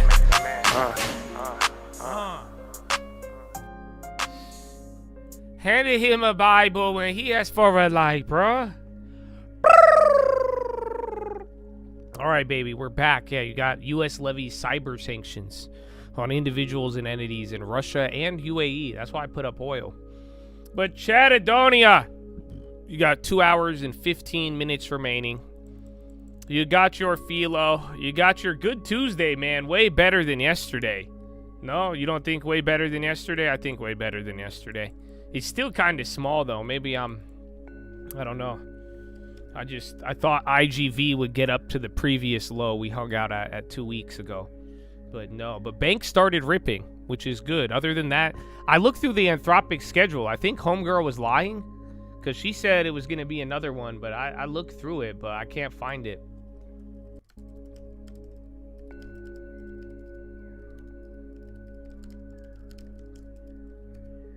Let me see. But yeah, man, I hope you have a good day. Yesterday was fire. I mean, it was good because we got the shakeup, new lows, a little more excitement.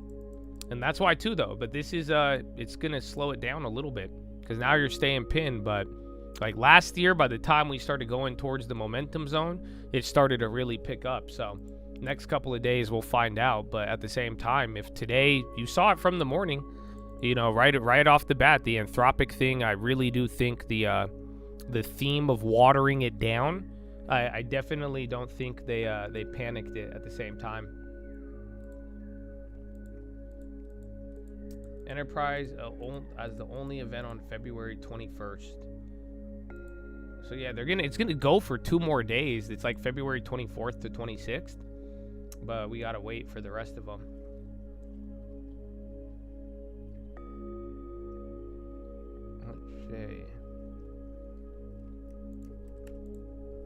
You'll see. You'll probably get some notes after the bell today. People saying it's fine now. Clearly, it's an augmentation, not a replacement. Yeah, now banks are going up, though. Again, after yesterday's death blow on them. I don't know if XLF's better than software, but it's still... They're both not at their lows, actually. So, yeah, you still got a little bit more. But 1% on the NASDAQ, 1.2 on the Russell, 0.9 on the Dow, and then 0.8 on the S&P. Gap. Oh, and then today, you get your State of the Union. And then tomorrow, NVIDIA earnings. So that's probably why. Honestly, I don't think we're out of the clear yet till we get the reports. When is... CRM's tomorrow too. Workday is on. Oh, Workday's today. I'm in a cult. So yeah, Workday chilled out even from the morning. I think they had a slight possibility of a mention at the thing, but That wasn't on the list in the morning. They just have earnings. Damn, those premiums are still jacked up, though.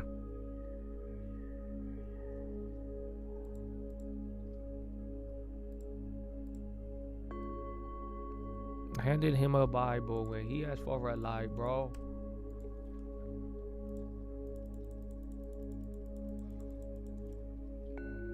But yeah, good time, Chattadonia. Good time. So, any questions, you let me know. Off topic. If any of you are getting attacked by your ex-girlfriends, I will pray for you. I did not think that many of you had that. That was my surpriser of the day.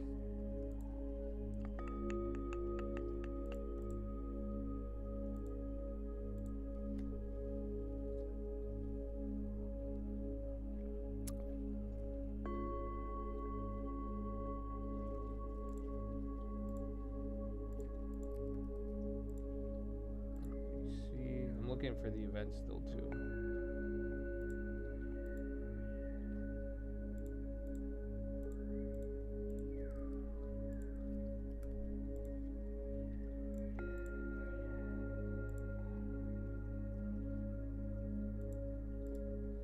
Tell me why.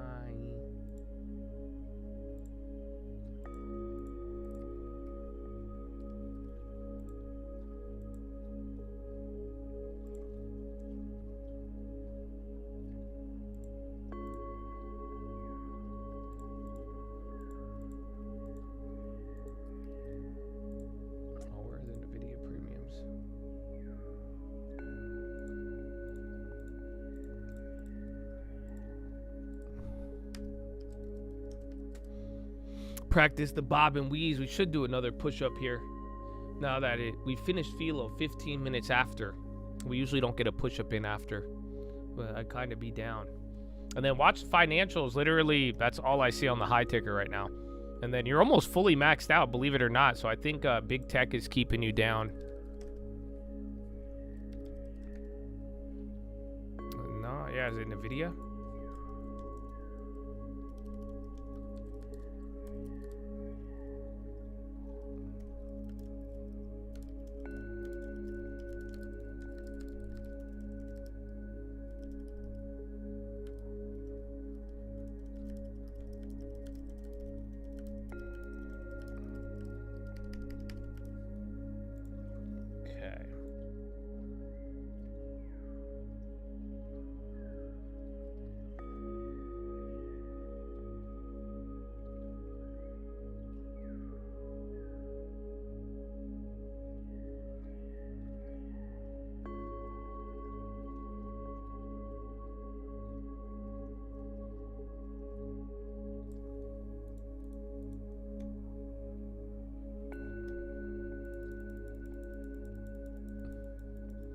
Your watch told your fat ass to get up. Dude, that's why I didn't like the app. I loved the Apple Watch at first, and then it just kept reminding me, bro. And then and then I get all the text messages, and then I need to get my Apple Watch though. I told you I've been monitoring my steps. That's it. Ever since I started looking at the health app, because dude, have you ever gone through your health app? Do you guys have it turned on? Because if you have it and like you've had your phone for a long time, like, bro, it went back and, like, I could go through the years. And it was showing me, like, how many steps I would take in a month from, like, a couple years ago. And I was like, dude, what? You don't use, but do you have it turned on? That's the question. Because it might have been monitoring you this whole time. That's what I learned. A PayPal. Again, you had that Michael Burry pop on the other one. But, yeah, PayPal did finally go up. I got rid of those other ones yesterday. Handed him a Bible when he asked for a lie, bro. What do you think is more possible? SpaceX IPO or merges with Tesla? I think, aren't they merging with it? Or like part of it? Oh, no. They merged it with XAI.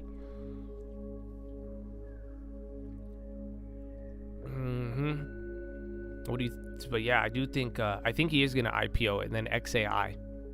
You like it to track sleep? How so? Dude, does it like go on your bed? I don't like sleeping with my phone on the bed. I used to, and then I watched a YouTube video a couple years ago. Now that shit stay on the floor, son. That shit nowhere near me. I said, fuck all that. Your neighbor got taken by ICE, but he owns his house and he has no family around. How could he sell it or give power to somebody to sell it? He could just list it. There's no, even if you get deported and if he bought the property, Micron and SanDisk are dumping. I don't know if this is pressure or what it is. SanDisk already had the little short report in the morning, bounce, but now Micron and SanDisk. Remember, TXN started dropping earlier.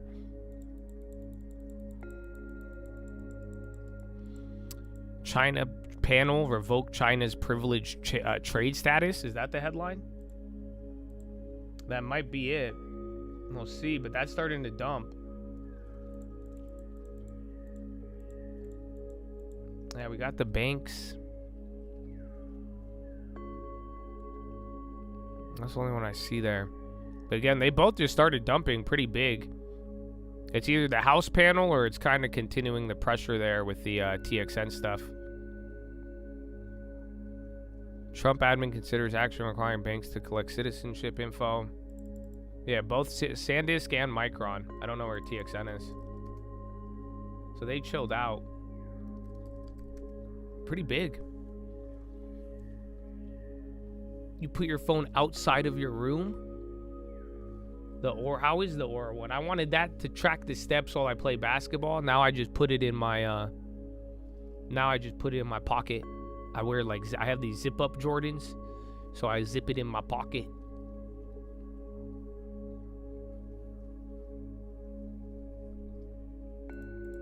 Oh, STX. I looked at TXN. Yeah, STX is all of those little memory stocks going down. Shit. Check Korea for crying out loud, because even the Korean ones are going down. Think about it. That's been part of theirs. There's just all the memory hype. But SanDisk hitting another low. Again, only thing is house China panel. I don't know. Are they looking to revoke it or did they revoke it? Because it's dumping. All of them. I just don't know if it's going to have a continuation or not.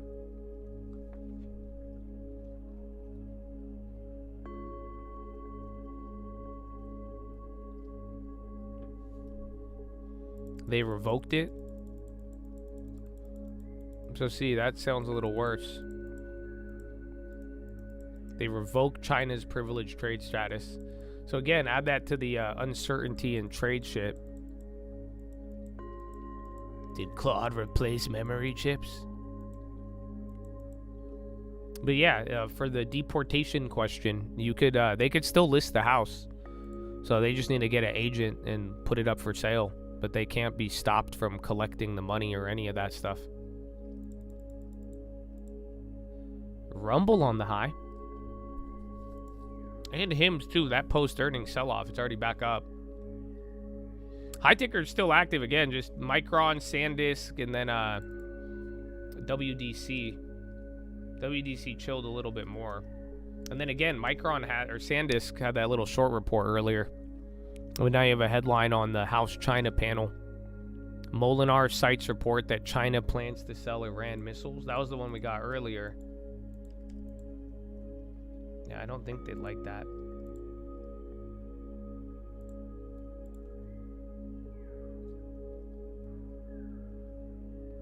There was Hegseth news on Anthropic. He said Hegseth gives Anthropic until Friday. That's old, though, from Axios. Oh, there's a SanDisk event in 4 minutes? No shit.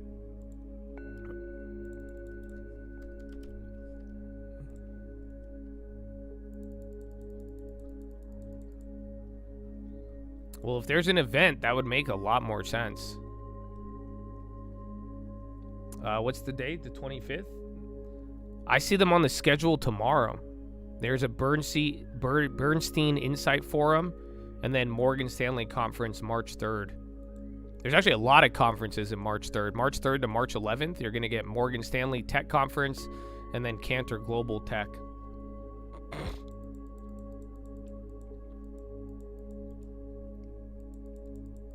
Did I run the OpenClaw on a private service or device? Yes. I used it on something that I didn't even give it, I didn't give him access to my email. I even heard like Google might even ban you. They're really weird with it, but essentially, yeah, it was a computer I didn't care about, and all. What's Herbalife? GLP-1 drugs haven't disrupted business. Can serve as companion off-ramp. I don't know. Herbalife positions itself as weight loss drug companion. Sees protein demand tailwind. Nice. It's on SanDisk YouTube account. They got YouTube? Let's see.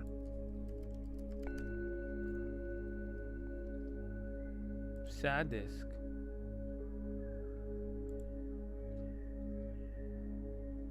Are you sure? Because I don't see their, they posted videos like an hour ago. But I don't see, oh, what's it called?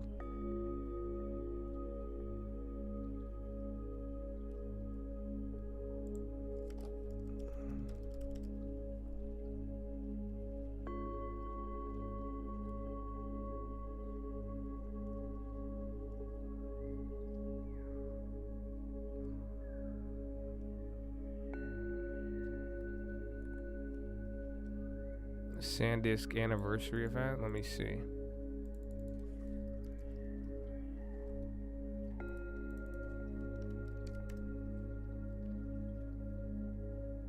Oh, it's a premiere. So yeah, they posted a bunch. I see it now. That's why I was like, they don't have live videos. It's a premiere. So SanDisk having a premiere like us.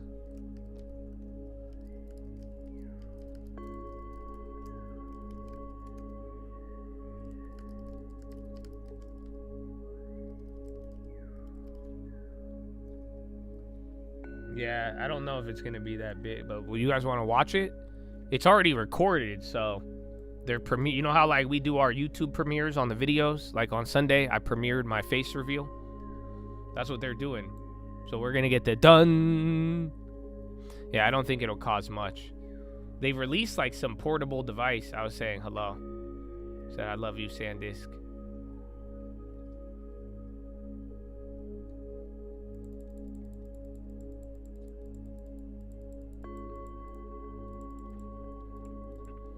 U.S. imposed Russian. Herbalife didn't move on that. Herbalife, bro.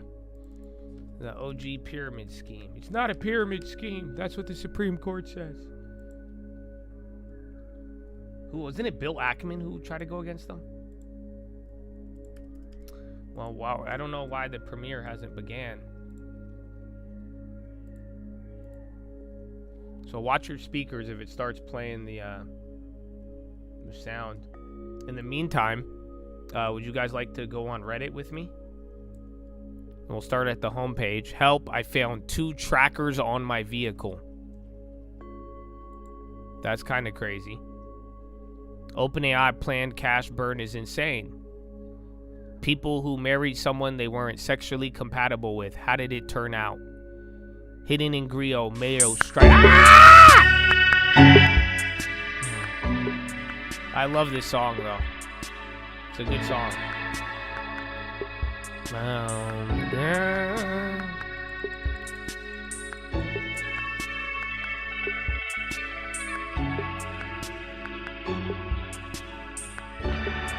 Epstein conspirator Jean-Luc Brunel told feds he'd flip, drop case, and he was found dead in French jail. A black vulture flies along a paraglider. Which late-night host revealed his team he has secretly fathered a 5-year-old with a younger audience member, causing PR to go into frenzy. It's a rumor. David Bowie and Amon's daughter, Lexi, recalls being abducted and sent to abusive teen camp. Wow. Today I learned North Korean leader, aunt and uncle, the couple who fostered him during teenage years in Switzerland, have been living a modest life in the U.S., running a dry cleaning business since 1998. Wow. Bro, I'm telling you, bro. Reddit, did they change something? Because this shit was a lot more, like, violent, like, 3 weeks ago. You guys don't remember? Now it's just showing me normal shit. This has to be because I went on it, right? SanDisk still dumping. I don't know if people are disappointed in the premiere. That's what this video is.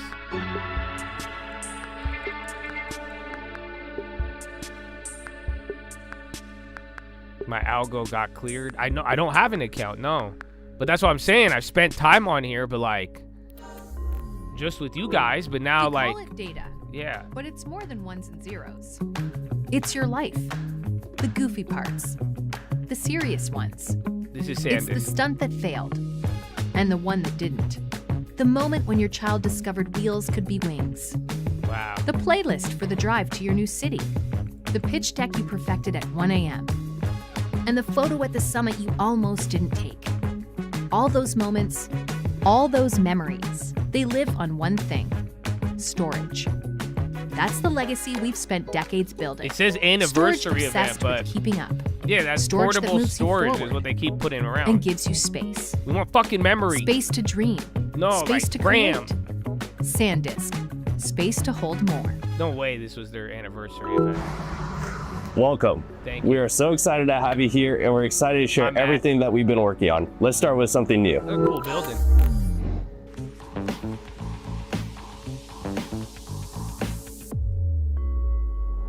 External hard drives? Always had one. Nice picture.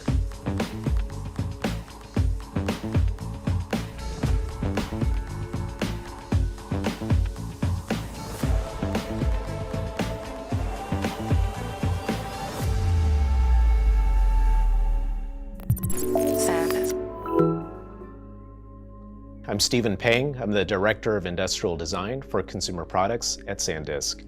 I've been involved with SanDisk for about 10 years now and have worked in industrial design for close to 2 decades. How is your stocks When I first perform? started in the industry, Are you happy we you were got stock-based working comp? with much larger form factors. Your And then stock's as a lot SSD larger? technology became more advanced, it gave us more freedom How did the to be Koreans fit able into this, to Matt?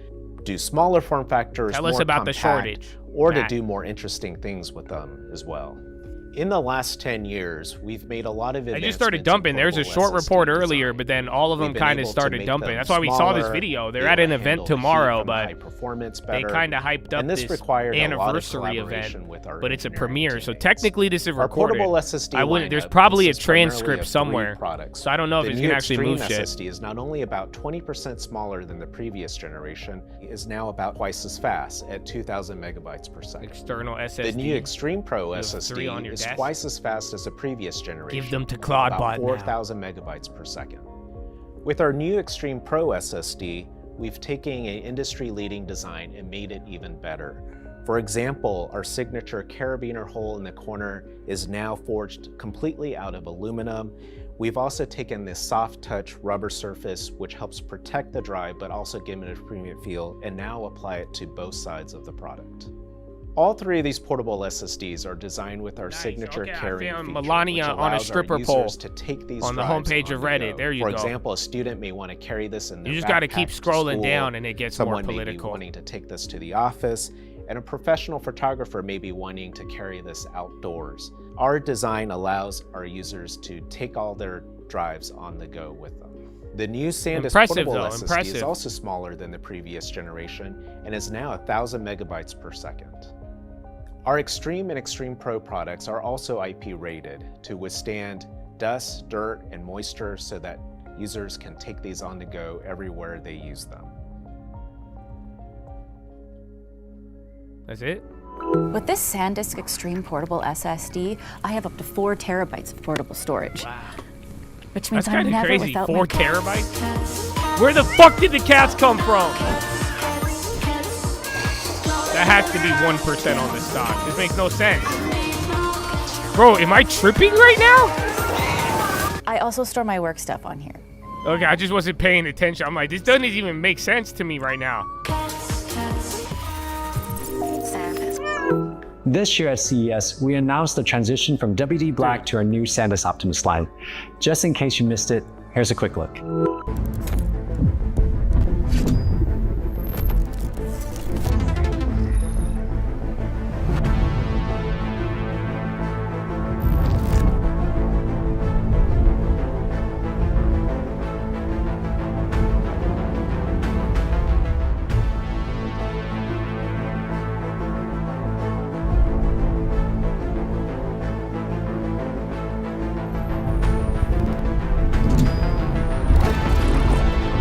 world where memory is 10 times more expensive, you can't play PC games. SanDisk Optimus. Build your gaming PC today. Low financing, $20,000 starting price.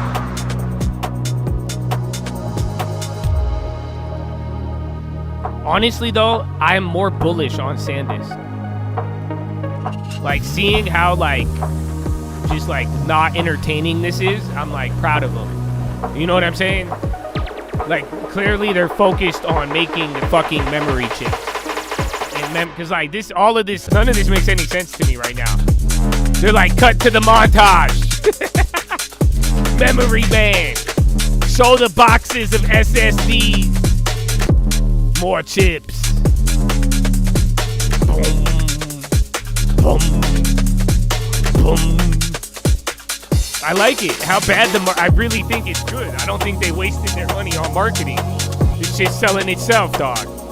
You know what I'm saying? Like, this is simple. I don't see one leather jacket. They all got one real-life meeting. WD Black has become a brand that's coveted by gamers all around the world for its performance and reliability. No, we're it mad at continue you. to exceed people's expectations. You know how much it costs? And that's what gamers look for. They're not even going to A brand release that constantly GTA on pushes PC anymore. boundaries to improve Your our fault. gaming experience. And the now Koreans. that it's transitioning to And SanDisk NVIDIA. Optimus, And Sam I Altman. believe they will be able to carry that same torch. Oh, Providing gamers with the best possible experience for gaming and continue to innovate beyond our expectations. I think that in the gaming industry today, a lot of us, we've been around for 40 years playing video games since the beginning of gaming industry. Why does it cost more, sir? And What it's the always fuck? kind of moved in a certain direction where Yeah, it turned it to started shit. getting really, it's something that we loved when we were kids, but now we've grown up. So when we saw the fact that So as we WD grew Black up, we was started to throw essentially our transitioning politics to in every SanDisk video Optimus, game. I thought one, And now the brand name was pretty cool. you need financing You to know, buy you a kind of look computer. at the leader, What? and that's what you guys have always been. Bitcoin Back in the mining! day when No. essentially there was this kind of turn. And people went from mechanical to SSDs, right? That was the biggest jump in noticeable performance, just like starting to load faster into lobbies. Then games got faster and more demanding. No one's out here trying to load last on any lobbies, right? All of our best systems were created with WD Black product. And so there was no question of kind of the durability and the trust that we have between building a PC with WD Black components and us delivering, again, us delivering the best PC that you can get. So what my department does is whenever a new component comes out, we're in charge of evaluating it, making sure that it's suitable for integrating into our PCs. So that includes testing performance, looking into reliability, and of course, for SSDs and hard drives, a lot of it is, your data is really important. Right, so making sure that reliability is first and foremost is kind of a lot of what we look for, right? If we're configuring Bro, this a is system such for like somebody, I whether like it's it. an I'm telling you, influencer it's or such a something shitty competitive, bro. even What for would our this own video demo look pool like that we bring to if events, this was NVIDIA's WD anniversary Black is event? always the first choice. Dog, there would be sparklers. There knew would it be a was gonna work, you knew it was stage. gonna They would perform. bring out It's the weapons same for some technology reason, dog. Are you under a kidding me? brand that now Jensen would be reaches handing out far all wider types of than cuisine. before, bringing It would be more edited on the gaming craziest quality shit you've ever experiences seen. to people all around the world. This is just like a podcast commercial. I fuck with it. Look at that. Boom, boom. SanDisk Optimus. No. Dun, dun, dun, dun, dun, dun, dun, dun, dun, dun, dun. We're so proud to be the officially licensed Why storage are you in product front for of the a FIFA World goalie Cup post? 2026. You see Here what are I'm a few saying? None of this examples makes the any license sense. and partnership product for this I year. love it. Oh, FIFA. That makes sense. See, thank you. There you go. See, none of it made any sense. Okay, there you go. Okay, you see a little bit better. Like, dog, NVIDIA would have brought out Messi. You know that? And who would have explained it better than Messi? Everybody, welcome him. Clap, motherfucker, clap. We're going in.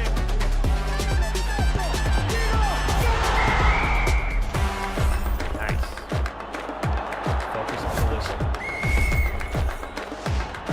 This Tom Cruise with him, dude, for real.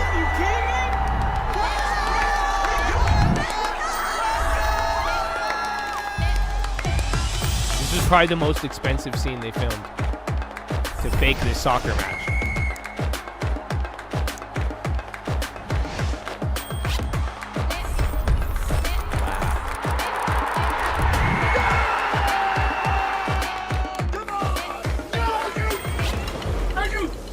Me for you. Come on. That was AI. I think he said shitting me. And they changed it to joking. Tacos.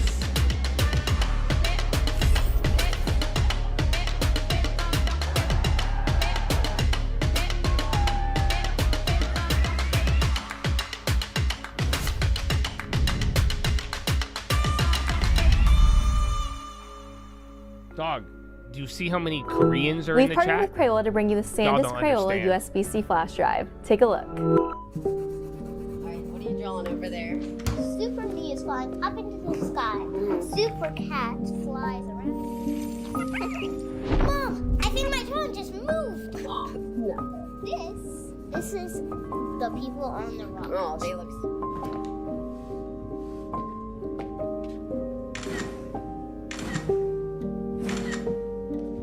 I made him green. Oh. Just dark blue. Where's your favorite color? What else is in the sky?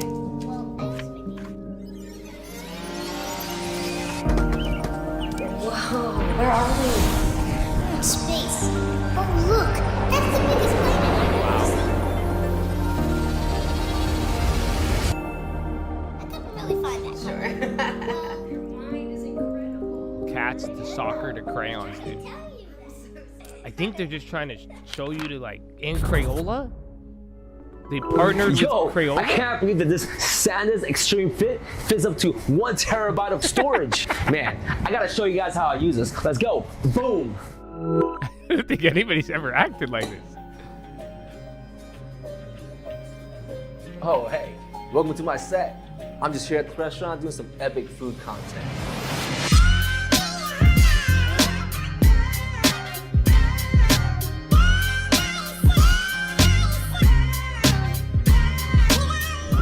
Full-time content creator and filmmaker. I just want to see how much they made on, or how much it cost to make one of the this. last things I want to worry about is storage. So that's where SanDisk's Extreme Fit comes into play. I just carry it with me in my pocket. The device is so small and portable, and it carries up to 1 terabyte of space. It's so easy for me to transfer files from the phone and straight to the laptop after every single shoot. It's kind of cool. And so that's how I never run out of space. Now let's go create some more epic content. Let's go. Boom. With the SanDisk Extreme Fit drive, I just plug this into my work computer and instantly have up to 1 terabyte of extra space. Space for all my decks, and graphs, and space for all your what?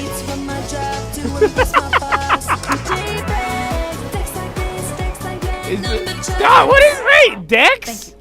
I was saying dicks. Decks, and graphs. Dog, this is terrible. Why would you? No. Maybe like pegs? No, even then that's still, oh my gosh. Dex. A dick. I love my dick. I love my SanDisk dick. You know this? Very nice. I take my dick everywhere. Thank you, SanDisk. So excited. Now with the new SanDisk Optimus, my dick is like Optimus Prime. I take my dick everywhere. Thank you. Shukran, SanDisk. Very great. Don't worry, you don't have a dick? You now have a dick.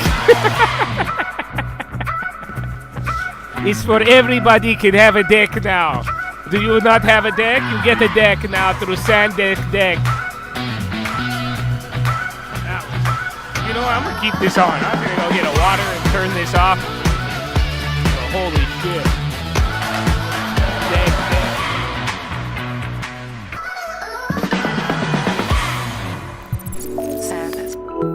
Creators around the world trust SanDisk to capture and store their content, but don't take our word for it. Take a look.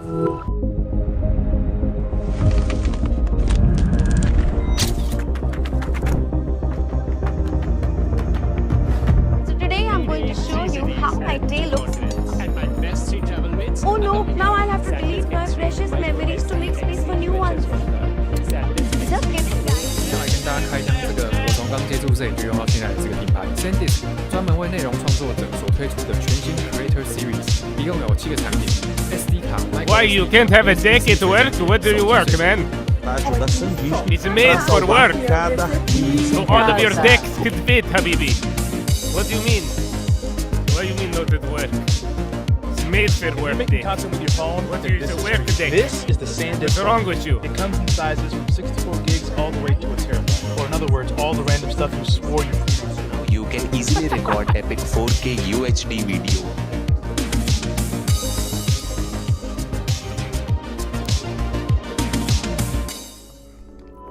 These two drives are for mobile creators, but how are they different? The sweet and simple is the SanDisk Creator Phone SSD allows you to record video straight to your drive, so your data is stored as you record, helping you avoid filling up your phone. The SanDisk Creator Phone drive is for backing up what's already on your phone.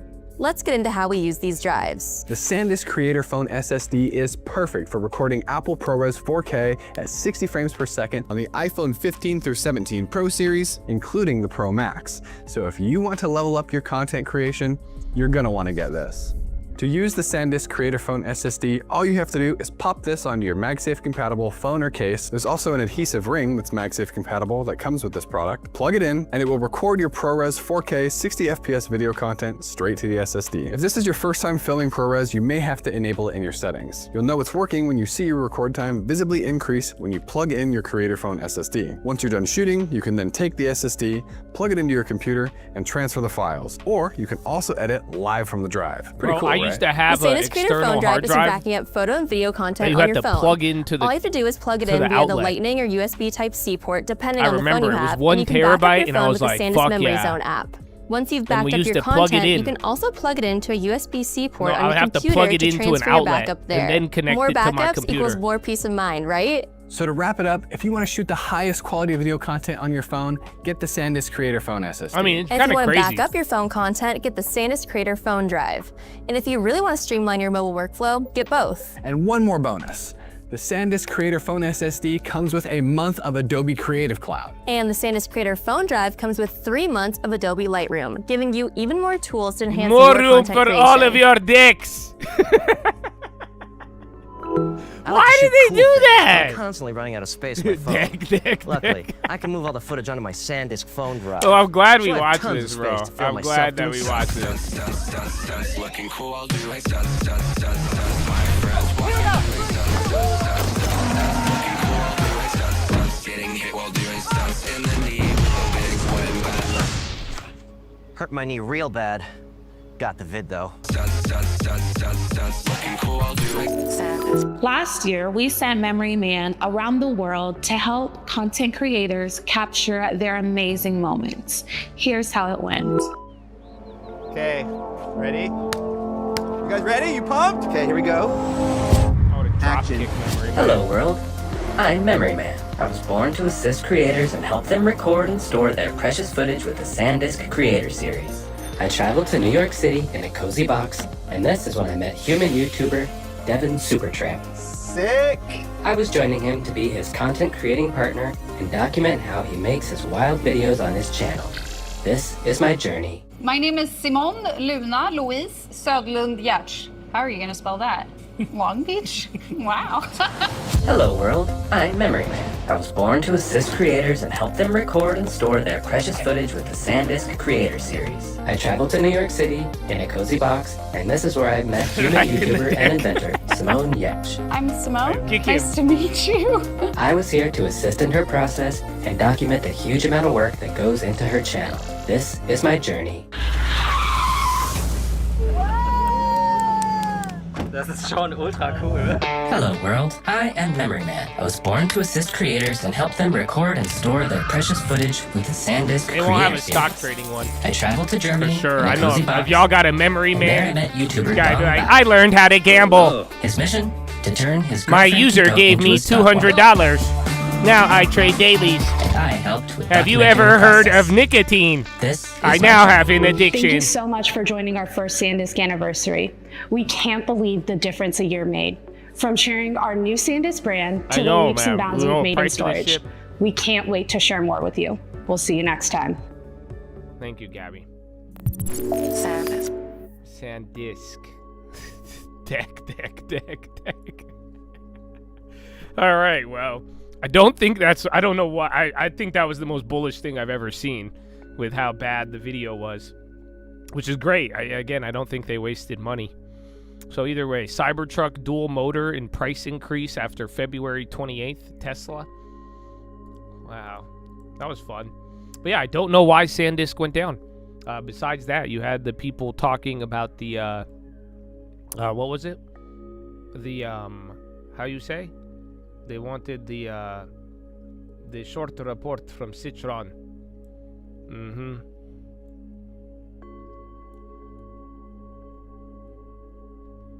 Memory Man trades. I feel bad for Memory Man. That's good, though. They put him around good influences.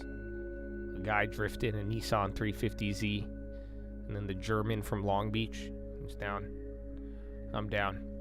All right, well, in the meantime, till we get down to VWAP, let's go through just a nice reality check of life and go through r/short, and then we'll go through r/long. Google. Oh, Waymo. Oh, no, dude. I didn't even tell you my Waymo story, bro. Are you ready, bro? Are you ready? Waymo's a fucking... I'm mad, bro. Waymo in California is dog shit. I was able to get a Waymo the other day, right? And I look at this Waymo, and I try to hail a Waymo. Do you know how much it costs to go 1.5 miles in a Waymo? Bro, it was $28. I was like, what the fuck, Waymo? And then it said it would take 20 minutes to get to me. I said, Waymo. Dude, I was so mad. The first time I went in a Waymo, it was like $5. I was like, why wouldn't I get this Waymo? Bro, it said 28 minutes. It was a ridiculous amount of time to get there. And then I go on Uber. It was $15 for a Uber black SUV. I'm like, this is bullshit. So yeah, bro. Oh, I was not a fan.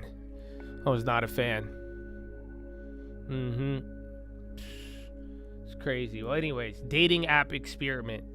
I've been told I'm a fairly attractive guy, and even though I was insecure about my 5'7", I kind of got over it. I made a dating app. This is too long. I get matches intermittently. I changed my height to 6 foot. After 7 days, I had 24 likes from some attractive women. You're still ugly, bro. He doesn't understand. It's okay. In matchmaking, I'm ugly too, bro. I'm with you. 5'6" versus 6'5". It's not that bad, bro. You guys should fight. Do you feel safe? I guess it's game over. I'm 16, turning 7. Look at what you have done to these teenagers, bro. My height is 5'4". My mom is 5'3". Dad is 5'9". Ethnicity, Chinese, Han. I haven't grown a bit since puberty, nor my shoe size. I don't know how I should deal with it. My mom keeps talking about it with her friends, comparing and wishing I was taller. I'm sorry, little man. That sucks. I don't know, man. My mom tells me to get a hair fucking replacement, but my mom's not like, grow, motherfucker, grow. Why am I've been doing this every day. I like to go over r/short and then r/tall so you guys could see the juxtaposition. I don't know if that's the right word. So you could see the juxtaposition of reality, because the short guys are all extremely depressed on Reddit, and then the guys on like the tall, they're like, oh, do any of you get slight allergies from being this high up in the stratosphere? Oh my gosh, I walked into a store today and bumped my head on the door. My life is so terrible. So you get to really just see it. And what I'm trying to advocate for is for people to go through r/short and encourage the short people with some positive propaganda. So I'm trying to, for all the short kings out there, I myself am a short maxer, bald maxer. I would love to assist you in this journey. Believe me, you get a long-term monthly. It fixes all of these problems, gives you confidence no matter how tall you are. You'll realize life isn't that bad. But if you are short and you go on Reddit, you're fucked. That's why I hope you guys realize that. You know that if you're short, you could go anywhere you want. But if you're short and you go on Reddit, I don't think it's going to be, just be careful, okay? Like it's like I think you're like 3 steps removed from turning into a fascist or something. You're going to get radical. You're going to be like, life is terrible. That's why you'll see here. Let me continue and you'll see what I'm talking about. I haven't looked at this. Any suggestions? 5'7". He looks happy. I don't know why he has the plastic wrap on just the headrest, but I feel. Genetics on height in modern society. Scrolling through platforms and reading, I've started to feel people are becoming increasingly obsessed with genetics. You see this? That's what I'm saying. Couple steps removed. He's talking genetics. You know who talked about genetics? The German guy. I know. See? Look at what happens. 5'7", building torso. There you go. See? He's ripped. Oh, I can't build muscle. I'm tall. Her dad is way taller than me. How on earth am I 5'7" meant to met her father, who is 6'2"? Almost everyone in her family is tall. I am afraid I won't get accepted by them or they'll laugh at me. She says they won't, but realistically, why would a 6'2" man want a short 5'7" son-in-law? I've never thought about that. Oh my, I'm not sure how to go about this. Should I end things with her? Bear in mind, she is only 5'2" herself. This guy just said he wants to end his relationship for no other reason than his girlfriend's dad is taller. Trump to announce tech energy deals during State of Union speech. We did the banking ones earlier, and then you have USAR, I believe, earnings today or tomorrow. Body positivity or body neutrality. Oh, wait. Here, give me 1 second. I'm going to play you more propaganda real quick. Please hold. I need to share with you guys the whole buying the S&P. You know, the thing I've been sharing here for the last couple months is going over the S&P 500 names and finding the value, because right now in 2025, this is another unique opportunity that you don't see. It is not too often that this many names underperform, or you only have a few portion of names outperforming on the S&P 500. There is a lot of good companies out there this year that are doing terrible. There's like, I think over like 50 names that are even down like 20 or 30. There's like 100 names in between like 15 and 30% down. Fact of the matter is, I wanted to share with you guys the whole buying the S&P. You know, the thing I've been sharing here for the last couple months is going over the S&P 500 names and finding the value, because right now in 2025, this is another unique opportunity that you don't see. It is. Dude, so I called the guy. He just called me back. But, dude, he got mad. I told him my price I wanted to pay to clear out land at the farm. And he did not like that. He did not like that. He sent me a text, too, but I can't read it to you. This is my fault, bro. I hit up some guy on Craigslist. It's my fault, bro. I'll have to tell you one day. One day when you come to the farm, remind me. I'll save the message. So my bad. You're 5'7", are you short? It depends which Reddit you're on. Trump to announce data center energy deals during State of the Union. Agreement will shift a larger share of data center energy costs to major tech companies. Meta. Blue Owl. And that was the day Nolan joined the Foreign Legion. Body positivity or body neutrality, which is better? Body positivity is about loving and celebrating your body, whereas neutrality is about accepting and respecting its functionality without focusing. Which approach is better for us as a short people? Self-love is not an option. Self-love is not an option. Okay? Therapy experience. How many men have been to therapy because of their height? I've been wanting to go to therapy about my mental state and behavioral patterns, but I know it would be at a point to delude the height debate and social biases and so on. So I want to know how it went for those who tried it. Tried to get my doctor to send me to therapy, but it seemed like they didn't care unless I wanted to off myself, and never even brought up height as a topic. So I'm wondering, do they even take it serious at all? Dude, I feel bad. I don't even want to laugh anymore, man. I'm gonna pray for him. Can somebody, please? Can somebody be like, yo, I'm 5'1", and be like, I just made millions of dollars. Don't even mention money. Be like, I'm 5'1" and girls will not stop approaching me. How do you guys handle all of this unwanted attention? Like, can you add that there? Like, please? Ba-da-ba-ba-ba. Was that my door? Did this guy just show up to my house, bro? Hold on, bro. I think I'm about to get killed by somebody off Craigslist. Hold on.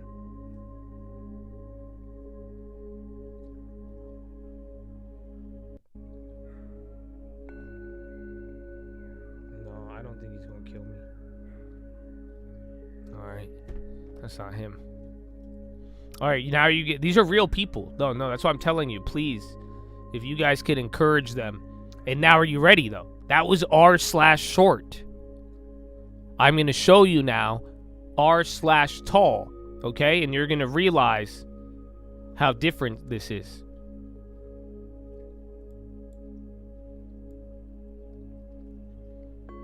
Look. They got a meme of a tall guy and a short guy. Okay, that's the first one. Today I learned there is a scholarship specifically for tall people. They get free money for being tall. Do you not realize that? What are your go-to strategies for dealing with height-related awkward moments in public? Whether it's bumping heads on door frames, struggling to find a comfortable seat in a crowded theater, or dealing with the "you're so tall" comments. Imagine, you guys. Other homeboys like, I need therapy. I'm going to break up with my girlfriend because her dad is taller than me. Do you guys have any tips on how to get through doorways? How to sit down? Or when somebody says something positive to me and acknowledges me?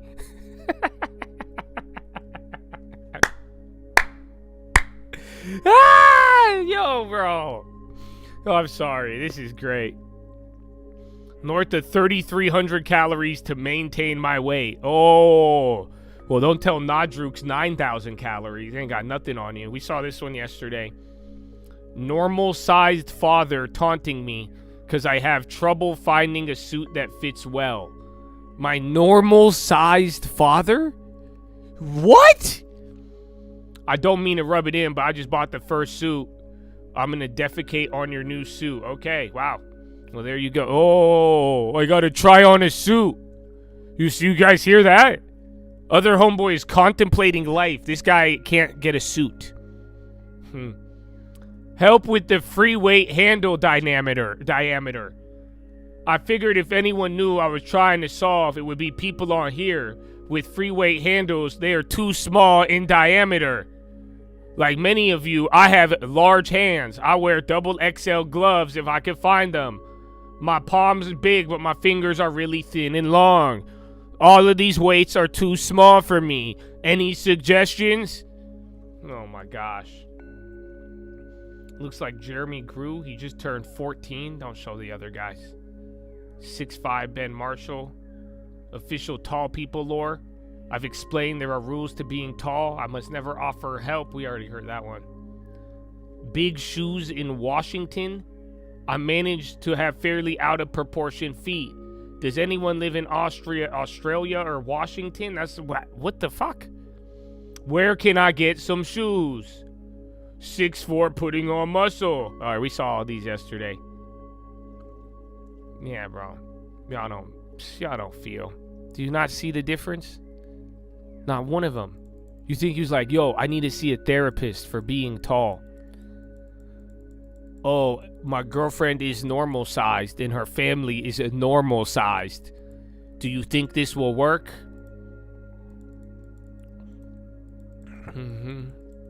I know, man. It's great. So yeah, that's my daily Reddit surfing. Ever since I've been doing that, though, my political posts have gone down to a minimum. You know that? And that's what I'm saying, bro. You guys will realize your life's not that bad. You know? And if you're tall, I don't even think you guys acknowledge real life problems. You know, that when I think about it, bro, I don't think tall guys, like, that's what sucks, bro. Because, like, if you're tall, bro, I fuck with you. But Reddit is making you guys look so bad. You know that? Because I'm starting to think all tall guys are just idiots and have not. I don't even think you guys have to experience any sort of friction in life. Because I've gone through pages of this and they're all like, oh, the weight is too small.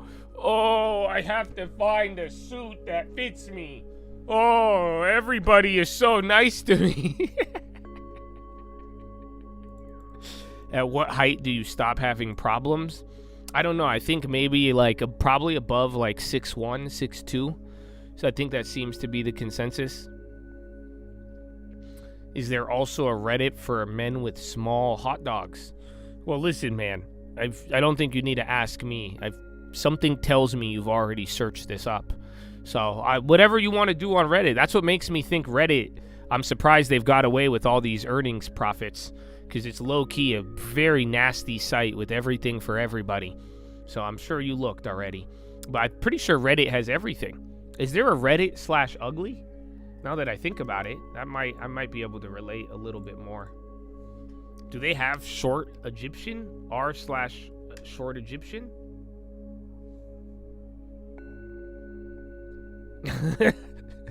I put in ugly. It said, what do ugly men do with their lives?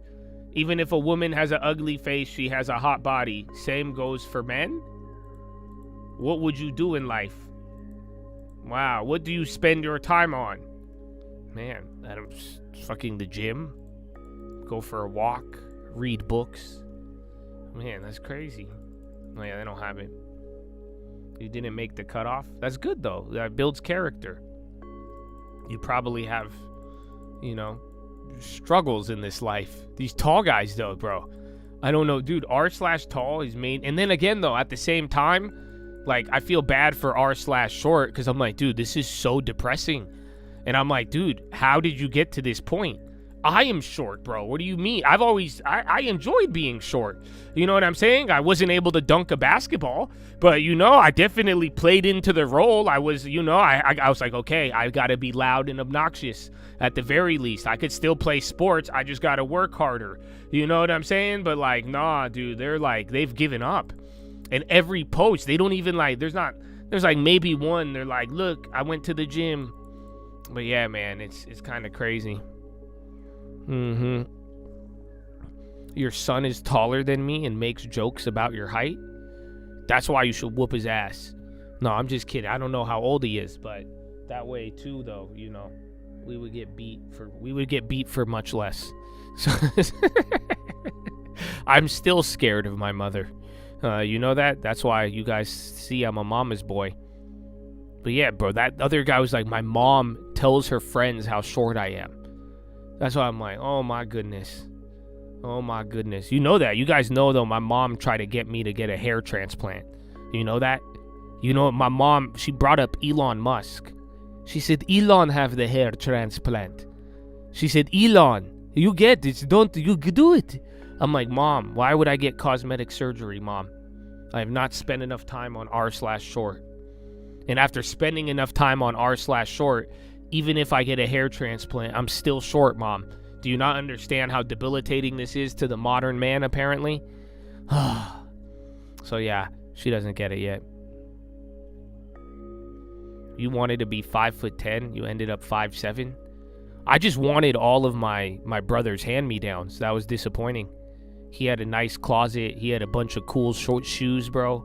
And I was like, oh yeah, I'll be that height. I'll be able to take all of his clothes. Yeah, I still wear like a size 12 in kids. So now, unfortunately, I didn't. It looks weird trying to wear a size 13 or 14 shoe. I thought I was going to have a nice Jordan closet, but no. It's okay. I got intelligence. That's it, you know what I'm saying? I got a different aspect of life. I was forced to use my brain for those next developmental years after that. I said, oh my gosh, I'm going to have to work. This is bullshit.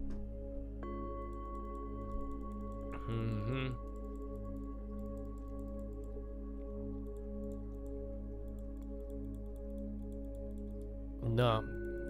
You're in a wheelchair? You'll be fine, bro. To be honest.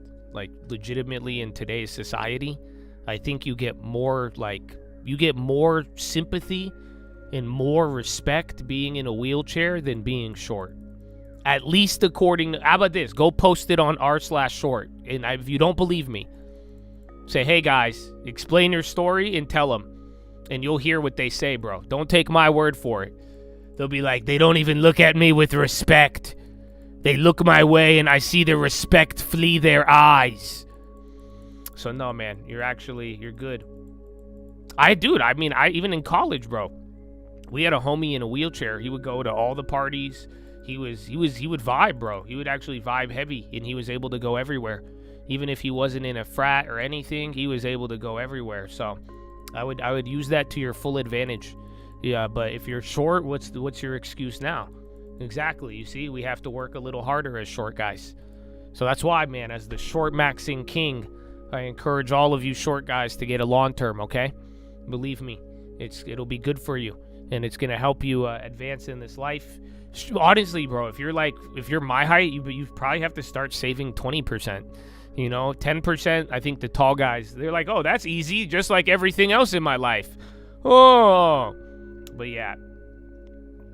How tall is my brother? I think he's 6'2". And then honestly, like it's hard not as do you remember the Reddit post on the other guy? He was like, it's hard to not resent my family. I'm like, oh shit. But no. But like, he's kind of a dum-dum. That's why, like, the movie with Arnold Schwarzenegger, where it's the two twins, and one of them is Arnold and the other one is Danny DeVito. That's literally me and my brother. But then again, one of us got the intelligence, the other one got the height. So God is fair. I think God is fair. I was supposed to be 5'10". I know my dad's tall. It's bullshit. My dad's like 5'10". I'm like, this is bullshit, man. The Russell? I think we're going to react to whatever Sotu says, the State of the Union, and then you're going to get everything on like what he announces. It looks like there's going to be banking announcements, affordability. We just heard about the energy and the data centers. And then it's going to be, after that, it's the NVIDIA earnings after the bell. So I think you'll get one portion of the move between the Russell and NASDAQ, but then the rest of it's going to wait on the other part, on NVIDIA earnings.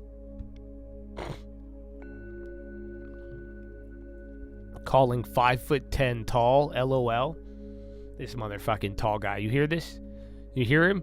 Fucking calling 5'10" tall, ha ha ha. I laugh at 5'10" being over 6'7" in all. All right, man. Fuck you. I'll dunk on you. See? Now this is where my attitude came from. This is what I'm saying, short guys. Don't let them play you like that. You gotta fight back. That's how. On the basketball court, the volleyball court, any court, you guys see they gonna try to punk you, bro. I did lift weights at a young age. I do think that was the problem, even though they said it was a myth. But then also too, I think it's because I played Halo really young, and I would just sit in front of the computer screen, and then they fed me more fast food than they fed me like natural food. Because like my brother grew up when they were like they just got to America. They were still just feeding him fucking hummus and mochea all day. You know what I'm saying? Like by the time like I was able to like taste Burger King and shit, like, you know what I'm saying? Like Capri Suns and all that random shit, bro. Easy Mac. So like I don't know. I think it was a mix of all those factors, and then God was like, yo, fuck you, bro. And then he humbled me in that way, always be humble. So I said, amen. Amen, Lord. Because imagine, bro, if I'm this obnoxious and I'm fucking short, what do you guys think I would? Do you not see these tall guys? Do you not see it, bro? Y'all think I'm a menace now? What if I was 6'2", bro? Ha ha ha. Yeah, fuck you, all of you. I'm tall. You think life's hard? You don't know what I've been through. I tried to sit down and with people. Oh, man. Are you attracted to taller or shorter females? My brother, here at this level of stratosphere, I'm attracted to all females, sir. Okay, what do you think this is? You think I have the luxury of shopping? You think I had the luxury of 6'5" over here, 5'10" tall? No. Okay, bro. I like beautiful females and beautiful in their soul as well too. But yeah, man, what do you think this is? That's a tall ass comment. You know that? That's a tall ass comment right there. Otherwise, you probably into some weird shit. You just call me a chihuahua? It's not. I was thinking like a pit bull, like a bully pit bull, but all right, fine. You're 6'1", not a menace, because you're right at the cutoff. But yeah, you could. Who knows? You do a couple of those bar hangs, you get an inversion table. You're real close to becoming a menace. Dude, I've heard about that. The people are giving their kids a bunch of HGH to make sure they're tall. But did you not hear that? What's that one MLB player? There's like an MLB player, and his parents are like 5'4", and he is like 6'8". And I think they gave him a bunch of fucking hormones. They put him on peptides real early.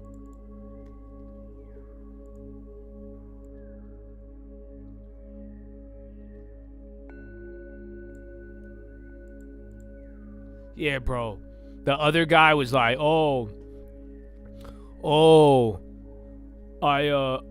I moved to a new city, and it's been very challenging being tall, because when I go to the national parks, I can't fit in a hammock. He's not worried about getting a job. He is not worried about meeting people, being alone forever. He had no other word. Do you not understand that? He moved to a new city. Wherever he goes, he's not worried about self-sustainability. He's not worried about anything in nature other than going to a national park and not fitting in a hammock. Oh my gosh.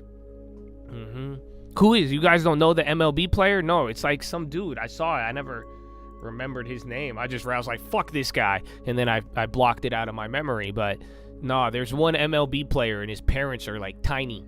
And then he's just a monster. But yeah, I think it was the HGH. Not like as an adult. I think they gave it to him as a kid, which is a pretty good investment considering he went to the MLB. You're 6'3" and it's hard finding a sleeping pad for camping. Oh man, you must have been through a lot. Oh, who's your fucking dog? Sleep anywhere, bro. You're 6. That's your dog. Not this guy. He moved. You're not worried about anything related to life. Just the hammock. Telling you tall guys, you don't understand. You know what you tall guys should start doing? You guys should make consulting companies. Y'all should just start consulting these short men because they'll pay you. You know what I'm saying? I feel honestly, you'd be like, here, talk to me for a minute. You should give height consultations. I think 1 out of every 10 of those guys on Reddit will pay you. They want to be like, yeah, just you got to manifest the height. I tried it. It didn't work, but you know, I manifested everything else in my life, but these kneecaps, dog, they stubborn. Stubborn as hell. Was it Aaron Judge?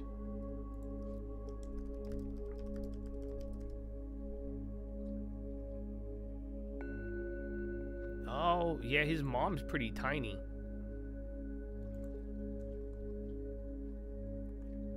I don't know, it might have been. But yeah, I was one of those guys. I mean, nobody watches baseball anyways.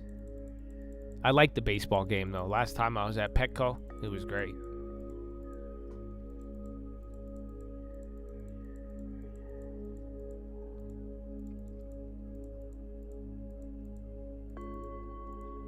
Being tall and visiting Japan recently was tough. Oh, you poor thing. Tell me about your struggle. Did they all look at you and comment in amazement? That must have been so difficult. You guys, the tall guys, do you see? Y'all don't even pick up on it, huh? You guys, some of the there's tall people in here right now and are like, wow, this is an open support group. I will tell you about my struggles. Oh my gosh. I sat in a car and I had to push the seat back. Dog, my feet dangle. Okay? You know, the other day, somebody was like, oh, I can't find, I don't know what kind of car to get. Dog, I need a ladder to get in and out of my car. Do you understand? I have a little step stool. I got a portable step stool. I got to put it on the side. I have to fucking attach the G-Wagon? There's like a little handle in the passenger. I have to wrap a rope around it, and I have to fucking rappel out of the vehicle. This guy, he's like, I had to move the seat back. Oh my gosh. How do you guys drive? This guy, you're crazy. You probably just stick your arm out and grab the pole to turn. You don't even use your steering wheel.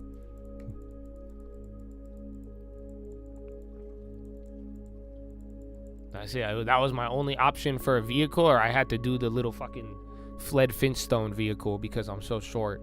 It was the only thing for my little legs. I'm quick.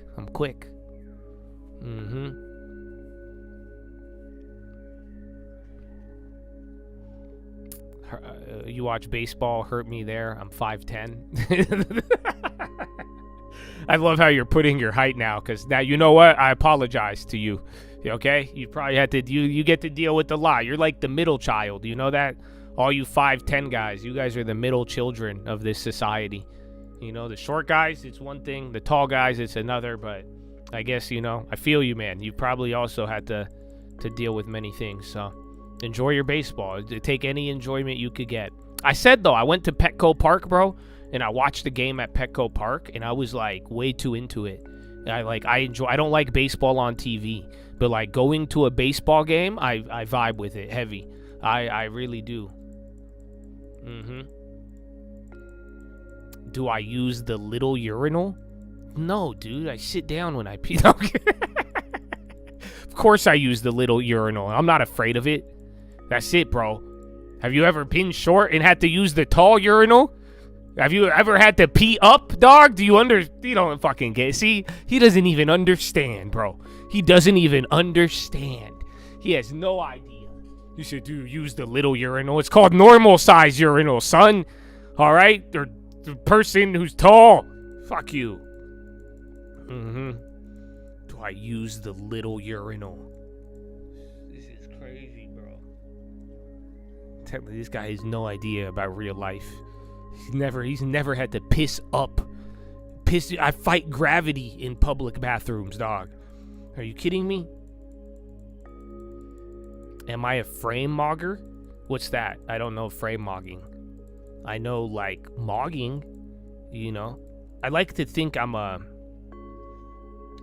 a bitch mogger. Like, does that make sense? Like, you know, or like not a crackhead mogging. That's another one. Like, you know what I'm saying? Like, that's the only thing I'm worried about with the young generation of, like, moggers. Because I'm like, y'all are looking up to crackheads. That's the only thing I'm worried about y'all with. But, yeah, I got a good frame. Like, I don't know. I look like, it's just a typical short guy.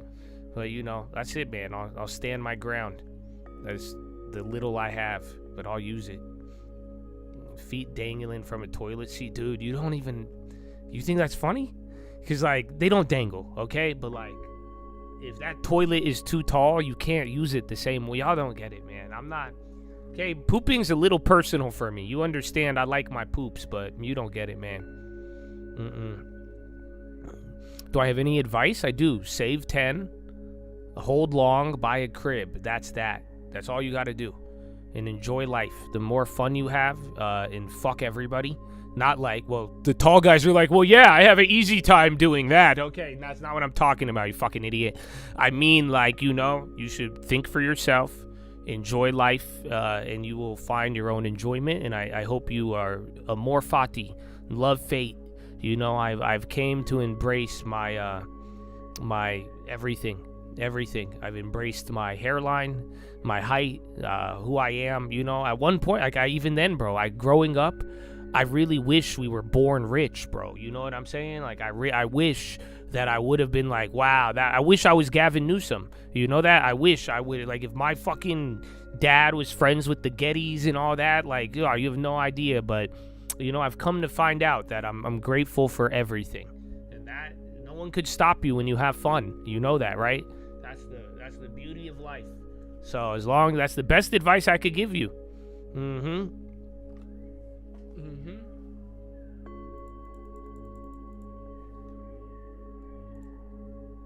Do you hear this dog? What's this guy doing? What about the shower? What do you mean the shower? Do you think I drown? How did the shower's like pretty basic for most people, bro? Only the tall guys are like, oh, my head sticks out of the shower. That's your fault, bro. That's your fault. You're 6'2". It was hard getting a suit at Bloomingdale's. They don't stock long jackets. Oh my gosh. How did you survive? Are you okay? Do you want somebody to talk to about this? Did you guys hear that? They didn't have tall jackets in stock. Wow. Did you go to see a therapist for that? Because I could find you one guy in the last 8 hours looking for a therapist relative to his height. Okay, man? What's wrong with you guys? You guys are building a stereotype right now. All the tall people. Let's go back to getting ran over.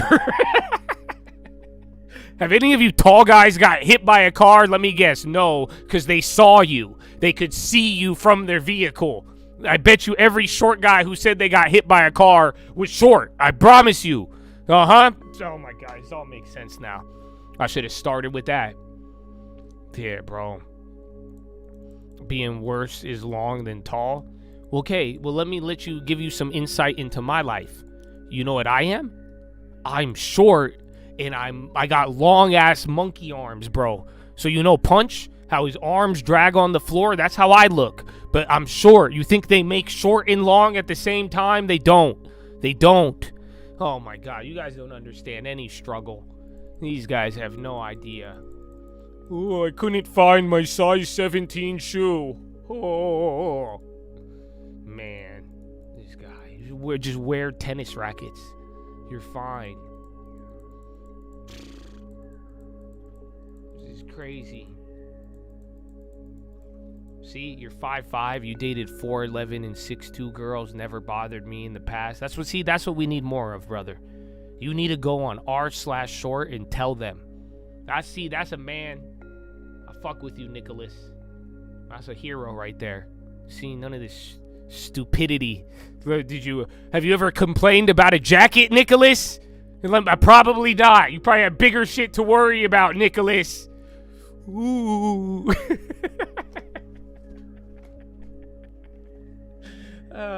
I love these conversations. You know that?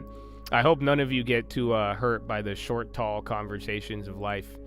But this is why I like going on the Reddit. This is hilarious, man. I think it's a real juxtaposition or a real view in life. How short am I? You can't tell based on my conversation. Have you ever heard me complain about finding a jacket?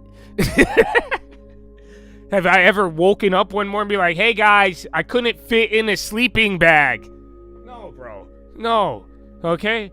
I get scammed. I get banned. Do you not understand the daily issues I have to deal with? My whole life revolves around being a short man in this generation. So yeah, man, I'm tall enough to have real problems in this life.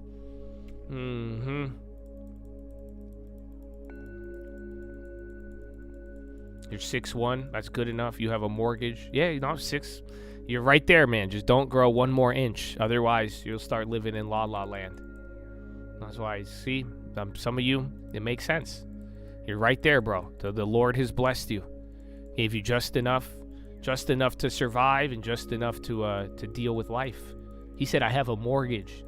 See, that's a real 30-year commitment. You're like, I'm tall and claustrophobic. Cool, bro. Have you ever been in a crowd? Do you understand what it's like? Oh, man. Don't get you started shopping for socks. Oh, man. Honestly, that does. Now that I think about it. Yeah, but you know what it was like most of my life? I would buy those packs of socks and be like 6 to 11, dog. Do you understand how big those were on me? It's bullshit. Yeah, but either way, you guys, just enjoy life, man. Enjoy life. Jackets are a little big on me, but such is life. Do you see, dude, Nicholas? You really, bro, you a fucking philosopher. That's why all the philosophers are 5 foot something, bro. They don't feel you, bro. He said, all the jackets are a little big on me, but such is life. I don't even think a tall person could put that sentence together. Oh, the jacket too big? Oh, the jacket too small. What do I do? That's, man, God bless you, Nicholas. I'm proud of you. He says, but such is life. You see how beautiful that is? You guys though, man. He had to learn to use his words. So you see his perspective on life from all angles. I only look down. Okay, I know you do. I know you won't. Only down? Look up? Down? Man.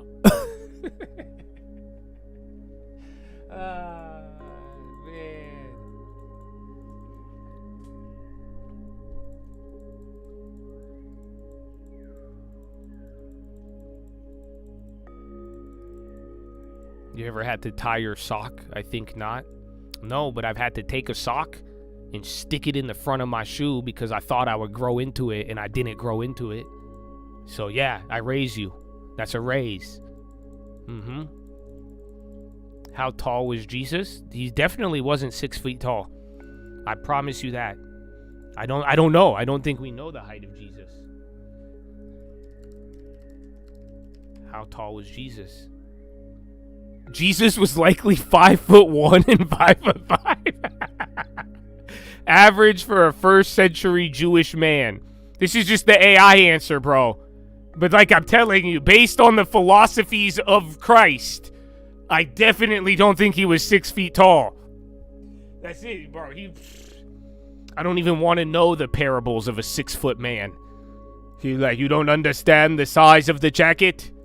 They're like, Jesus, why do you keep complaining about things that don't matter? Only those of my chosen ones will understand. No, yeah, 5'1" to 5. Wow, I've never searched this. You know that? Bro, fuck you. I've never in my mind when I was like, how tall was Jesus?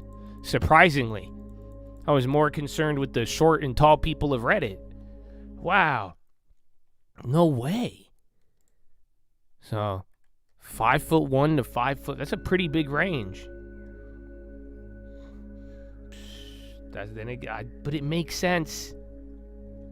Oh my gosh. Said olive to brown skin, dark hair, and a lean, muscular build from years of walking and manual labor. Did you hear that, tall guys? See, look at some struggle.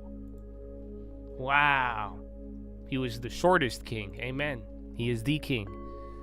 It gives a whole new meaning to short king. Praise Jesus. That's what I'm talking about. Dude, I've never Googled that in my life. How tall was Jesus? And it gave me an answer? I don't know, though. I don't know if there's any way to verify. How will we ever verify this? And listen, bro. If that's the first question you ask when you get to heaven, bro, just please don't. Okay? Because you'd be like, oh, you.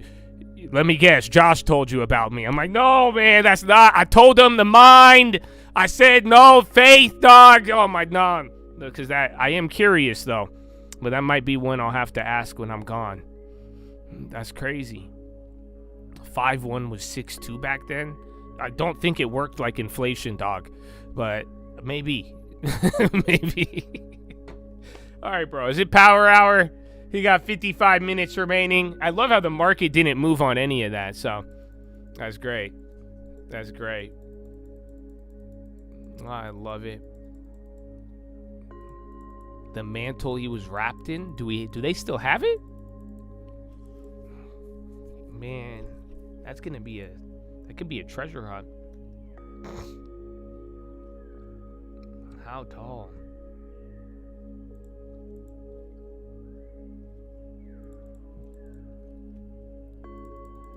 He was a card. He said he was muscular build.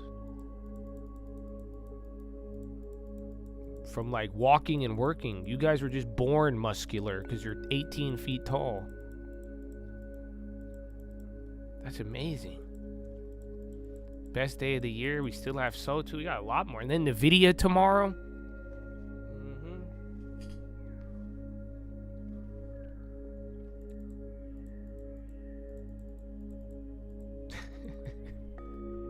I'm still mind blown by this. How tall was Jesus, bro? Nutritional fact. See, but this is what I hate when all these people, they always they have such detailed answers to this. They're talking about his genetics, nutritional health factors, living in a rural community. He would not have been exceptionally tall. By today's standards, it would be short. By ordinary standards, it would have been normal. The Gospels do not emphasize his physical stature, suggesting that his mission and teachings are more important than his appearance. What that mean, Josh? I don't get. Well, huh? You tall guys don't get this, man. But, you know, seek the Lord. Seek the Lord. I know, I asked the AI, bro. It gave the question. You're 6'3", and now you think of it, I'm not that smart. Well, listen, man. If you're willing to renounce your tall culture of this world, we will make sure that you get to where you need to. Okay? But if you ever complain about your fucking jacket not fitting, I can't help you. I'm sorry, bro. I've heard this so many times today. And they're like, why, Josh? Me too. My jacket didn't fit. My sleeping bag didn't fit. Why are you all sleeping in sleeping bags? Oh, my gosh. All the tall, you don't get that? All the tall guys out in nature and shit? Because you guys aren't prey. You don't notice none of the short guys are camping. None of them are going to national parks. You don't understand why? I need to go to the bathroom. Okay, I gotta go stand on my squatty potty to go pee. I'll be right back. Follow me on Instagram at the Trading Fraternity. Does turn. He says Power Hour. About 50 minutes left. I don't know where there will be a cycle. I do know what confluence events will cause that cycle. My anxiety's high over it. I'm not assuaged by the fact that asset prices are high. In fact, I think that adds to the risk. You agree? So, listen, I mean, I think, I remember we were on a bunch of shows, we talked about it was the greatest investment environment that I had seen over probably the last year and a half. And you look at, returns across debt and equity. I think you now have a more, by the way, I still think in fixed income it's a fantastic environment. I still think these yields are great. In equities, it's a bit more muted today in terms of your upside, downside. It's a bit more balanced. We talked about, how capital structures, you can really change top line revenue and the impact that has on companies.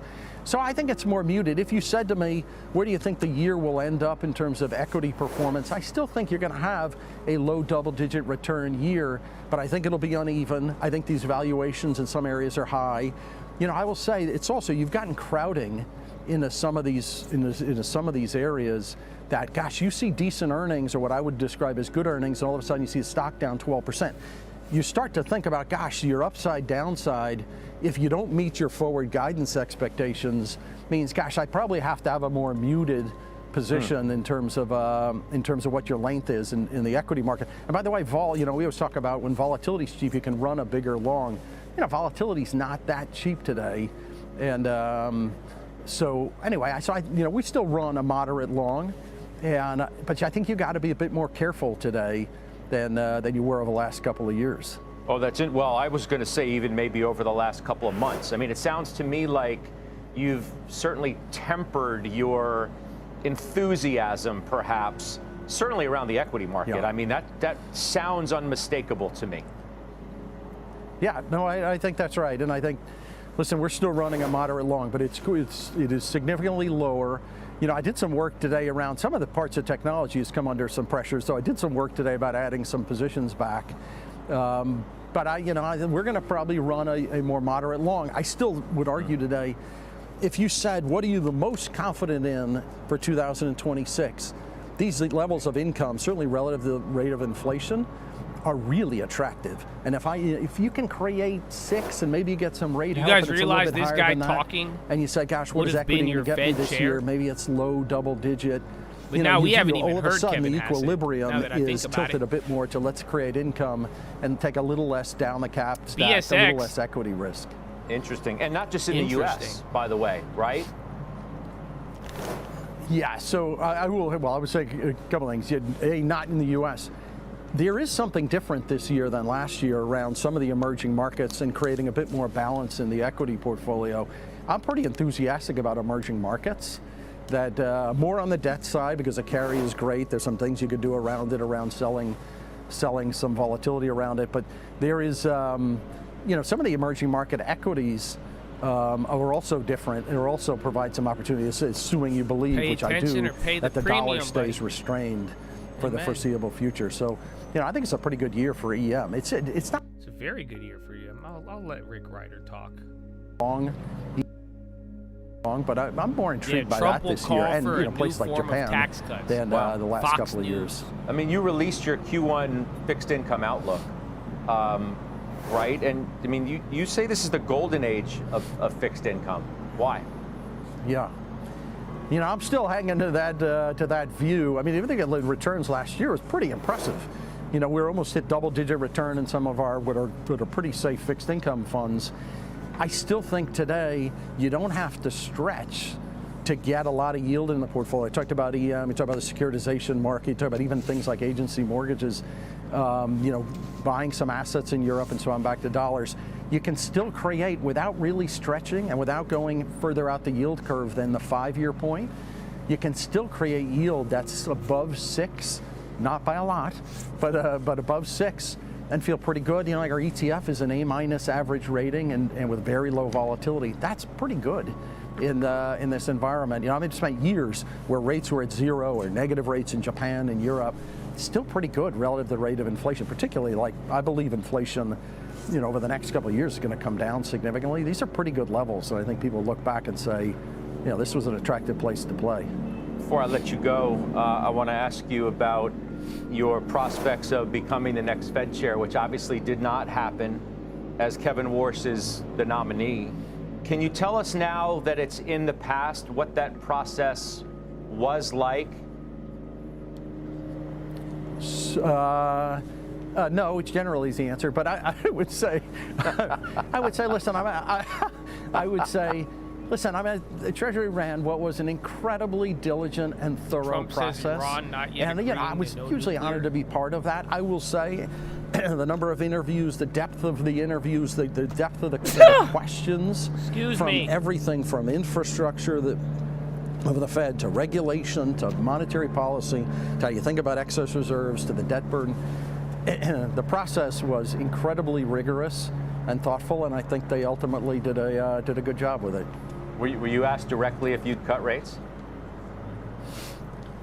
I can't That's a comment tough on question, that. I think lower rates is preferred than higher rates, but I can't specifically comment on that.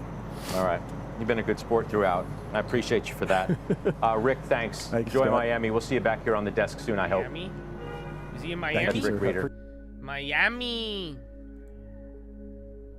That's it. Yo, why don't you guys just move to there's a bunch of short people in Miami, right? Maybe that's why I like Miami. Everybody was my height, now that I think about it. So, yeah. Miami. That was a yes. He's like, oh, shit. I didn't think you were going to ask me that. I still want a job. Damn, Whirlpool down 15. Oh, it does this every fucking 3 weeks. But, yeah. Fucking Whirlpool. Thank you for the blessings. My sneezing has gone down from beginning of the year, but I'm glad to be back. Glad to be back. Miami, it sucks. I want to go to Miami before the humidity comes back, but I just wish it was closer. You know what I'm saying? Are you guys gonna? Did you see that? I think I tried to show you that commercial. They want to bring back the what's it called? The supersonic plane. What was the supersonic plane called? The one from back in the day? Oh, what was it called?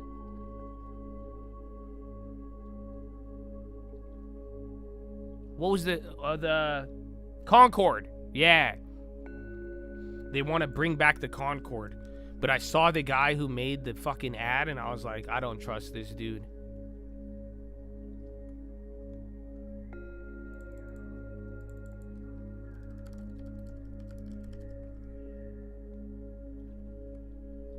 Where is it?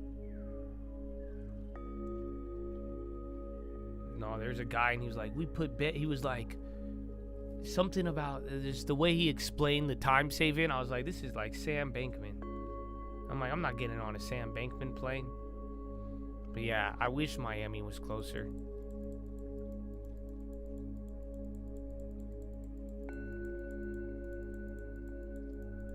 Yeah, bro, they're trying to. I think it's a company. I forgot who it is, but there's like a new modern company. They're raising money, and they're trying to bring the Concorde back. This new plane just went faster than sound with no... No, that's not it. But yeah, there's a company trying to do it.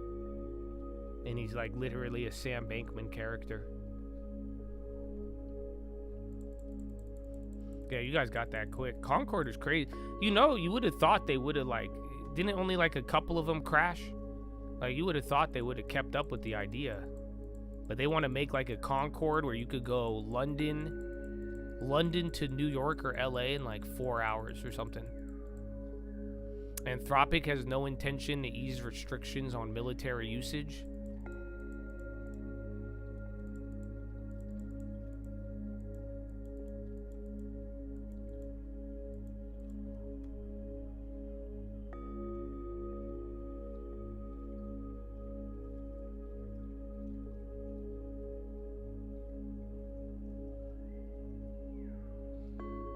Damn, the final plane takeoff of Concorde was 2003? Why did I think they stopped the Concorde like way back in the day? 2003 is still 23 years ago, but still. I thought they stopped it before the 2000s. No way. Yeah, she's rocking. You guys want to see it? I want to watch it. Look at this. This was the final Concorde ever. That was in 2003. Yeah, that's pretty insane, bro. 20 years ago. All of them crashed? I don't think every single one of them crashed. That one didn't crash. I hope not. Wow. That's pretty majestic.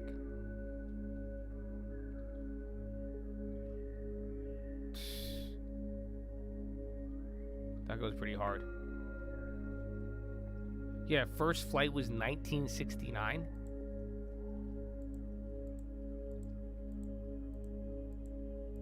I still need to learn how to fly a plane.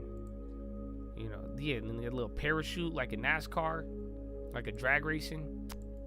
Crazy. The problem was windows in rural areas. Oh, no way. There's a sonic boom everywhere. Your wife and I almost bought a house built by one of the Concorde engineers. No, that's fascinating. I almost adverse possessed the guy who invented the altimeter. This is a long story. I've told it before, but yeah. You're like, adverse possession? Yeah, man. You should look it up.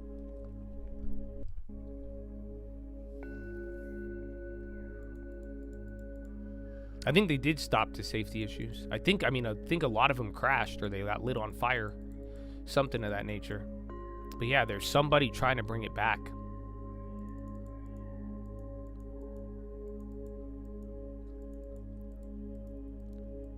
They can only fly over the Atlantic because of the sound.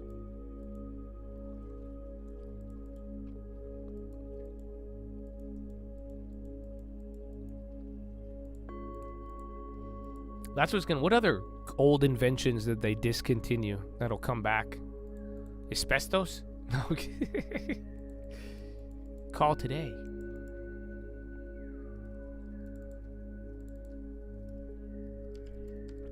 Lawn darts? Oh, didn't we see those? Aren't those hella dangerous? Wouldn't they like blow up?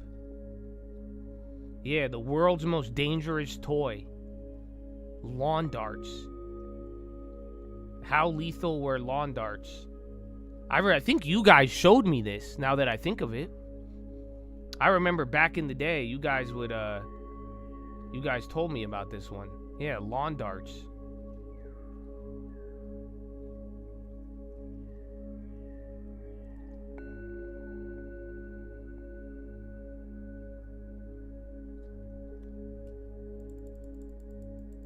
You could teach me how to fly? Shut up. We don't not have enough runway. We cannot build a runway on the property that would work for a small plane. There's too many like rocks and mountains and shit. We could build a helicopter pad. I just got to get licensing. But that's why I said I wanted to learn to fly a helicopter, but that's even more dangerous. But that is something. Before AI destroys the world, I want to learn how to fly a plane. Because I've always said that'd be my problem. If like I had the water, I got the bullets, I have the gold, everything, but then the freeways get messed up, and then like those movies, if I somehow make it to the airport in time and then there's just a plane sitting there, like, dude, I'm dead. I wouldn't know how to fly it. So I think I need to learn how to fly it. And I've told you, I tried Flight Simulator, but holy shit, dude. You know, I've only landed a plane once on like I did like a real flight simulator. It was the hardest thing I've ever done. I don't understand it. For some odd reason, the planes and the physics. Like, I know how to drive a car. It seems way more logical. I don't know if you need a key to start. That's exactly what I need to know. Do you need water stocks in the long term? Nope. Just like gold and silver, I think you should have water physically. You're not going to be like, oh my gosh, there's a drought. Thank God I bought a bunch of AWK. Now, granted, I did buy AWK like 10, 15 years ago for similar reasons, but I also made sure I had physical water on deck. I have a well.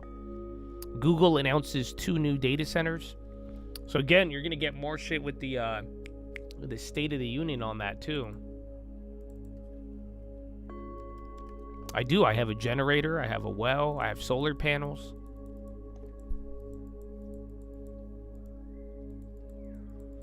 It's big, but a lot of it's like rocky, and then there's like it's like hilly. Unless you're a great pilot, I don't think you could. But yeah, or it'd be like flying out of like that one movie, that Colombian movie, Barry Seal. You'd have to be Barry Seal. I didn't know. Can you fly though? Do you know how to fly? That's crazy. I've not got chickens and cows yet. No, I need somebody to live there. That's what It sucks. I was like, maybe I'll find someone off Craigslist, but then after doing this fucking Craigslist guy to help me clear this, bro, this guy sent me, you want me to just tell you this? Can I just this is what somebody I don't even know sent me to put it into context. Are you ready? This is what he said. So he sent me about 8 messages before I responded. And I just said, hey man, I was like, can you give me like a better price estimate? Because I was like, I have a low quote. So I have a guy who will do it for $700. Okay? I said, from somebody in the neighborhood. He says, that won't even pay for delivery of the machine. I don't think you could get Mexicans out there for that price. Thank you, good luck. And then he called me and yelled at me. Do you not understand? That's what I was like, bro, I don't even know you. Like, dog, imagine saying that. I was like, what? This is in Southern California, might I add, bro. So fucking blows up my phone. And I'm like, listen, man. Because I'm like, how much can you give me like a real price? And then he's like, yeah, bro, no. Gets mad, throws in the fucking race card. He's like, they won't even do it. I'm like, what the fuck, dude? And then calls and yells at me. And I'm like, all right, man. So thank you for your time. Sorry for any miscommunication. How much is rent to live there? I don't know. If you could do gardening and raise an animal, I'll give it to you for like $500 a month. Or if you bring a RV, it's free. And then you could just hook up to the utilities. We have an RV parking spot. So that way I could still have the other unit available.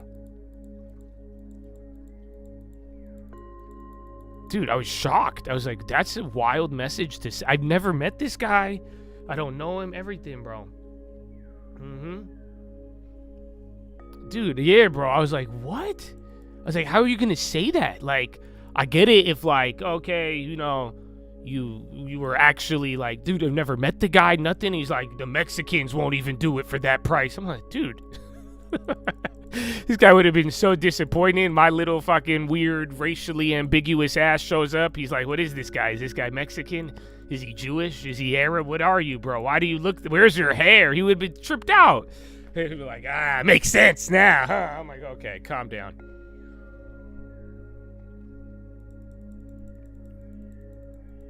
Yeah, dog, he singled out. He didn't even say anybody. Like, dude, I saw so many people, like so many different offers, bro. There's landscaping nowadays. You got white guys, you got black guys, you got Mexican, you got every race doing landscaping. I think there's Indians doing landscaping now. And this guy just went straight for the Mexicans, bro. And I don't even know him.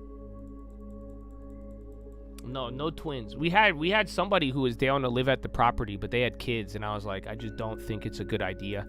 I wouldn't live there with kids. But if you're like single and you want a place to live, if you want to take care of animals and you got to do some maintenance on the property, you got to like dude, the rain, after all of this rain, bro, the property is so green now. I got to make you guys another video. I'll shoot the next long-term video there, but unless I get it chopped down before that. But dude, it's so green, I'm shocked. You remember how it was all dust? You remember how it was all dirt when I was doing those videos, doing donuts and shit? It's all green now. It's just like brush. It's the most insane thing I've ever witnessed. I didn't know. I was like, how? Where did these come from?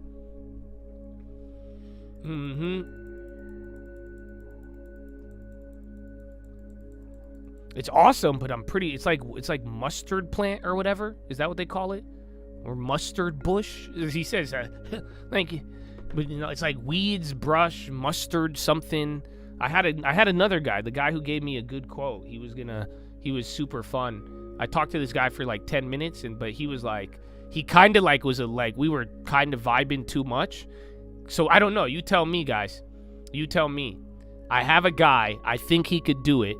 He has a nice company. He has insurance. He's licensed. And all of it, right? He has all these things. And then I'm talking to him. And he was just saying, yeah, it's good that you want to do this before it gets hot. Because he was like, fire risk. And I was like, what? And he was like, yeah. He was like, last year, I was doing this property. And I started a 700-acre fire. I said, what? I said, excuse me? Yeah, I was like, he was like, yeah, man. He's like, well, I had insurance and the fire department didn't fault me. They just said it was bad luck and that happens. But yeah, he started a 700-acre fire in California by clearing brush. I said, how does that even happen? He said, like, they put the machine and then, like, it hits a rock and then it was so dried out that the rock sparked and then, like, shot and then it caused the fire. But, like, I didn't. Why would I pass, bro? Like, if he burns this shit down, I'm cashing out, like, fucking, I make a good profit if it burns down, bro. Insurance, dog. We rebuild the ground up and cash payment. You know, not bad, habibi. But, no, so I wasn't too scared, but he said he had insurance, and he said he didn't get in trouble. But, yeah, I was like, what? It is some Looney Tunes ass shit, and I was tripping. I was like, I didn't even think about that. So, like, if you clear brush a little too late, there's, like, fire risk. And he said sometimes if it's too late and it's too dry, you have to, like, get, like, a water truck and water it while you're doing it and all that. So, yeah, bro. No, I don't know. This was the chillest guy, but maybe he's too chill. But at least he was honest. Dude, if I started a 700-acre fire, that's not, like, what I would be telling, like, prospective clients on the first phone call. But he was really open about it. He seemed like a nice guy, man. I actually liked him. I liked him a lot. Yeah, all it takes is a spark and dry brush. That's why you have to clear out all of the shit. So yeah, but that's why it's still like wet and all that. It's not just the rain, bro. It made a bunch of shit and weeds and random plants I didn't know existed just popped up out of nowhere. He probably had it happen multiple times, setting expectations. No, he wasn't. He said he had no liability. He said the fire department cleared him, everything. He said he didn't even get a fine. And he's still insured.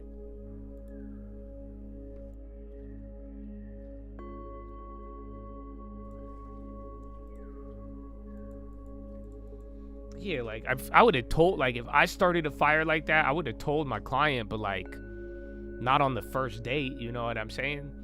Like, that's, like, when I met my girlfriend, the first thing I wasn't like, yo, I'm the leader of a cult, baby girl. You know what I'm saying? That wasn't the first thing I said. PayPal! PayPal! Another popper with 30 minutes left. That's up 3%. Cheapy. Nah, yes! Kind of expensive. I got them around 5 or 7 cents or 6 cents. So yeah, that was, again, we flipped them yesterday. I kept that one really small. I only put in like, what, 12 bucks total? So that one's smaller, but that hit for now. That's 4% out of nowhere. Ah! Sorry for screaming at you, but maybe it should highlight to you the random pop. It's still going. Ba-da-bop-bop-bop. I'm in a cult.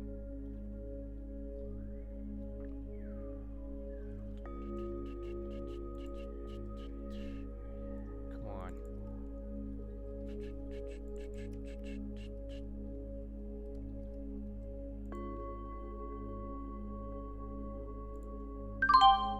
All right, I made it free. I got 100%. I got one free one. I don't even know what the news is. This has to be info on the deal. That's it. You could have got in and out real quick on that. 100% and then hold one for whatever the fuck happens. Stripe is considering an acquisition of all or parts of PayPal. So PayPal news again, but that already, again, it already hit, but oh my gosh. No. Oh, they're at 500% now. I thought that was a shitty one. I know it got me a cheap one, but I thought I kind of overpaid. Well, I guess it's up 7% now. Damn, son. 40? No fucking way. Dog. How?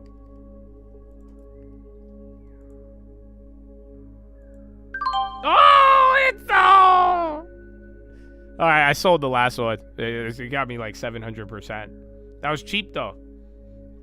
No fucking way. It was like 12 bucks into like 80 almost. So that was really small. I kept that small because I was a little sketched out. I didn't want to go too big. Oh, I still have that other one from earlier, the Thompson. Well, yeah, well, that hit. GG's. GG's and God bless. We've hit a couple of those today, man. Not bad. Even yesterday with the IBM. Well, yeah, Stripe.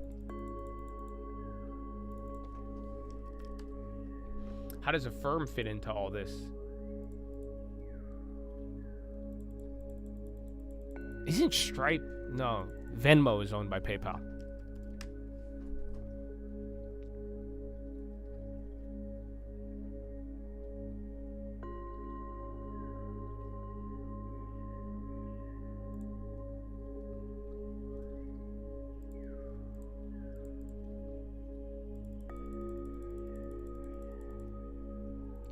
Stripe is Circle. Is it? Who owns them? I don't know. Yeah, the price and all the details. But again, they said acquisition of all or parts. This is the same news as yesterday, you guys. You got to realize there's no price, nothing mentioned, just a potential buyer. But you don't know the price, if it's one part or if it's the whole thing. Is Stripe its own company? It's not. It doesn't have a subsidiary? Or it's not a subsidiary of somebody? I feel like it would be. But I think I was thinking of Venmo.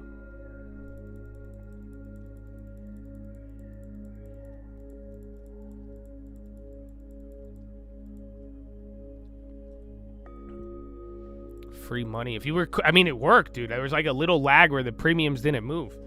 You had like a minute there where like it was still the same price. Again, I thought I overpaid for it. That's why I only put 2 of them. I kept 2 of them really, really small, but you know, I'll take it. I will take it. They're still up. They came down a little bit, but I think I got a good sell on it. The first one is, it's around the first price I sold it at. And then, but that last sell was fine. It was just a little too much. Yeah, shares would have been clean because that's 7%, dude. Yeah, 7% is not bad at all. That was, it's much bigger than yesterday if you really think about it. That move was bigger than yesterday, which is the irony of all of it. Again, we just caught it pretty quickly. I saw that on the high ticker. That's why I started, I had a little bit of a voice crack, if you noticed. We'll see. I don't know. They Square and all the other ones went up. They might go up if you, depending on if a deal is announced in the premium. Those might go up a little bit more. Stripe is private, but you could invest through Robinhood. Both of you said that at the same time. Do you guys have like a referral code I could use? Holy shit. These guys. So you could buy it through Robinhood, John. Give me a look back option. Sorry. I didn't. It's all I ever wanted. Long term. And then who's the guy who works for the broker? Some guy emailed me and he's like, Josh, I work for a big firm. He wanted me to call him and he was trying to fucking bait me with look back options. You know that? But he was very obscure. I'm like, it's like he came up to me like you want candy, Josh? I got candy. Yeah, Stripe explores possible acquisition of all or portions. They're hitting it again.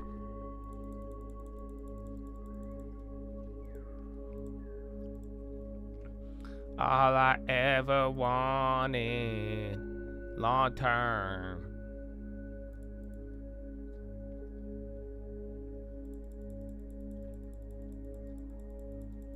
The video's after the bell tomorrow. That's why. So if you actually work for a firm and you could get us all lookbacks, I'll call you. But if you're just trying to like fucking catfish me, dude, that's not like, dude, that's so like fucking cold, bro. He's like, you want lookbacks, Josh? You think I'm kidding? I'll show you.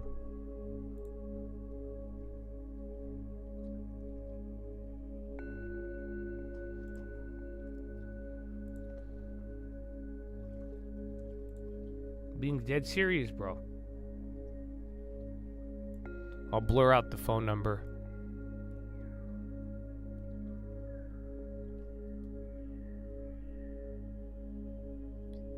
Dude, I didn't realize he called me Habibi and everything. Damn. He pulled out all the stops, dude. But yeah, so I don't know if I don't know if he's here right now, but if you could get us lookbacks, I'll talk to you. For sure. Otherwise, I feel like this is, I can't call everybody. I only call people on Craigslist. I'm laughing because it's somewhat true, man. They ain't try to get me with that. That's right? Isn't that slander if it's like fake or if it's like baiting? I'm like, yeah, but if I really want to. STRL. Someone on a hedge fund has them. We don't have them at a high frequency. I think they work for like a broker or a bank. Where is it? So it's really confusing. So here. Look, you see what I'm saying? Like, do you see how much confusion? Like the emotional roller coaster? Urgent phone call. Not really.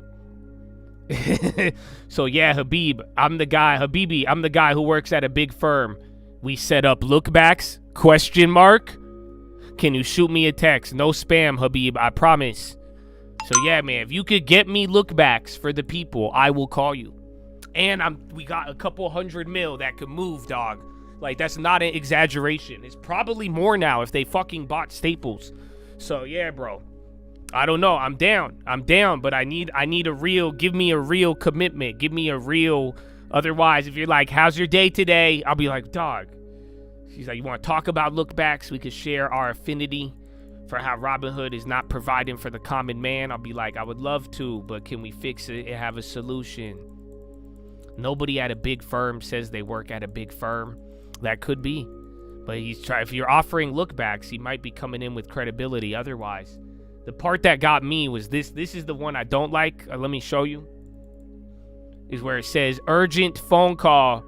Not really. Do you understand how confusing that is? So you might be at the whole caught up in the big firm. I'm caught up on urgent phone call. Not really. That would be like time sensitive. Not time sensitive. You must respond immediately. This is a life or death matter. Everyone's okay. I'm confused. What does that even mean? I don't know. No one has any idea how much they're going to offer on PayPal. That's what I'm saying. It surprisingly moved way bigger on that pop than yesterday.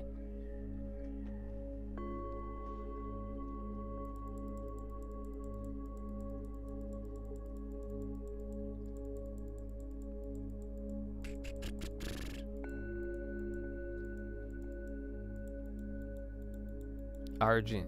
Not really, but really, not really. Take your time, but hurry. You must respond immediately. This is a pressing matter.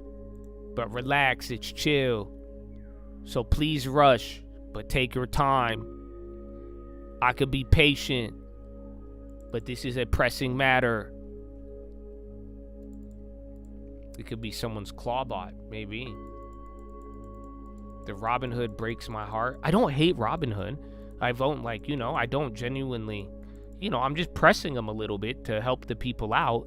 But I don't think Robin Hood's like that bad. They've hoed me a couple times, and they, you know, they act really weird, and, you know, they've done some things that I could disagree with, but I really liked them in the beginning, but I don't necessarily hate them.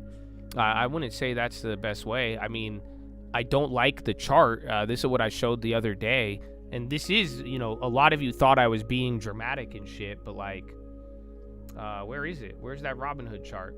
You guys really thought I was being dramatic all last year, and I was telling you guys you're long-term and like everybody offering gambling. Like, this is the user trading performance over 5 or 6 years. So there's people on Robinhood aggregately down 24% comparatively. So again, and the average Robinhood balance is like 20,000 compared to like 300K at Schwab. So I'm not against using Robinhood, and I think you should just separate it from your long term, but at the same time, like I would like I said, I would push everybody to Robinhood, and I would be their biggest fan if they just offered something and were willing to take the step to open up the door to people to offer look back options. It would be revolutionary. It would help the little guy. It would do so many things. So I encourage them to do so. Other than that, I mean, I think Webull is a lot worse than them, but it's not like I've actively pointed people away from Robinhood. You know, I do think if you do plan on using options and a long term, you're going to need 2 accounts, and I would separate them. But that's what Benjamin Graham would fucking say. So, yeah, that's how I feel about it. But we got 15 minutes left. But no hate, just a little bit of words of caution, as always.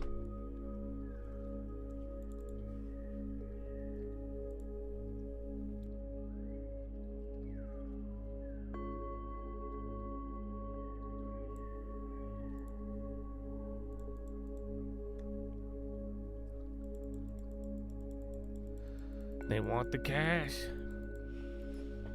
The quick trades I do on Schwab. So anytime I snake the chain, you guys hear it because it's just so much faster to do it on TOS or E-Trade. I hit them on E-Trade pretty quickly too. It just depends if I have it loaded up and it goes straight to my option there. But yeah, I use a separate account just for the snaking. That way it's a lot easier to even see the performance, and I keep them all separated. Look back options are a unique options product, an exotic options product. They exist right now. They are only used with like institutions pretty much. Those are the only guys who have access to it. And that's why I believe if Robinhood got involved in democratized finance, they could change the game and really help a lot of people out. That's why I would do it if I had a brokerage, but you know, if I was going to make a brokerage, I have to first learn how to turn off the buy button. But I'm just kidding. That's not necessary. Just a lot of regulatory compliance and millions of dollars up front. And yeah, taking all of the burden and risk yourself. So since they've already done that and their mission is to democratize finance, it's essentially it's an option that allows you to exercise a price of the option at any price it's hit.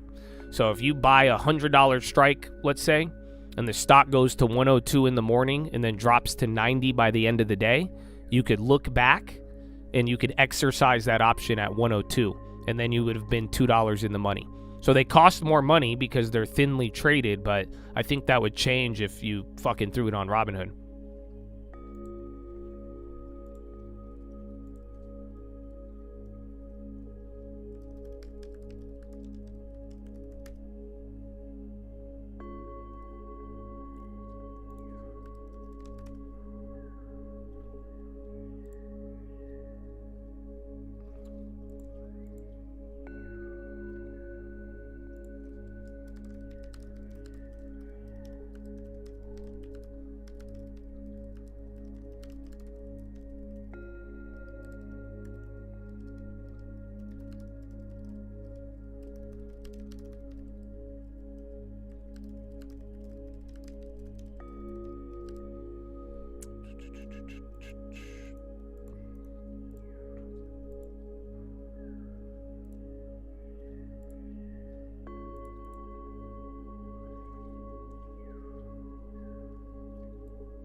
is it?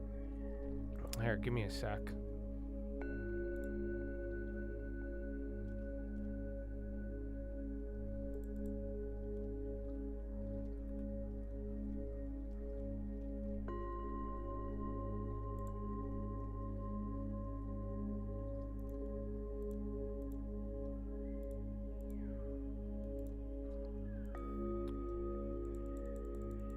It is a cheat code. I think it would change the game, bro. You have no idea.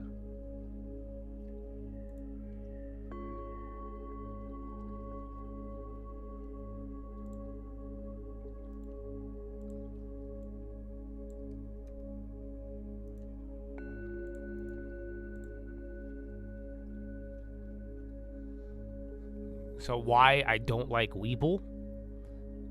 Here. 我不喜欢 Weibo， 因为我不信任中国人处理我的财务和个人信息。 Did you get that? So, just in case you didn't, I don't like Weibo because I don't trust the Chinese for handling my finances and personal information. Shishi. That's what it says. It's a direct translation. I'm saying you get so there's a gap that if you cannot reconcile, I'm not putting my retirement there, unfortunately. PayPal still, we just hit the PayPal. That was great. NASCAR is having a race in San Diego. Am I going to go? No, I'm not that big of a Trump supporter. Calm down. No, I've never been to a NASCAR race in my life, you know, but I didn't even know that, bro. The other day they had a fucking rodeo in San Diego. So that was pretty cool. Ooh. Well, 10-minute rig to the high side.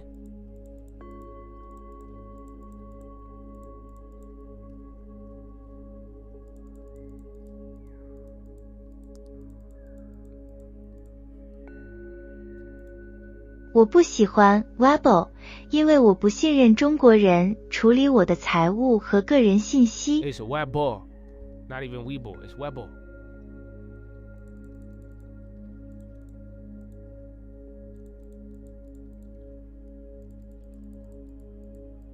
Democrats launch explosive probe into whether DOJ withheld Epstein files linked to Trump. Nice. Well, that's 10-minute rigged, and there you go. Break us out of the box. I think the second half comes after. You'll get one half tomorrow if the State of the Union goes good.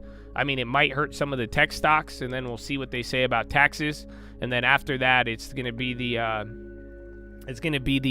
of Nvidia earnings, and then you got a couple more software earnings that are coming in today.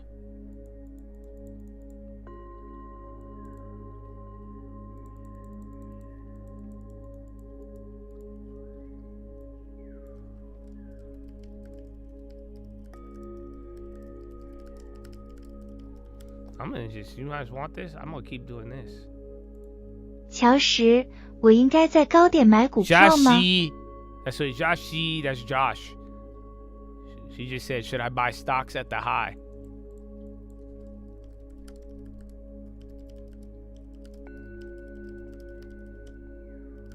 Here you go. I'm just talking to myself in Chinese now. 不要在极端价格时买股票。 Don't buy stocks at extreme prices.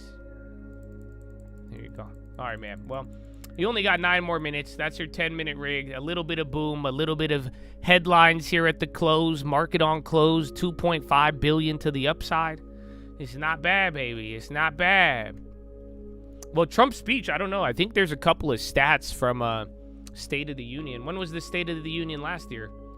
So I think it was a little earlier, and then we got led into some of the downside. But I think the State of the Union, though, was packed with more. They were hyping up crypto, everything else, bro.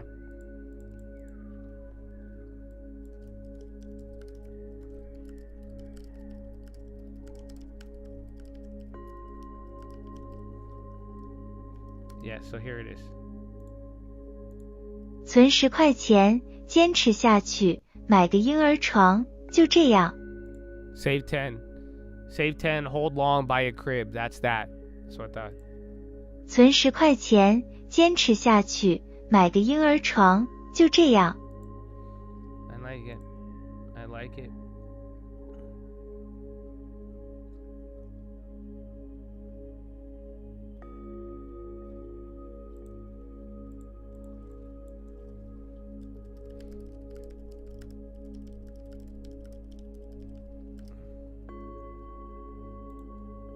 جوش أن جبت العار على عيلتك.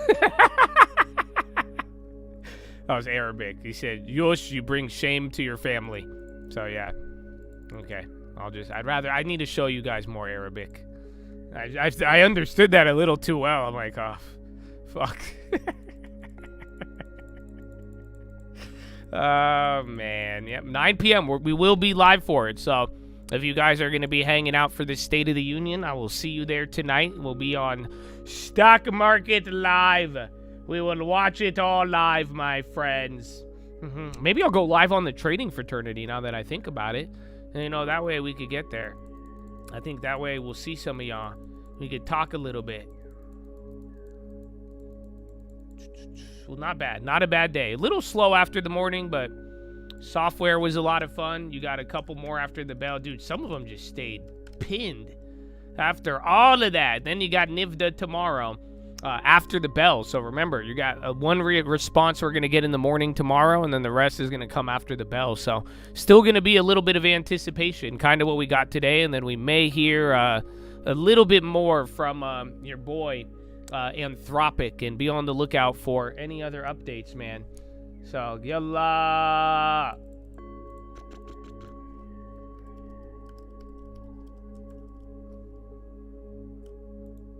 One minute. Oh, shit. Wait, my bad. Damn it. She ruined my joke I was gonna have. دقيقة واحدة. I don't even, I put it on Egyptian, but it sounds weird. But yeah, I was gonna get, it's not 1 minute though. You got 5. I was just getting that ready for you. Apple's first touchscreen Mac to use dynamic island interface. I don't even know what that means. First ever touch plus screen this fall to revolutionize Mac experience. They're like, you guys wanted AI? Now introducing Apple touchscreen. That's just okay.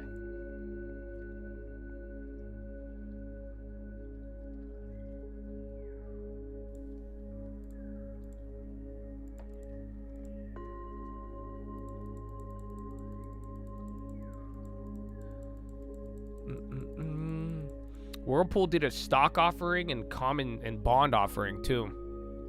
Yeah, we're gonna be live tonight for the State of the Union. I'll try to get some content for tomorrow, or like what to look for, but I do think it's gonna be I think it's gonna be primarily the NVIDIA earnings, so I could have that preview for you guys. But other than that, I don't think I think a lot will depend on the State of the Union. I mean, most of it's going to be like affordability. We heard about the tax stuff today. We heard about the data centers. And there was one more. He might probably talk about healthcare too. Those have been kind of dumping. But other than that, depending on that vibe, that'll be the first part of the morning. Work day today after the bell, a couple of software and earnings to lead us in the AM. And then it'll really just be kind of the NVIDIA anticipation mixed in with if Wednesday brings in any problems ahead of NVIDIA, then all the volatility is priced towards NVIDIA. So the VIX skew right now is like through the roof, but this high VIX is all because of the uncertainty, but like half of it, I would argue, is NVIDIA earnings. It's going to be make or break it, and then CRM after the bell tomorrow, and I think one more. So yeah, get ready for it, man. Get ready for it. First State of the Union with the chat. Oh my goodness. Yeah, we hit the PayPal. We got that within seconds. I mean, even if you were on a delay, you had a quick opportunity to snake it. Oh, is it Oracle? No, I think Oracle's later, but I don't know. It might be. No, yeah, Oracle's March 9th. Oracle.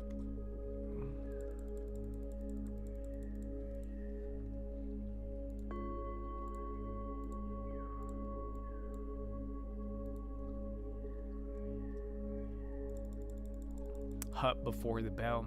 So that's one. It's like Hut and Mara, all those fucking Clear Spark, all of the like Bitcoin ones, dude. They're like they're very their price to tangible book value is low, but which is surprising to me. But yeah, we'll see. For the watch, you should go to a race, especially an oval, a NASCAR one. I'm down, bro. I'm down.